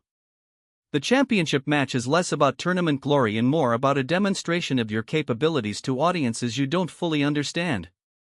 After Chimoy left, Liang Chen found himself thinking deeply about the implications. He had assumed he was advancing his cultivation in isolation, that his synthesis system was a personal secret. But the cultivation world was more interconnected than he'd realized. Multiple organizations were watching, analyzing, and planning based on what they observed. It made the upcoming championship match feel like something more than a competition. The championship arena was modified for the three-way format. Rather than two competitors facing off against each other, the arena was divided into 3 equal sections with neutral space in the center. All 3 competitors could move freely between sections, and matches would be won by creating situations where one competitor was unambiguously defeated while the other 2 remained functional. The crowd was enormous, the entire amphitheater was packed, and overflow crowds filled adjacent viewing areas. Over 100,000 spectators had come to witness the championship. Li Guang entered from the eastern gate, his simple sword in hand, his nascent soul manifesting with a calm, controlled power that suggested absolute confidence. Shen Ling entered from the western gate, not in combat configuration but instead with alchemy equipment. She had announced that she would use the championship as a final opportunity to create a masterwork pill, and the competition would be determined partially by alchemy scores and partially by direct combat if it became necessary. Liang Chen entered from the northern gate, his nascent soul hovering above him, his new meridian system allowing him to cycle through his chi in patterns that created visible light effects around his body. The rules are simple, the head judge announced. Victory can be determined by 1. Defeating both opponents, 2. Having the highest alchemy score if all 3 choose to create pills, or 3. Remaining the last undefeated competitor. Matches will continue until a clear victor emerges. The opening bell rang, and immediately, Shen Ling began setting up her alchemy station.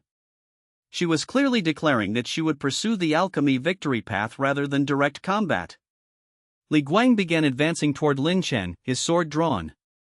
Let us determine who is truly superior. Combat will decide what politics cannot.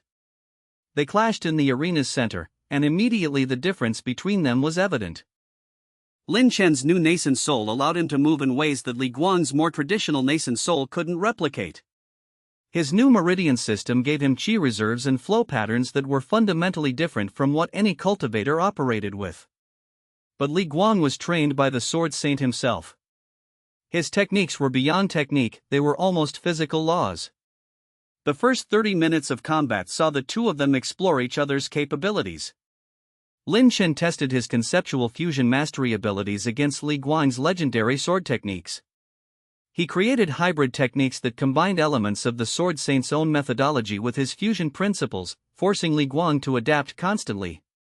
One particularly impressive exchange saw Liang Chen create what he called harmonic blade resonance, a fusion of 3 of Li Guang's own techniques combined with his understanding of chi harmonization. The resulting strike carried properties of precision, power, and adaptability simultaneously. Li Guang's eyes widened when the strike connected. You're using my techniques against me? That's transcendent analysis. Fusion allows me to understand and incorporate what I observe, Liang Chen replied. Your Sword Saint techniques are patterns. Once I understand the pattern, I can integrate them. The match continued, but it was clear that Liang Chen was gradually gaining advantage. His adaptability and constant creation of new techniques were slowly overwhelming even Li Guang's legendary training. Meanwhile, Shen Ling's alchemy was reaching its crescendo. She was creating something magnificent, a pill that glowed with internal radiance, that seemed to contain layers of complexity that suggested divine-grade properties. Her traditional techniques were reaching their absolute peak, guided by inspiration from watching Liang Chen's synthesis methods despite her commitment to orthodox paths. At the 45-minute mark, Liang Chen made a critical decision in his match against Li Guang.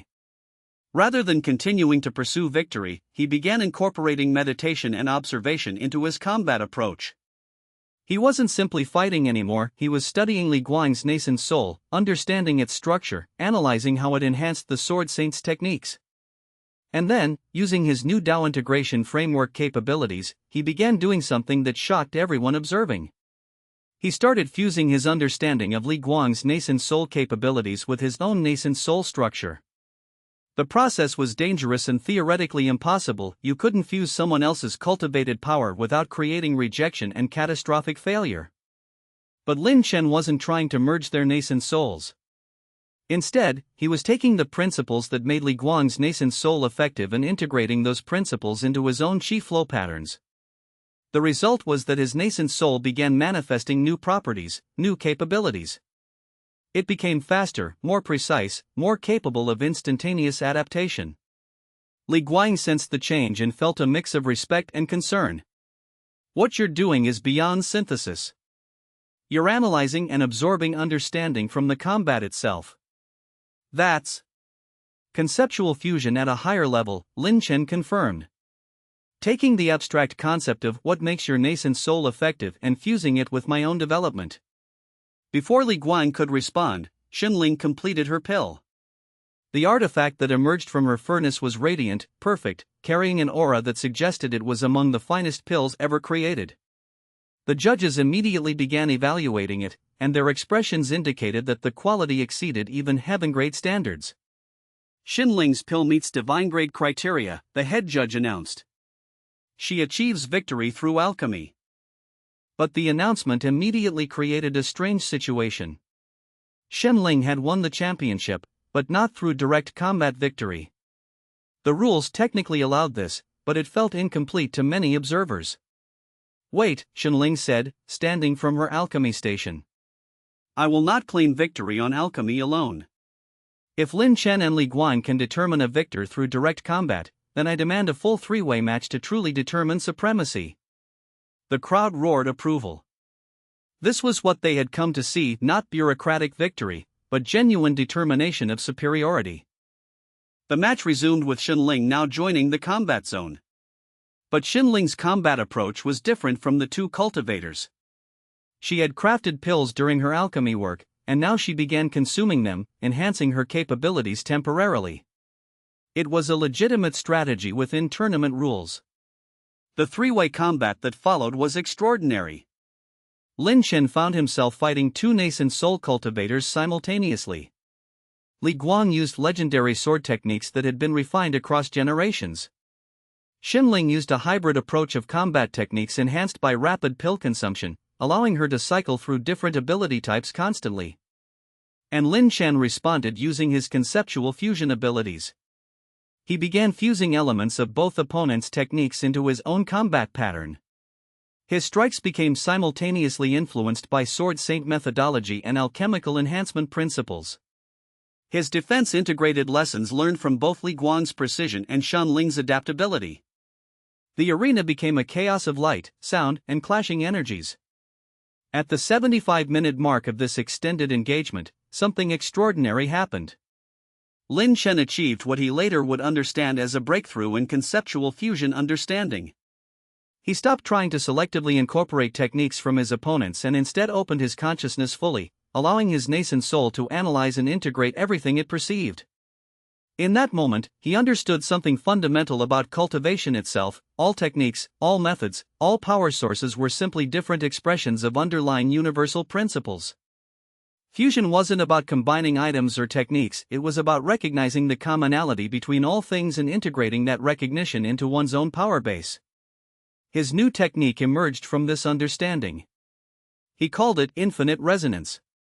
It was a technique that operated on the principle that all power sources resonated at a fundamental frequency, and if you could match that frequency and amplify it, you could enhance any capability, counter any attack, and create new possibilities that shouldn't theoretically exist. When infinite resonance activated through his nascent soul, it created a visible wave of power that affected both Li Guang and Xianling simultaneously. Li Guang's sword technique suddenly became more powerful, more effective, because infinite resonance was amplifying his own frequency. Xianling's pill enhancements became more potent, their effects lasting longer because infinite resonance was resonating with her alchemical power source. But at the same time, Liang Chen's own power was amplified by the same principle. His chi flow became more efficient. His nascent soul capabilities became more sophisticated. His fusion techniques became more powerful. The judges were utterly confused.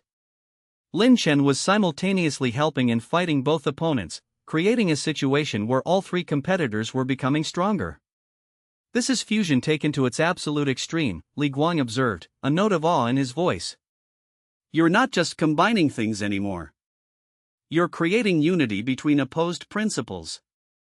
The battle continued, but the nature of the competition had changed. It was no longer about defeating opponents. It had become something closer to a collaborative exploration of cultivation potential, where all three participants were pushing each other toward higher and higher levels of achievement.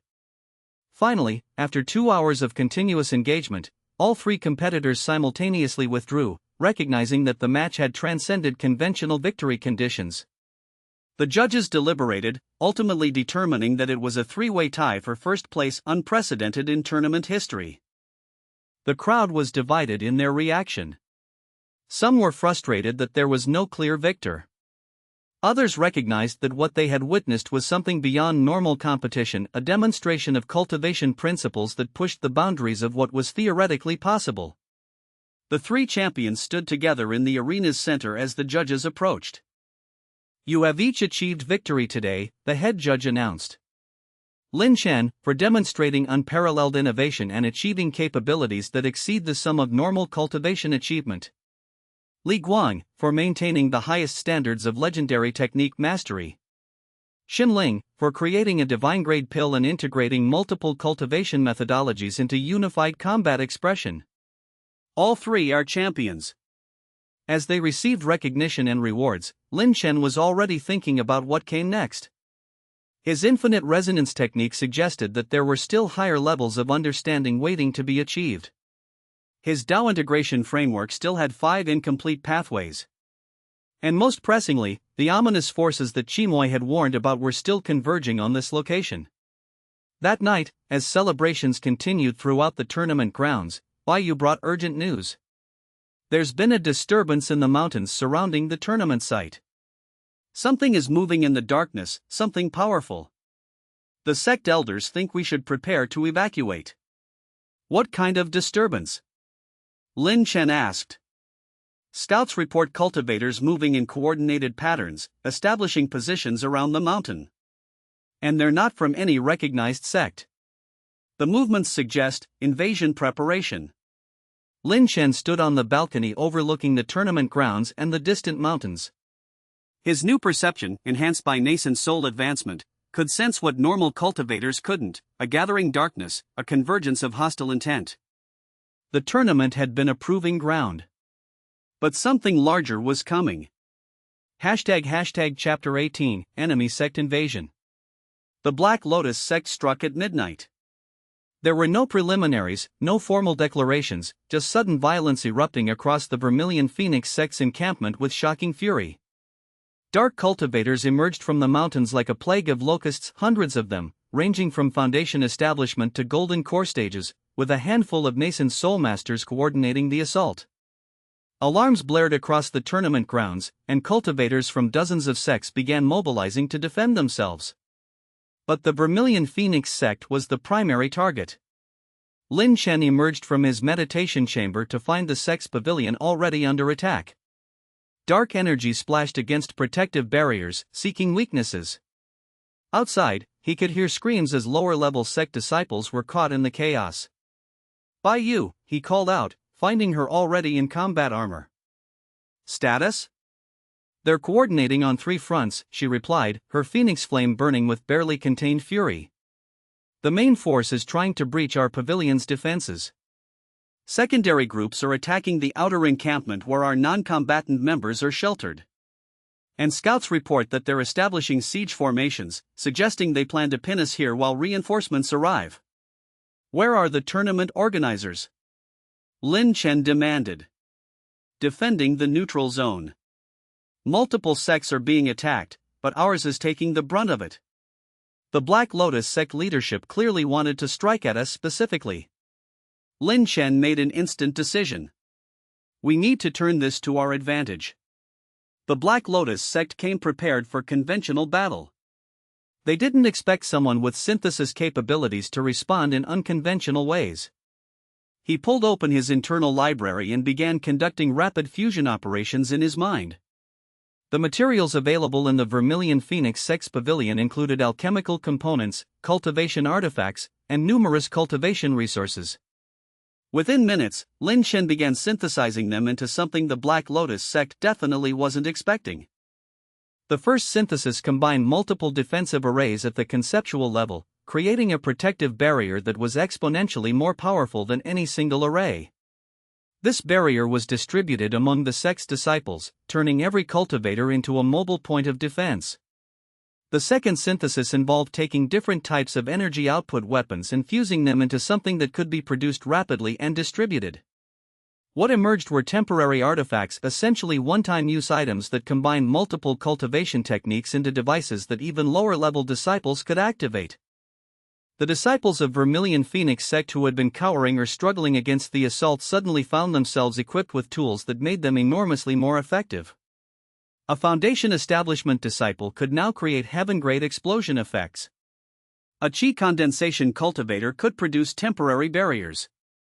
The Black Lotus sect's assault, which had been overwhelming, suddenly slowed. But Liang Chen was only getting started. He left Baiyu to coordinate sect defenses and moved toward the outer encampment where the non-combatants were sheltering. A squad of Black Lotus cultivators was attempting to breach the temporary barriers protecting them. Liang Chen arrived, his nascent soul manifesting fully, and the dark cultivators immediately recognized him from tournament broadcasts. Liang Chen, their leader, a golden core dark cultivator, snarled. You should have stayed neutral. Now you'll die with your sect. Liang Chen didn't even draw a weapon. Instead, he opened his consciousness to his new infinite resonance capability and extended it outward. The principle was simple: identify the fundamental frequency of each dark cultivator's chi and amplify it to the point where their own power became unstable and chaotic. The results were devastating. The dark cultivators' energy cores began destabilizing, their techniques losing coherence, their bodies becoming instruments of their own destruction. Within seconds, the entire squad was incapacitated, their cultivation bases severely damaged. And Liang Chen had barely exerted himself. He turned to the trembling disciples and his people. Rally! We're not prey today.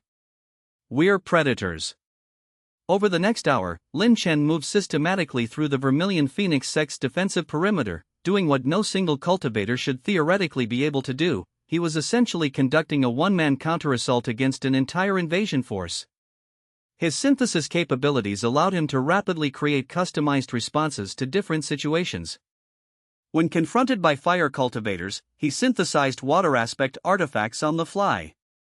When facing formation masters, he created formation-breaking artifacts. His conceptual fusion abilities let him understand and counter enemy techniques with remarkable speed. The Black Lotus sect commander, a nascent soul cultivator named Xianxia, finally realized they were facing something beyond normal combat. All forces, focus on Liang Chen. Xianxia commanded through communication artifacts. Eliminate him and the sect will fall. Dozens of cultivators converged on Liang Chen's position, attempting to overwhelm him through sheer numbers. It was a tactical mistake. Liang Chen activated his synthesized defensive array network, creating a protective sphere around himself. Then, using his nascent soul as a focal point, he began a technique he developed during his intensive training period, mass synthesis field. It was dangerous and theoretically destabilizing, but the principle was elegant. By opening his consciousness to multiple fusion operations simultaneously, Liang Chen could create numerous synthesized effects at the same time, distributing the energy cost across his entire chi system rather than concentrating it in one technique. The effect was like a storm of synthesized power erupting outward. Defensive barriers materialized in front of threatened disciples, eliminating them from combat.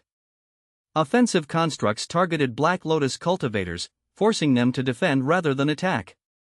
Environmental manipulations changed the terrain itself, creating obstacles and barriers that disrupted enemy movements. And finally, Liang Chen created the centerpiece of his synthesis, something he'd theoretically understood but had never had opportunity to execute, a mass healing effect that combined medical cultivation principles with alchemical pill properties, distributed through the air itself. Wounded Vermilion Phoenix sect members began recovering, their injuries closing as if months of healing had been compressed into moments. Xianxia realized that the situation had become untenable.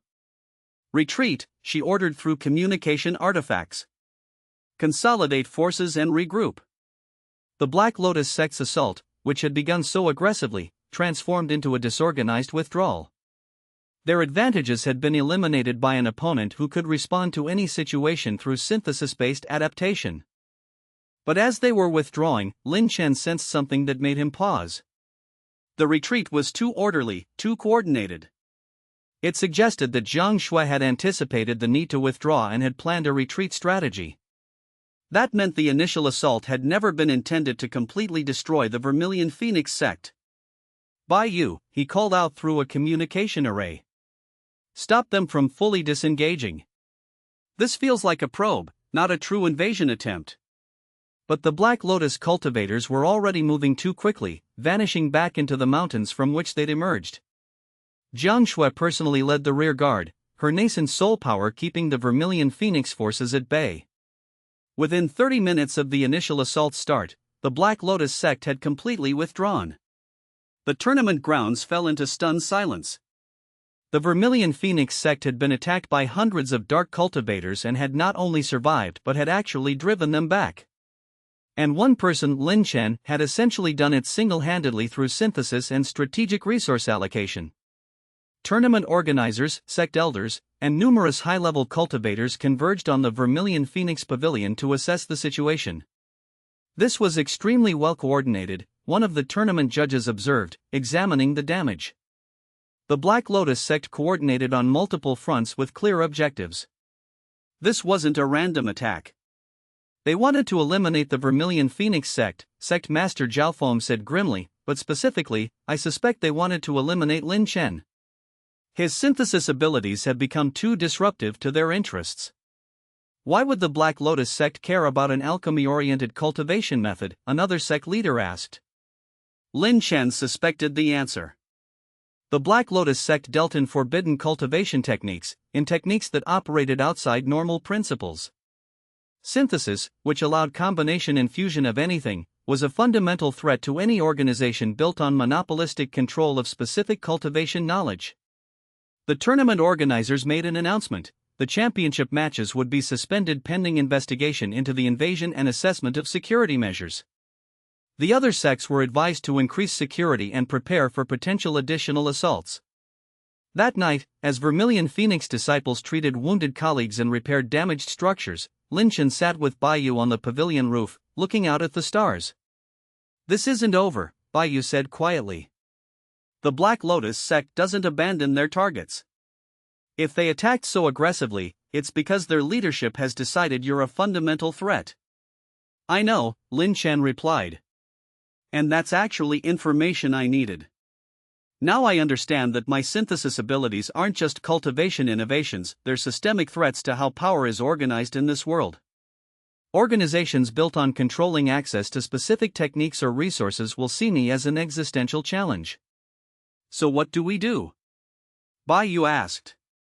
"We become stronger," Liang Chen said simply. "We use the next phase of this conflict to advance further, to refine our techniques, to prepare for genuine war. Because that's what this is becoming. Not a cultivation tournament or a sect rivalry. War." Chapter 19, The War Continues. The retreat of the Black Lotus sect lasted exactly 18 hours. They came back with reinforcements at dawn the second day, but this time with a different strategy.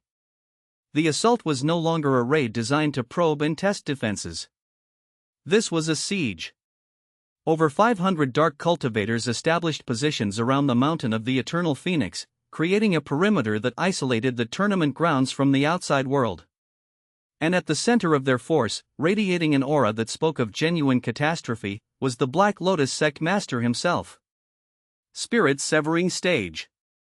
One full realm above nascent soul, a cultivator at the threshold between mortal advancement and true immortality. The tournament grounds fell into controlled chaos. Other sects began breaking camp, attempting to leave before being trapped by the siege. But the Black Lotus cultivators were blocking exit routes, forcing the hundreds of sects and cultivators present to choose between staying to defend together or trying to fight their way through. Sect Master Zhao Feng made the only viable decision: the Vermilion Phoenix sect would defend the tournament grounds and its occupants. "We'll die before abandoning the innocent cultivators trapped here," he said with absolute conviction. Liang Chen was in rapid strategic meetings with sect leadership and representatives from allied organizations. The situation was dire. Approximately 15,000 non-combat or weakly combative cultivators were sheltering in the tournament grounds, and roughly 2,000 capable combat-oriented cultivators from various sects could potentially defend them. Against 500 dark cultivators with spirit-severing leadership, we don't have a chance, one allied sect master said bluntly. Then we don't fight directly, Liang Chen replied. We use synthesis to create force multipliers. Give me access to our sect's resources, and I'll synthesize defensive solutions that can protect this entire region. What followed was the most intensive synthesis operation Liang Chen had ever attempted. Working continuously for 18 hours, with support from alchemists and craftspeople from multiple sects, Liang Chen began synthesizing massive defensive constructs using a strategy that was rapidly becoming his signature, identifying the weakest element of a problem and synthesizing specific solutions for those weaknesses. His first creation was a zone-wide protective barrier, something that would shield the entire tournament grounds from external assault. But rather than creating one massive barrier, he created hundreds of smaller barriers that were networked together, distributing the energy load across multiple anchor points. The second synthesis involved creating what he called distributed power towers, structures that could absorb ambient qi and convert it into usable defensive energy. Placed strategically around the perimeter, these towers would continuously regenerate the barrier network while requiring minimal active maintenance. The third and most innovative synthesis was something he called Guardian Cores, small artifacts that could be distributed to individual defenders, each one capable of amplifying combat capability and providing temporary power boosts when activated. By the time the Black Lotus sect master arrived with full force, the tournament grounds had been transformed into a fortress. The siege began with attempts at assault, but the defensive barriers held. Dark cultivators hurled their most powerful techniques against the shields, but the distributed network simply absorbed the impact and converted it to defensive strength. So you've become an architect as well as an alchemist, the Black Lotus sect master said, his voice like grinding stones, as he manifested visibly above the tournament grounds. He was a massive figure, barely containing the raw power of spirit-severing cultivation. No matter. I will break through your defenses personally. His assault was something beyond anything Liang Chen had witnessed. The sect master struck the barrier network with an attack that shattered multiple anchor points simultaneously. The distributed defensive system compensated, but only barely. His second strike targeted a Guardian Core tower, destroying it utterly. The system is degrading, one of the allied sect masters observed grimly. His power is beyond what the synthesized barriers were designed to withstand. Liang Chen, how long can the defenses hold? Hours at most, Liang Chen replied. But I'm working on something else. He was. In a private chamber of the pavilion, Liang Chen was conducting the most ambitious synthesis operation of his life. Using the Guardian Cores he'd been creating, he was attempting to synthesize them into something that would bond directly with a cultivator's nascent soul. The goal was to create defensive formations that operated at the nascent soul level rather than just the physical level. If he could succeed, he would create defensive capabilities that could not be directly attacked, they would exist in a different dimensional space, protecting the cultivator from threats that couldn't be conventionally countered. The process was theoretically impossible. Nascent souls were unique to each cultivator, and attempting to impose external patterns on them violated fundamental cultivation principles. But Liang Chen had already violated dozens of fundamental principles. Ding!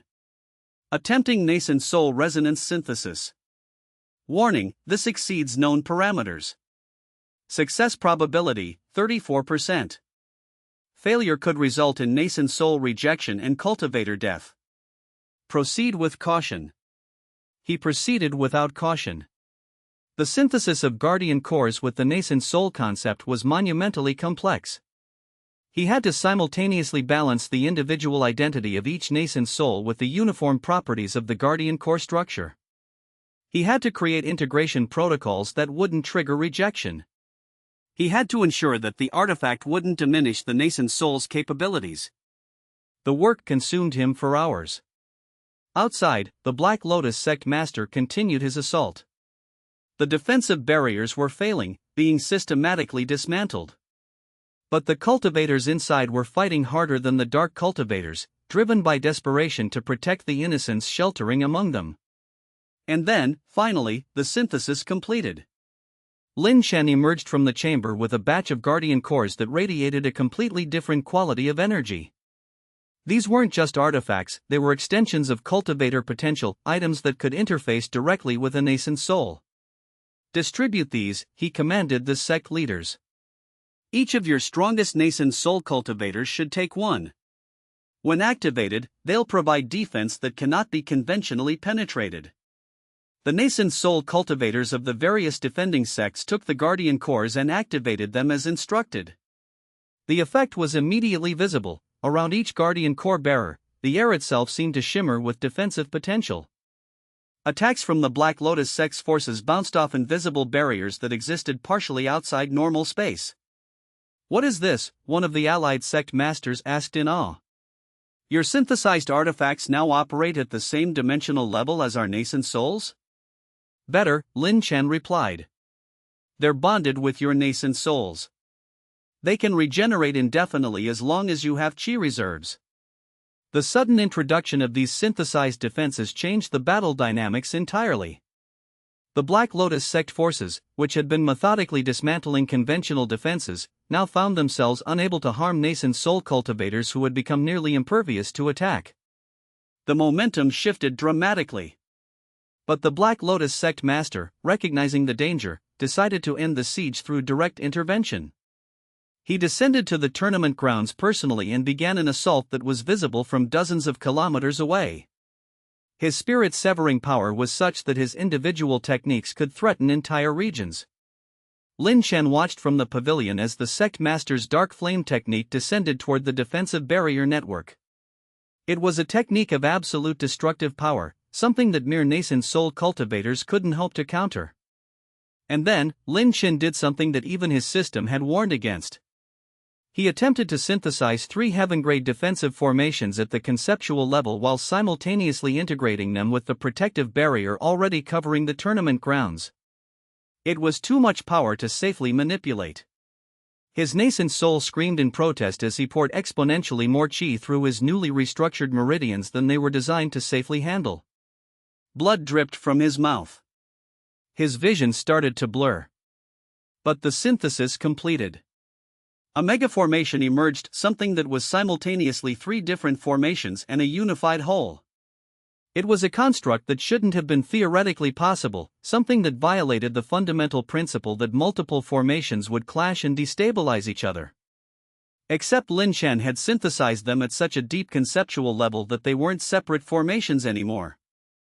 They were one formation that had the properties of 3. The Black Lotus sect master's technique struck this synthesized formation, and for a moment, even the spirit-severing cultivator's assault seemed insufficient to break through. But the effort of maintaining the formation was destroying Liang Chen. Baiyu caught him as he collapsed, his nascent soul flickering with instability. "You've overextended yourself. Your meridians can't sustain this level of power output." "It's holding," Liang Chen gasped. "The barrier is holding. That's what matters." The Black Lotus sect master struck repeatedly, each assault somehow more powerful than the last. But the synthesized formation held. His forces launched coordinated attacks, attempting to overload the system. Still, the defenses remained. Finally, after 2 hours of continuous assault, the Black Lotus sect master withdrew. It was a tactical retreat, a recognition that he couldn't break through the defenses Liang Chen had created, at least not without cost that exceeded the benefit of eliminating one sect or one alchemist. As the dark cultivators disengaged from the siege, Liang Chen lost consciousness. When he woke, it was to find healers working on him, their efforts barely stemming the internal damage from his overextended synthesis work. His meridians had begun to reject his chi flow. His nascent soul was temporarily unstable. And his body had suffered damage that would take weeks to fully heal. "You nearly killed yourself," Baiyu said quietly, holding his hand. "The healers said that if your meridian structure wasn't so advanced, you would have died." "Did the formation hold?" Liang Chen asked, the only thing that mattered to him. "It held," Baiyu confirmed. "Every person in this tournament grounds survived because of what you created. You became the reason 15,000 people are alive." Chapter 20, The Imperial Alchemy Conference. Recovery took longer than Liang Chen expected. Despite the advanced nature of his meridian system, the damage from forcing catastrophic amounts of power through his channels required careful, methodical healing. The Vermilion Phoenix sect's best healers worked on him continuously for 2 weeks before he was stable enough to move without assistance. The aftermath of the Black Lotus invasion was complex. The tournament had been officially suspended, with champions crowned based on the three-way tie that the judges had originally declared. Hundreds of cultivators from other sects had pledged alliance to the Vermilion Phoenix sect, recognizing that Liang Chen's synthesis techniques and defensive capabilities made them powerful allies. The Alchemist Guild's investigation into Liang Chen's system was, surprisingly, put on hold. They had observed what synthesis could accomplish during the defense of the tournament grounds, and their interests had shifted from restriction to understanding. Sect Master Zhao Feng met with Liang Chen in his recovery chamber. "An invitation has arrived," the sect master said, showing Liang Chen a sealed scroll bearing the imperial seal. "The imperial family has requested your attendance at the Imperial Alchemy Conference. It's held once every 3 years in the imperial capital, and it's traditionally the most prestigious alchemy event on the continent. The fact that you've received an invitation less than a month after a major sect conflict is unusual." Liang Chen broke the seal and read the invitation. The calligraphy was exquisite, the formal language expressing interest in demonstrating your innovative alchemy techniques before imperial audiences and honored guests. "It's a trap," Baiyu said immediately. "The Imperial Alchemy Conference is a gathering of every major organization. The Alchemist Guild, the Azure Cloud sect, the Black Lotus sect, they would all have representatives there." "Probably," Liang Chen agreed. "But it's also an opportunity. If I can demonstrate my synthesis techniques at the Imperial Conference, my methods become effectively public. Once something is demonstrated so widely, any attempt to suppress or eliminate it becomes politically impossible." "You're using public exposure as protection," Sect Master Zhao said with understanding. "Clever. But extremely dangerous." "Everything I've done has been dangerous," Liang Chen replied. "At least this danger serves a purpose." By the time Liang Chen recovered enough to travel, 5 weeks had passed since the Black Lotus sect invasion. A diplomatic caravan was assembled, Sect Master Zhao Feng, Baiyu, a contingent of elite Vermilion Phoenix disciples, and Liang Chen himself, still somewhat weakened but increasingly mobile with each passing day. The journey to the imperial capital took 3 weeks of rapid travel through provinces and regions that represented different power structures. The imperial capital itself was breathtaking, a sprawling metropolis of millions, with architecture that blended natural stone formations with cultivated structures. The city was the nexus of the empire's power, hosting the imperial palace, the grand archive, and numerous institutions of learning and culture. The Alchemy Conference was held at the Grand Pavilion, an enormous complex of chambers and demonstration halls specifically designed for large-scale alchemy events. The pavilion was already crowded when the Vermilion Phoenix delegation arrived. Cultivators and alchemists from every major organization in the empire had gathered. The Alchemist Guild had sent Master Feng himself, despite his previous loss to Liang Chen. The Azure Cloud sect had sent their highest-ranking alchemists. The Crimson Pill Pavilion had sent Xin Ling, who greeted Liang Chen with a knowing smile. I suspected you would come, she said. This is the right venue for demonstrating your innovations to the world. Are you here to compete? Liang Chen asked. I am, Xinling replied. Though I anticipate that your synthesis methods will overshadow traditional alchemy. I'm beginning to believe that your approach is the cultivation world's inevitable future. The Imperial Alchemy Conference operated in a series of challenges and demonstrations. Participants could compete in pill creation, artifact synthesis, and theoretical alchemy discussions. The most prestigious competitions were the masterwork categories, where alchemists attempted to create items of exceptional quality. Liang Chen entered his name for the Grand Masterwork category, the highest prestige competition where participants would have unlimited time and resources to create their absolute best work. This is the moment they'll move against you, Bai warned, as they settled into their assigned chambers. The Alchemist Guild, the Azure Cloud sect, and others all have interests threatened by your existence. Combined, they might have enough influence to interfere with the competition. Let them try, Liang Chen replied calmly. I learned during the tournament that complexity of opposition doesn't matter if you understand the underlying principles. The Masterwork category competition began with each alchemist being given access to an extraordinarily well-stocked material chamber. Everything conceivable was available: rare herbs, precious minerals, spiritual beast components, and resources that some cultivators would spend lifetimes gathering. Liang Chen spent the first 3 days simply exploring the available materials, understanding their properties, and contemplating what he could create. Finally, on the 4th day, he began. His masterwork would be a pill, but not a normal pill. Using his infinite resonance concept, he would create a pill that could resonate with any cultivator's individual frequency and enhance their capabilities in ways customized to their specific needs. One person might consume the pill and gain cultivation acceleration. Another might consume the same pill and gain healing properties. A third might consume it and gain enlightenment on their Tao. It was theoretically impossible. A pill could only have fixed properties. Unless those properties were synthesized at such a fundamental conceptual level that they became adaptable based on the consumer's individual signature. Liang Chen began by identifying the absolute foundations of what made a cultivation pill effective: resonance with the consumer's qi, integration with their meridian system, and acceleration of their individual cultivation path. Then, using triple synthesis at the deepest conceptual level available to him, he fused these principles together with materials that represented the entire spectrum of cultivation possibilities. The creation process consumed 2 weeks. He worked continuously, sleeping only when his body physically forced him into unconsciousness. Bai brought him food and water, ensuring he maintained basic function. The other judges and competitors watched in fascination as they observed his working through observation arrays. Other alchemists completed their masterworks. A master from the Alchemist Guild created a heaven-grade pill that would permanently increase a cultivator's qi reserves. A craftsperson from the Crimson Pill Pavilion created a pill that provided perfect medicinal properties for every type of poison or disease. Xinling created a pill that combined aspects of traditional alchemy with synthesis principles she'd been developing independently. All were masterworks. But when Liang Chen's creation reached completion, even the experienced judges seemed uncertain how to evaluate it.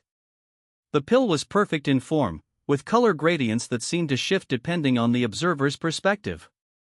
When examined through spiritual sense, it contained layers of structure that appeared to be simultaneously unified and infinitely complex.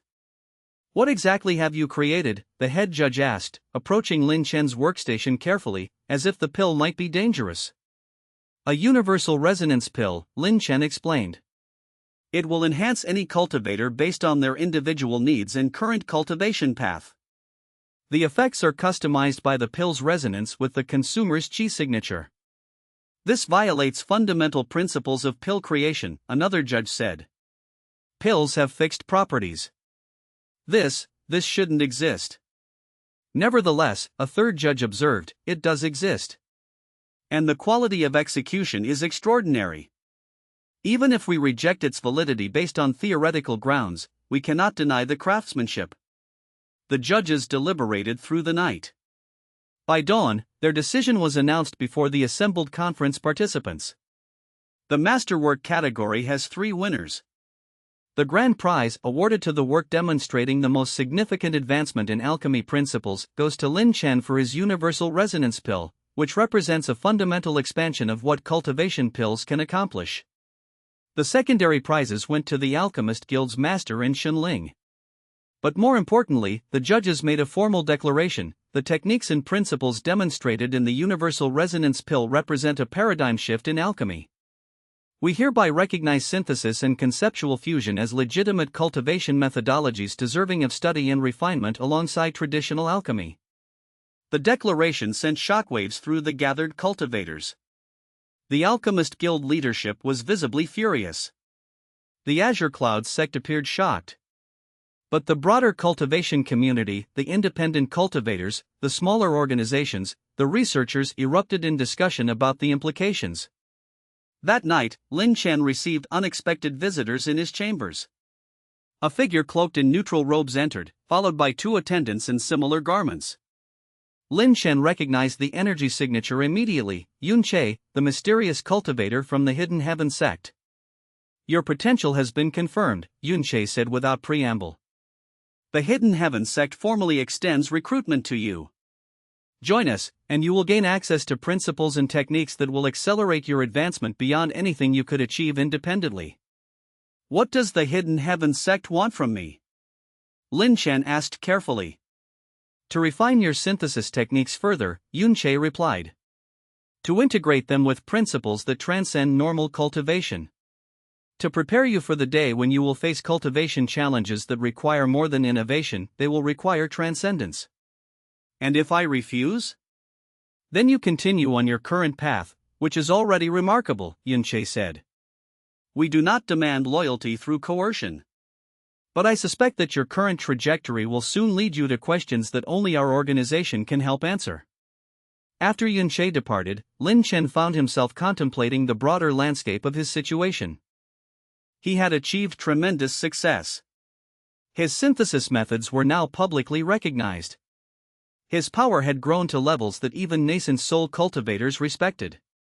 His innovations were changing the cultivation world's fundamental understanding of what was possible. But around him, the game was becoming far more complex and dangerous. The Alchemist Guild was moving from attempting to suppress him to attempting to understand and possibly co-opt him. The Azure Cloud sect's humiliation had never been avenged, making them an enduring threat. The Black Lotus sect had revealed their intention to eliminate him, though their exact motivations remained unclear. And now the Hidden Heaven sect, a shadow organization that seemed to operate across normal sect boundaries, was recruiting him. He was no longer a cultivator climbing toward greater power. He had become a player in games that involved continental politics, organizational interests, and forces beyond his full understanding. Bayu found him on the Grand Pavilion's balcony, looking out over the imperial capital's lights. "What comes next?" she asked. "Growth," Liang Chen replied. "Deeper understanding of my Tao. Refinement of my techniques. And eventually, answering the question of what the infinite synthesis system ultimately leads to." "And the dangers?" Bayu asked. "We face them as they come," Liang Chen said. "I've learned that avoiding danger only makes it worse. Better to advance, to grow stronger, to become capable of handling whatever emerges." His system chimed softly, and he opened his consciousness to the notification. Ding! Imperial Alchemy Conference Championship complete. Reward, plus 1,000 synthesis points. Grand total synthesis points, 8,847. Progress toward next system tier unlock, 78%. Ding! Cultivation status analysis, nascent soul early stage. Estimated time to nascent soul peak, 6 to 8 months with intensive training. Estimated time to spirit severing stage, 2 to 3 years with continuous advancement. Note, your advancement trajectory exceeds normal parameters. System monitoring for cultivation deviation. Liang Chen understood what the system was indicating. He was advancing too fast, pushing through realms at a rate that could potentially destabilize his foundation. Cultivation, like any system, required balance. Too much growth, too quickly, could lead to problems that no amount of power could solve. But he also understood something else. the cultivation world was changing around him. The old paradigms, the old structures, the old limitations, they were all being challenged and rewritten by the emergence of synthesis principles. He was riding a wave of that change, and fighting against the current would only slow him down. That night, as he settled into meditation, Liang Chen formulated his next steps. First, he would continue advancing his cultivation, preparing for the day when he would face spirit-severing cultivators in genuine combat. Second, he would refine his synthesis techniques further, pushing toward mastery of his system's highest functions. Third, he would begin investigating the Tao resonance pathways that his system had indicated were incomplete, understanding what those pathways were and what they could provide. And finally, he would continue to move forward, deeper into the complex political landscape of the cultivation world, knowing that his presence itself was a force of change. The story of Liang Chen, the failed alchemist who gained the infinite synthesis system, was no longer the simple tale of one cultivator's advancement. It had become something far larger. #epilogue, Gathering Storms. In the weeks following the Imperial Alchemy Conference, the cultivation world was in upheaval. Multiple organizations began developing synthesis-based methodologies, attempting to replicate or compete with Liang Chen's innovations. The Crimson Pill Pavilion, under Xinling's leadership, became a center of synthesis research, bridging traditional and innovative approaches. The Alchemist Guild's stance softened. Rather than attempting to suppress synthesis, they moved to regulate and standardize it, effectively integrating it into their organizational structure. This was both an acknowledgement of Liang Chen's success and an attempt to maintain organizational relevance in a changing landscape. The Azure Cloud sect entered a period of internal turmoil. The sect's pride had been wounded by their former disciples' extraordinary rise to prominence. Some senior members advocated for reconciliation and recruitment of Liang Chen back into the fold. Others demanded revenge and elimination of the threat he represented. The Black Lotus sect's retreat had been strategic but troubling. Intelligence reports suggested that they were reorganizing their forces and planning something larger than the initial siege. The organization's interest in eliminating Liang Chen had not diminished, if anything. His public triumph at the Imperial Conference had intensified their determination. And in the shadows, the Hidden Heaven sect watched and waited, knowing that Liang Chen represented something they had been searching for, a cultivator capable of breaking the boundaries that confine all others.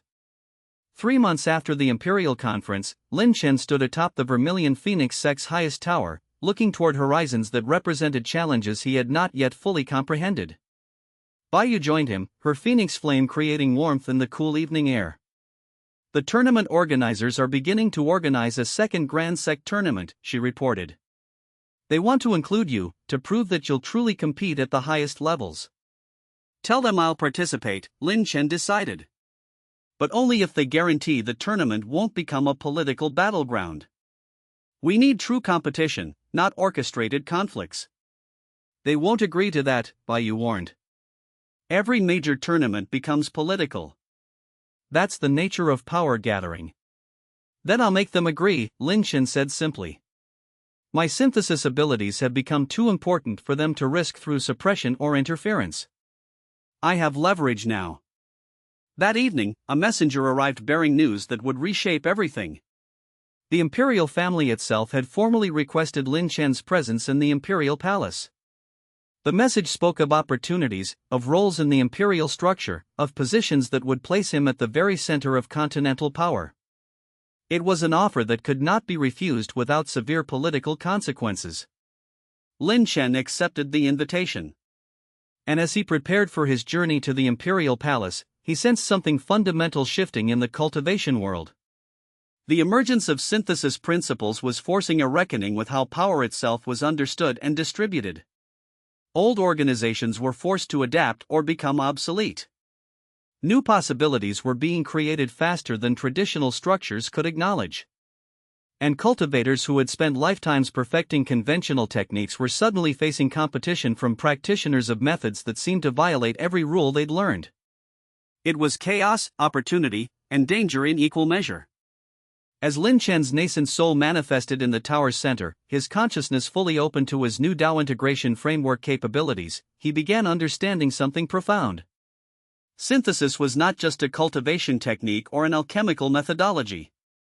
It was a principle that could be applied to every aspect of reality, to understanding itself, to growth, to the very structure of civilization. And his role was to be the pioneer, the one who first truly grasped these principles and showed others what became possible when you stopped accepting limitations and started reinterpreting them as opportunities for integration. The next phase of his journey awaited. The imperial capital beckoned. And the cultivation world, for all its resistance and political complexity, was beginning to reshape itself around the innovations that one person had brought to existence. End of chapters 11-20. Story summary, chapters 11-20*. Liang Chen's journey from a talented but unconventional cultivator to a continental force of transformation continued through these chapters. His synthesis methods, initially dismissed as tricks or novelties, gained legitimacy and power through multiple major events.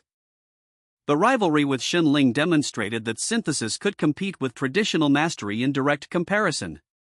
The Grand Sect tournament showcased Liang Chen's ability to innovate under pressure, eventually breaking through to nascent soul stage through a fusion of meridian transformation and conscious breakthrough.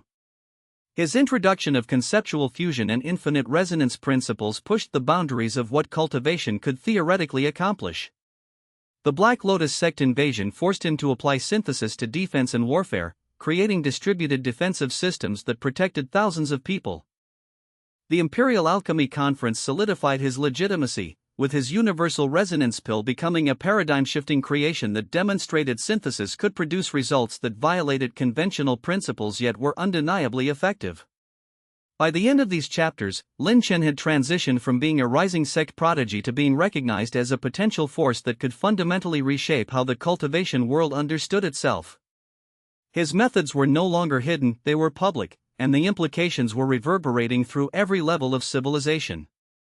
The path forward led to the imperial palace, greater responsibilities, and challenges that would require not just cultivation mastery but political acumen and strategic thinking. The infinite synthesis system continued its quiet evolution, hinting at capabilities and purposes beyond what Liang Chen had yet discovered. Word count, approximately 133,000 words, chapters 11-20. Activated, the infinite synthesis system. Chapters 21-30, the Imperial Alchemy Conference arc.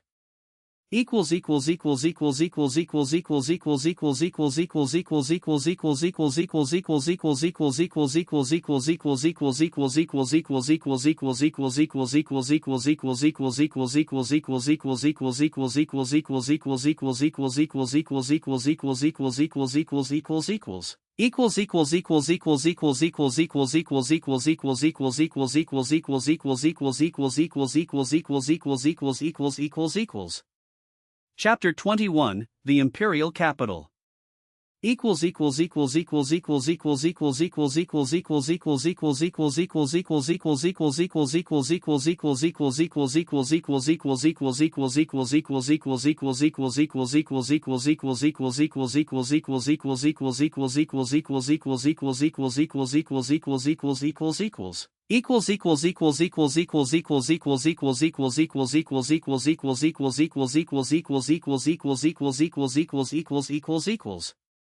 The moment Liang Chen stepped through the outer gates of the imperial capital, he felt the suffocating weight of cultivation pressure descend upon him like a physical force. The city sprawled before him in terrace layers, each district rising higher than the last, with the imperial palace gleaming white and gold at the absolute zenith. But it wasn't the architecture that made his skin prickle with unease, it was the sheer density of cultivators. Servants here possessed foundation establishment cultivation. Actual servants, carrying water jugs and sweeping streets with the casual grace of cultivators who had transcended mortal limitations centuries ago. Guards wore the auras of golden core experts. Even the beggars in the alleyways, as Liang Chen passed them, radiated the unmistakable signature of nascent soul cultivators fallen on hard times.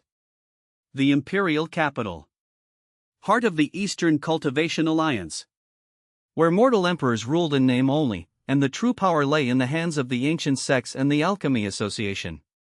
Liang Chen pulled his outer robe tighter, keeping his own aura carefully muted. He was early nascent soul, powerful by the standards of any lesser city, but here he was a drop of water in an ocean of spiritual power. The Pill Emperor himself, the legendary Tao-seeking master who had presided over the alchemy world for 3,000 years, walked these streets. Immortal Ascension realm cultivators weren't uncommon. Even spirit-severing experts were merely noteworthy, not shocking. The journey from the Vermilion Phoenix sect had taken 3 weeks of hard travel. Baiyu had wanted to accompany him, but Liang Chen had insisted she remain behind to protect the sect. The conspiracy against him was growing, he could feel it, a dark pressure that had been building since his victory over Guildmaster Phone. Someone wanted him dead. Multiple someones, perhaps.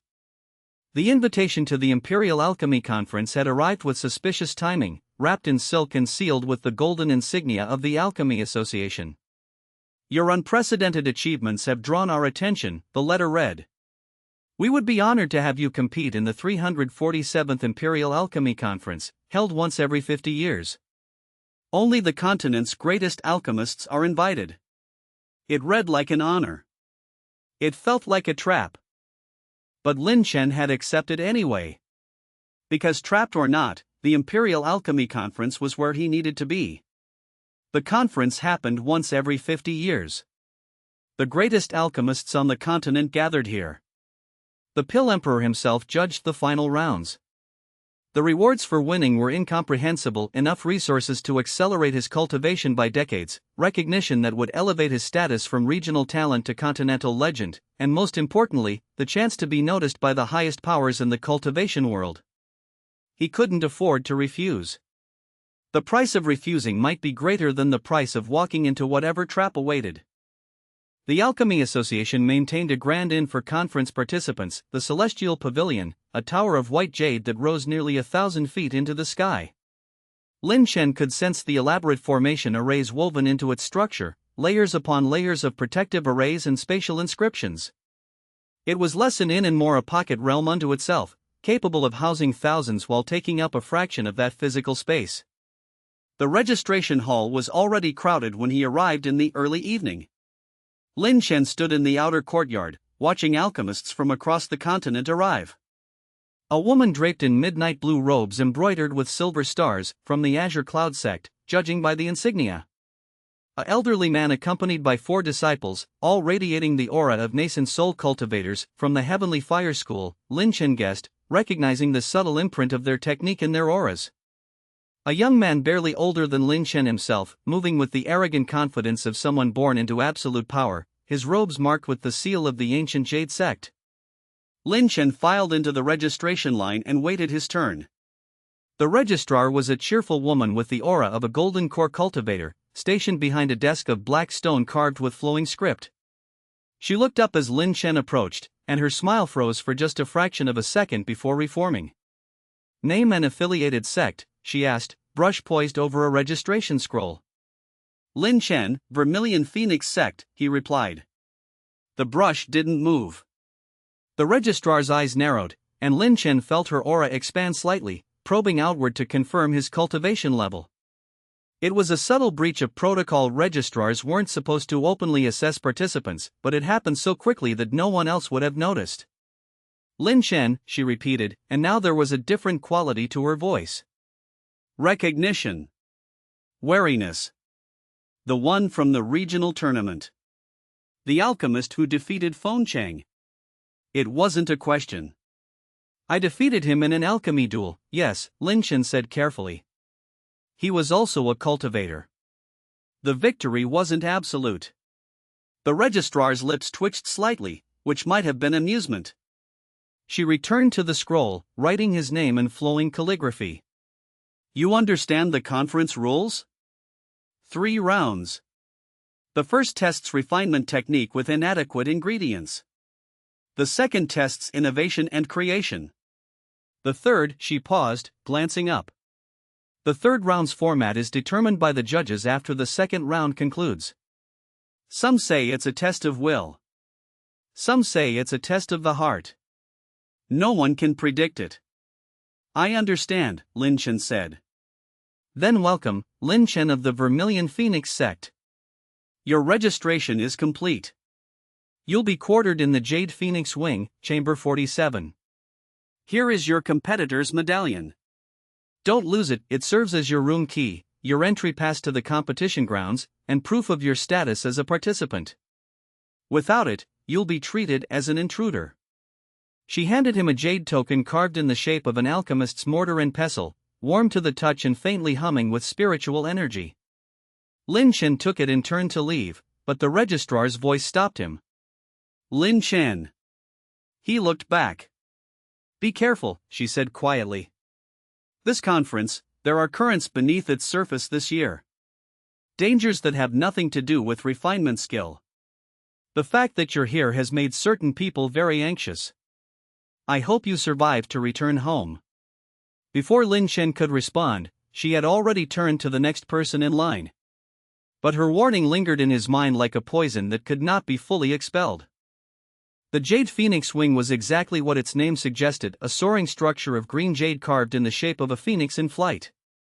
Inside, the architecture defied physics, with corridors that seemed to fold in on themselves and staircases that led to chambers floating impossibly in the air. Liang Chen's room was on the 47th floor, a fact he confirmed by counting as he climbed. The door recognized his medallion and swung inward with a soft whisper of spiritual power. The chamber was spacious and decorated with surprising good taste: white silk curtains, a bed of cloudsoft materials, a cultivation chamber marked with meditation arrays, and a private garden where exotic spiritual plants grew in neat rows. It was a room fit for a nascent soul cultivator of significant status. The association clearly wasn't skimping on accommodations. Liang Chen set his traveling pack on the bed and approached the window. The view stretched across the imperial capital, and even in the fading light of evening, the city was breathtaking. Towers of crystal and jade rose in the distance. Flying cultivators traced graceful arcs across the sky, their auras painting patterns of light that faded slowly. Somewhere in the distance, bells chimed, perhaps signaling the dinner hour, or marking some important moment in the city's endless cycle of cultivation and power. A knock at the door interrupted his contemplation. Liang Chen tensed, hand instinctively moving toward the storage ring where his most potent talismans waited. He opened his senses, probing outward, but detected only a single aura: nascent soul, roughly equivalent to his own stage, no immediate threat signature. He opened the door.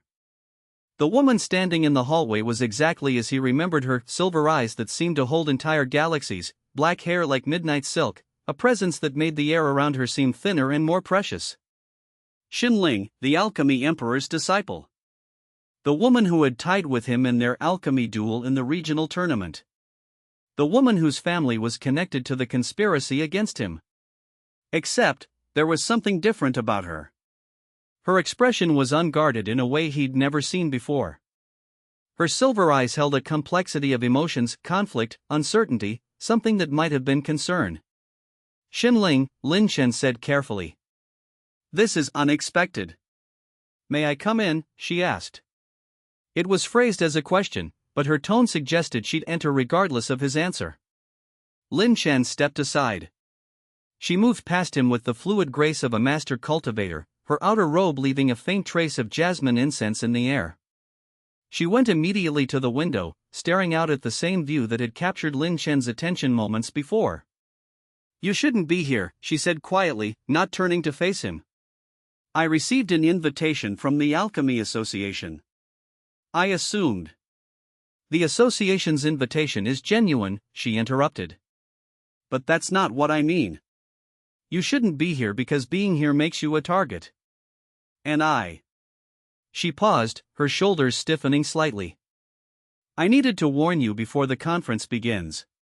Liang Chen's hand clenched into a fist. Your family is involved in the conspiracy against me. Yes. There was no denial in her voice, no attempt at excuse. Just a flat admission of fact.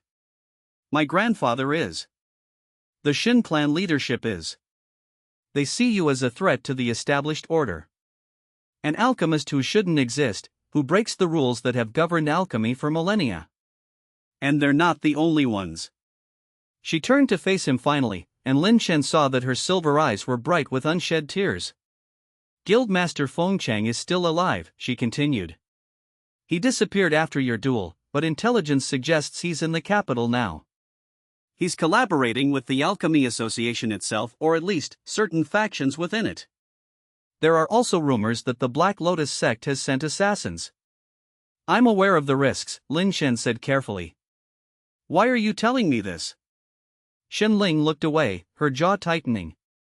Because She trailed off, struggling with the words. Because despite everything my family wants, despite what I'm supposed to do, I don't believe you're a threat. I think you're something new. Something that we've never seen before. And I think that the old order needs to change. It was as close to a declaration of defection as she could make without directly renouncing her family. Liang Chen understood the weight of those words. For someone of Xianling's position, born into one of the most powerful alchemy families on the continent, to even hint at such a thing was a betrayal of everything she'd been raised to believe. What are you asking of me? Liang Chen asked. Watch carefully during the conference, Xianling said. Pay attention to everyone around you.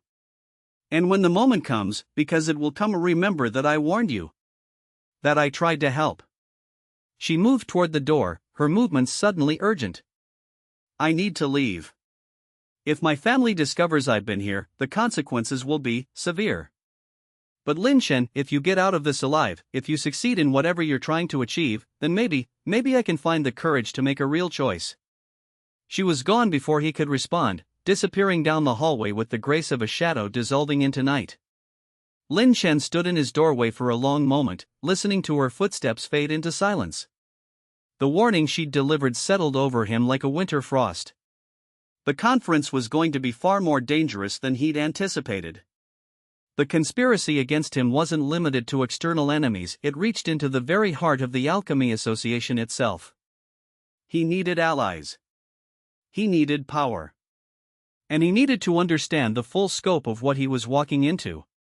Liang Chen closed his door and settled into his meditation chamber, sending out a spiritual message through his sect medallion to buy you back at the Vermilion Phoenix sect. Xianling has confirmed multiple threats. Feng is in the capital. Black Lotus is confirmed. The association itself may be compromised. I'm going to trust Xianling's information, but I need you to verify everything from the sect's intelligence network. And by you, be prepared for the possibility that I don't return from this conference. If I fail, the sect will need your leadership. The response came within a few minutes. Understood. I'm already mobilizing our contacts. Liang Chen, whatever happens in that capital, come back alive. The sect needs you. I need you. Liang Chen closed his eyes and drew a deep breath. The conference would begin tomorrow. The first round would test his refinement technique against impossible odds. He would face alchemists from across the continent, masters who had studied their craft for centuries. But he had something they didn't. He had the infinite synthesis system. He had the ability to fuse, to create, to synthesize the impossible. And now, he had a warning. Knowledge was its own kind of power. He settled into deep meditation, preparing himself for the trials ahead.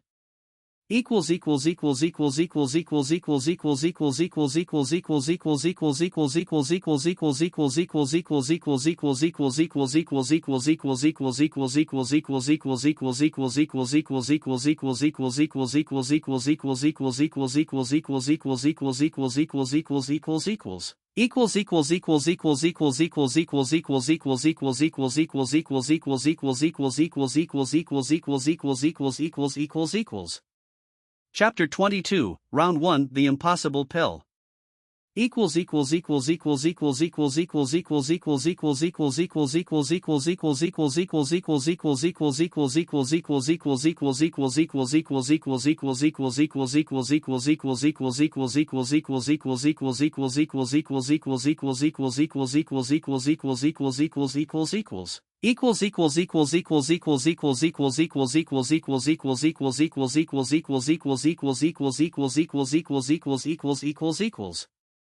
The competition grounds were located in the heart of the imperial capital, in a vast complex known as the Alchemy Hall. It was constructed entirely from materials that defied normal classification. The walls seemed to be made of solidified starlight, the floors of compressed moonbeams, the ceiling of something that shifted between crystal and cloud. The overall effect was of standing inside a space that existed somewhat outside of normal reality, a pocket of the world carved out specifically for the pursuit of alchemical arts. The first round would test refinement, the most fundamental alchemical skill.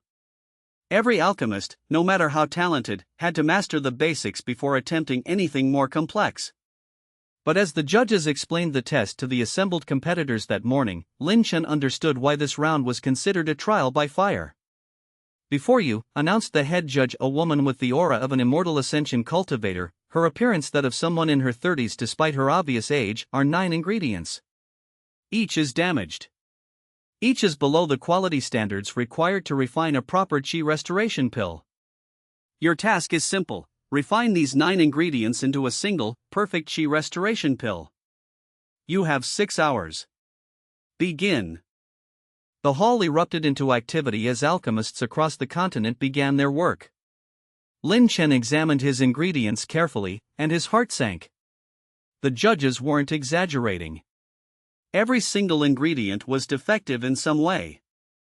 The primary herb moonvein grass had been harvested at the wrong time of lunar cycle, causing its essence to crystallize incorrectly.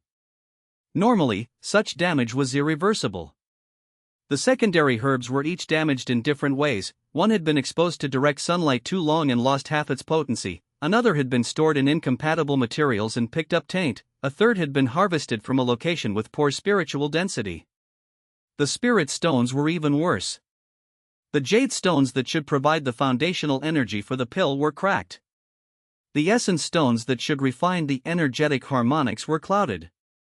The binding stones that should hold everything together were fragmenting. It was impossible.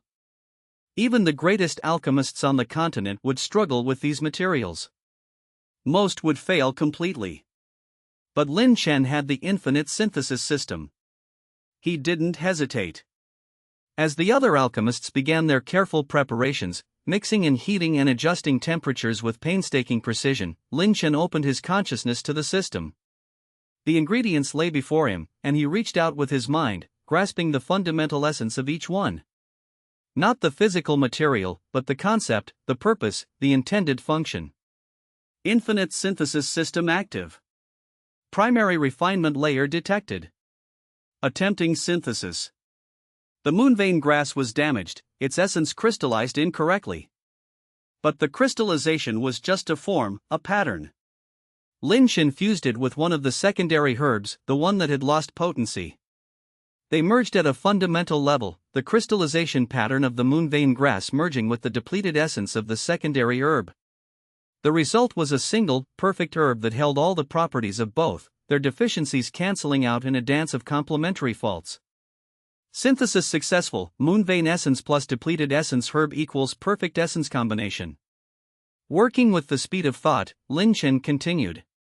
The sun-damaged herb and the tainted herb merged together, their conflicting degradations causing them to become something new, a herb whose essence had been fundamentally altered, refined not through the traditional heating and processing but through direct synthesis. The fragmenting binding stones and cracked jade stones fused with the clouded essence stones, all three becoming a single perfect spiritual component. Across the hall, alchemists were still in the early stages of preparation. Some had only just begun heating their primary ingredients. A few had given up already, their auras dimming as they accepted defeat. Liang Chen had already completed the material preparation phase. Now came the actual refinement. This was the part where he couldn't rely on synthesis alone, he still needed to demonstrate legitimate alchemical skill. If he created a perfect pill purely through fusion, the judges would grow suspicious. He needed to refine the materials according to proper technique, then use synthesis only to compensate for the initial damage. He lit the alchemist's flame, a spiritual fire that burned at precisely the right temperature for this particular refinement. He began adding the prepared ingredients in the proper sequence, stirring with a jade rod in counterclockwise motions, then clockwise, then in the figure-8 pattern that was unique to qi restoration pill refinement. The flame burned hot. The contents of his cauldron began to swirl, the essence of the ingredients mixing together, interacting, beginning to form the base structure of a pill. This was where most alchemists would struggle, keeping the essences aligned, preventing them from separating, maintaining perfect harmony through the critical middle stage of refinement. Lin Chen felt the essences resisting each other, the fundamental incompatibilities in his damaged materials trying to express themselves.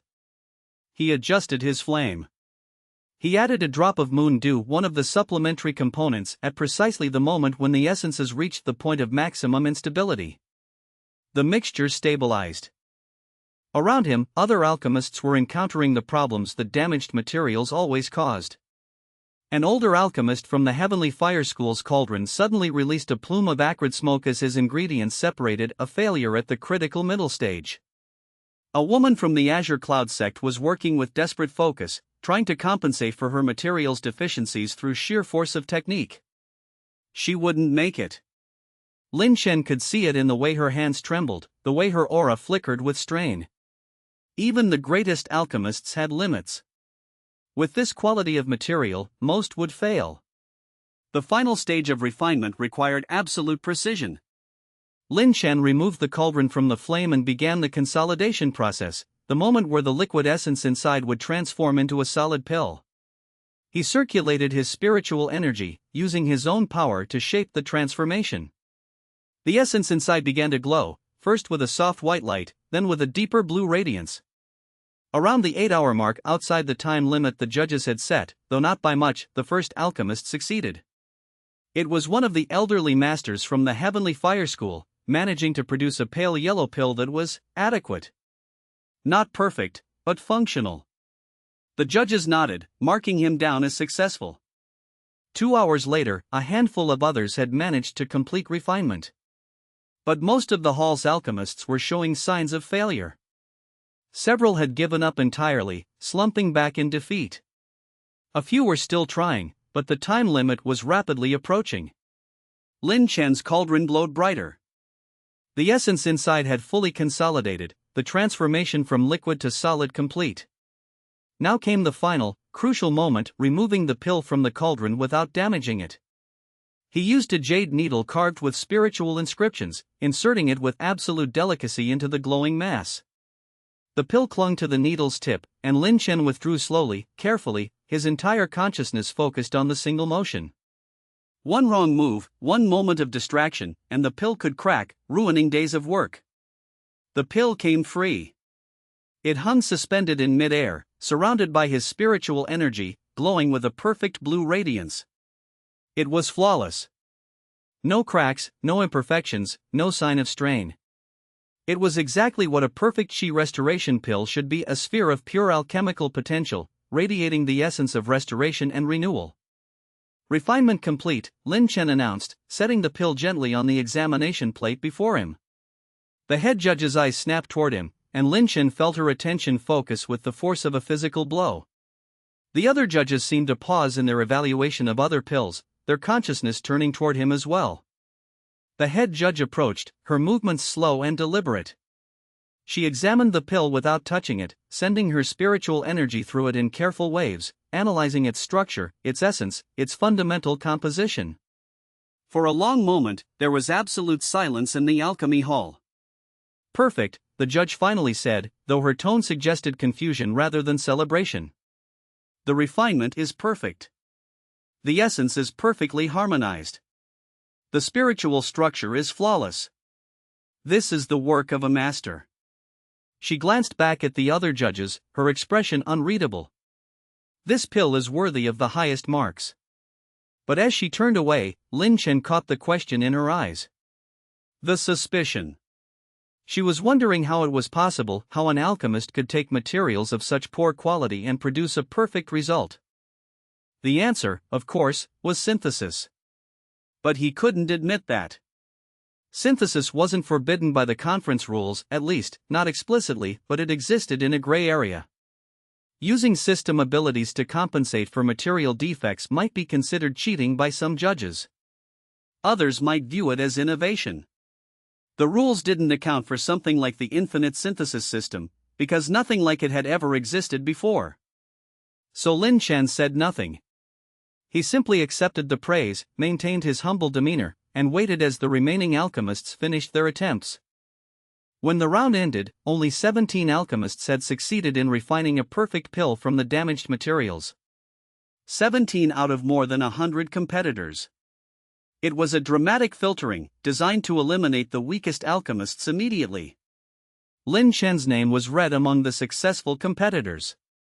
But he noticed that the judges were watching him particularly closely, their eyes carrying the weight of questions they hadn't yet asked. One of the successful competitors was Xinling. Her pill had been slightly imperfect, a small discoloration on its surface, but still good enough to earn acceptance. She had passed the first round through skill alone, without synthesis or system advantages. Another successful competitor was a man who couldn't have been older than 30, from the ancient Jade sect. His pill was flawless, produced with a speed that suggested decades of practice. When the judges examined it, they nodded in satisfaction but without the confusion they'd expressed toward Liang Chen's work. That evening, as the successful competitors gathered in the Celestial Pavilion's Great Hall for a celebratory feast, Liang Chen found himself standing near that same young man. Their eyes met across the crowded space, and the young man nodded slightly, a gesture of mutual respect between competitors of equal skill. "You're the one who defeated Feng Chang," the young man said, approaching with the confidence of someone accustomed to being the center of attention. "I'm Xianxia, from the ancient Jade sect. I've heard stories about you." "Liang Chen, Vermilion Phoenix sect," Liang Chen replied. "The stories are probably exaggerated." "Probably," Xianxia agreed, though his eyes suggested he didn't believe it. "But your refinement today was interesting. That damage pattern in your materials, I've never seen anyone successfully work with something that degraded before. Your technique must be extraordinary." "I've had good teachers," Liang Chen said carefully. "Or you know tricks they don't," Xianxia suggested, his tone light but his eyes sharp. "Either way, I'm looking forward to the second round. It will be interesting to see how you handle creation. That's where the truly talented alchemists separate from the merely skilled." He walked away before Liang Chen could respond, disappearing into the crowd of celebrating competitors. Liang Chen stood alone, holding his cup of spiritual wine, feeling the weight of attention from all directions. The first round had established him as a serious contender. It had also made him a target. Every alchemist here would be analyzing his technique, looking for weaknesses, trying to understand how he had accomplished the impossible. The conspiracy was growing more complex. The academy judges were watching him. The other competitors saw him as a rival. And somewhere in the shadows of the imperial capital, enemies were preparing to strike. The second round would be even more dangerous than the first. In the creation round, he couldn't hide behind technical skill. He would have to create something genuinely new, something that showed innovation and mastery. He would have to use conceptual fusion. And if the judges saw that, if they truly understood what he was doing, there would be no more talk of technique or training. They would recognize the impossible, and they would demand explanations that he couldn't give. Liang Chen finished his wine and retired to his chamber, preparing himself for the challenges ahead.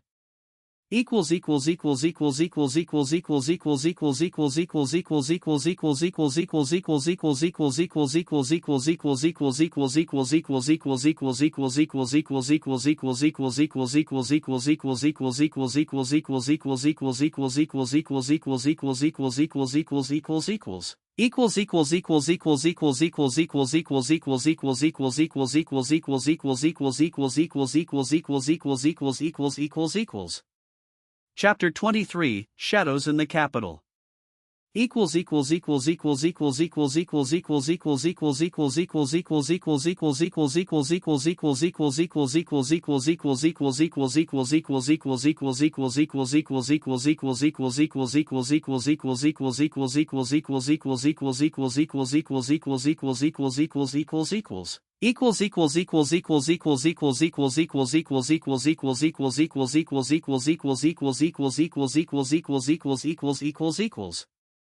The assassins came at him 3 days before the second round, in an alley near the Alchemy Association's secondary library. Liang Chen had been following a rumor about an ancient text on pill creation that might contain insights into synthesizing concepts. The library was open to all competitors, maintained by the association as a resource for alchemists during the conference.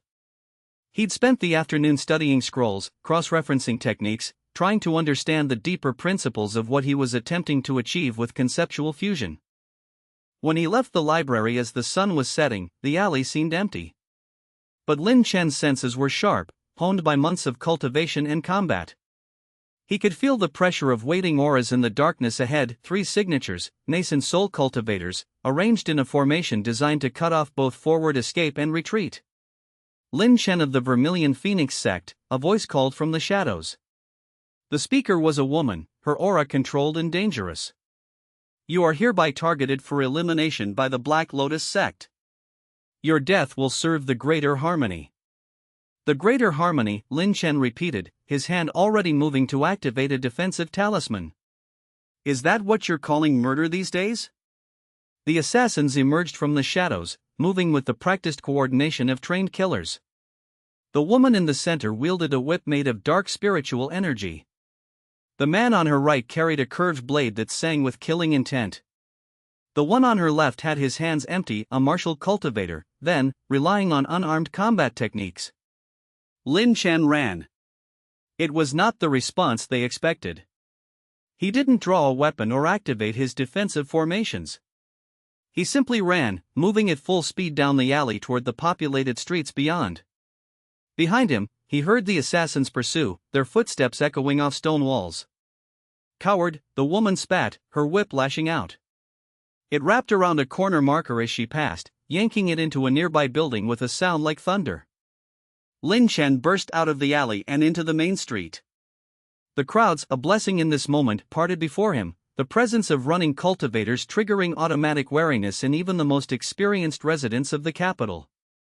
He vaulted over a merchant's cart, using the elevated position to reach a rooftop, then ran across the tiled surfaces, jumping from building to building with the grace of a practiced parkour master.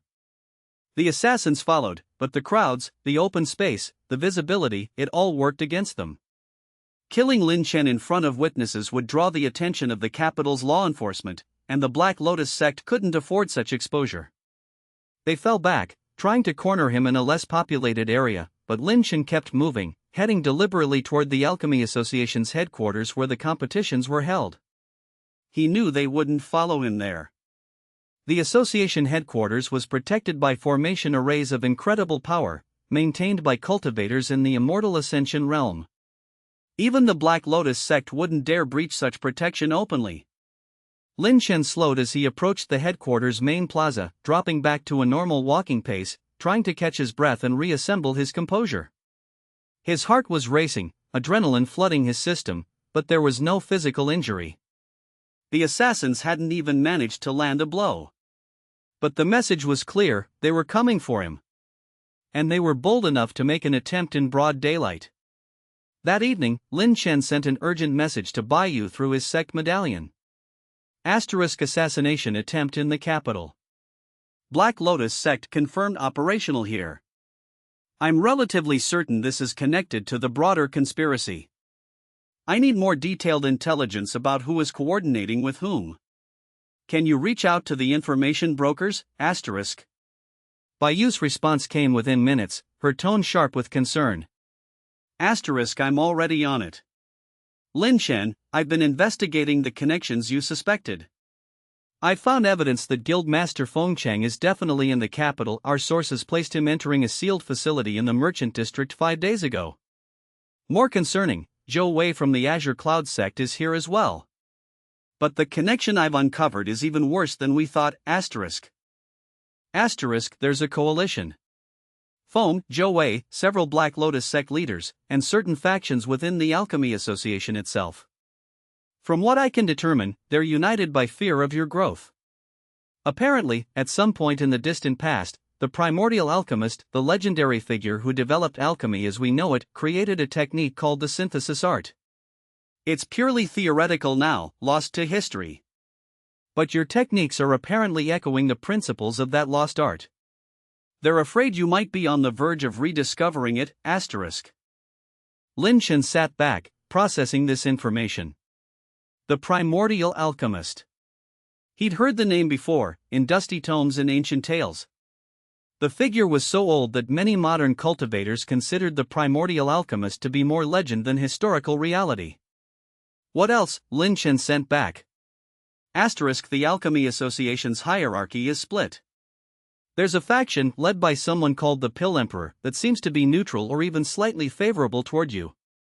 But there's another faction, more conservative and protective of the established order, that views any innovation as heresy. They're the ones coordinating with Feng and Zhou Wei. The second round might be where they make their move. Be prepared for anything, asterisk. Liang Chen closed his eyes, trying to absorb the scope of the conspiracy. The Black Lotus sect, Guild Master Feng, Azure Cloud sect elders, Alchemy Association conservatives, and possibly the mysterious Pill Emperor all playing roles in a game whose rules he barely understood. A knock at his door interrupted his thoughts.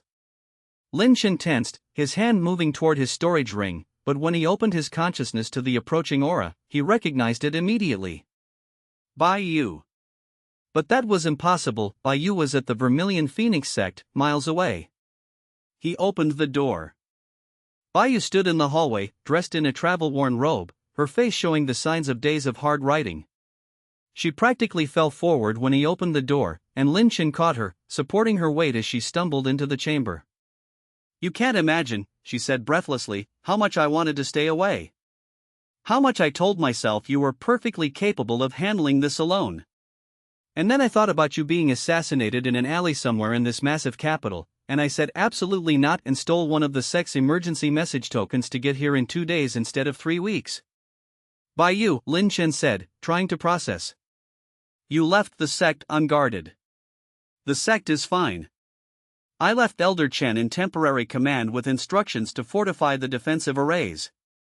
And I didn't technically leave unguarded because I'm back now, she said, straightening up and trying to look dignified despite her obvious exhaustion. I needed to be here. I needed to help you actually navigate this conspiracy instead of just sending warnings from a distance. And also, she paused, looking at him with an intensity that made his heart skip. I was worried about you. That's allowed to be my motivation. I'm allowed to want you alive. Liang Chen didn't know what to say. So instead, he guided Bai Yu to the rest area, made her drink water infused with spiritual energy to recover from the hard travel, and settled in to brief her on everything that had happened since he arrived in the capital. By the time they finished talking, dawn was breaking over the imperial capital. Bai Yu was still awake, but her eyes had taken on the glassy quality of someone running on spiritual energy alone. So tomorrow is the second round, Bai Yu summarized. Creation. And that's where they're likely to make their move either during the competition, or immediately after when you'll be vulnerable. It's possible, Liang Chen agreed. But they might wait longer. They might try to gather more evidence of what I'm doing before attacking directly. The conference won't end for another 2 weeks after round 2. There's time. Don't count on patience from people this desperate, Bai Yu said. From what you've told me, you frightened them. You're doing something that shouldn't be possible. Fear makes people act unpredictably. Liang Chen couldn't argue with that. He moved to the window, looking out over the imperial capital as it began to wake. Somewhere in that vast sprawl of buildings and streets, his enemies were moving, coordinating, preparing for the moment when they would strike. He needed to be ready. He needed to demonstrate his power in the second round, demonstrate it so thoroughly that no one could doubt his legitimacy, his skill, his right to be here. Only then could he hope to navigate the politics and the conspiracies that surrounded him. Only then could he survive to reach the third round and whatever lay beyond that.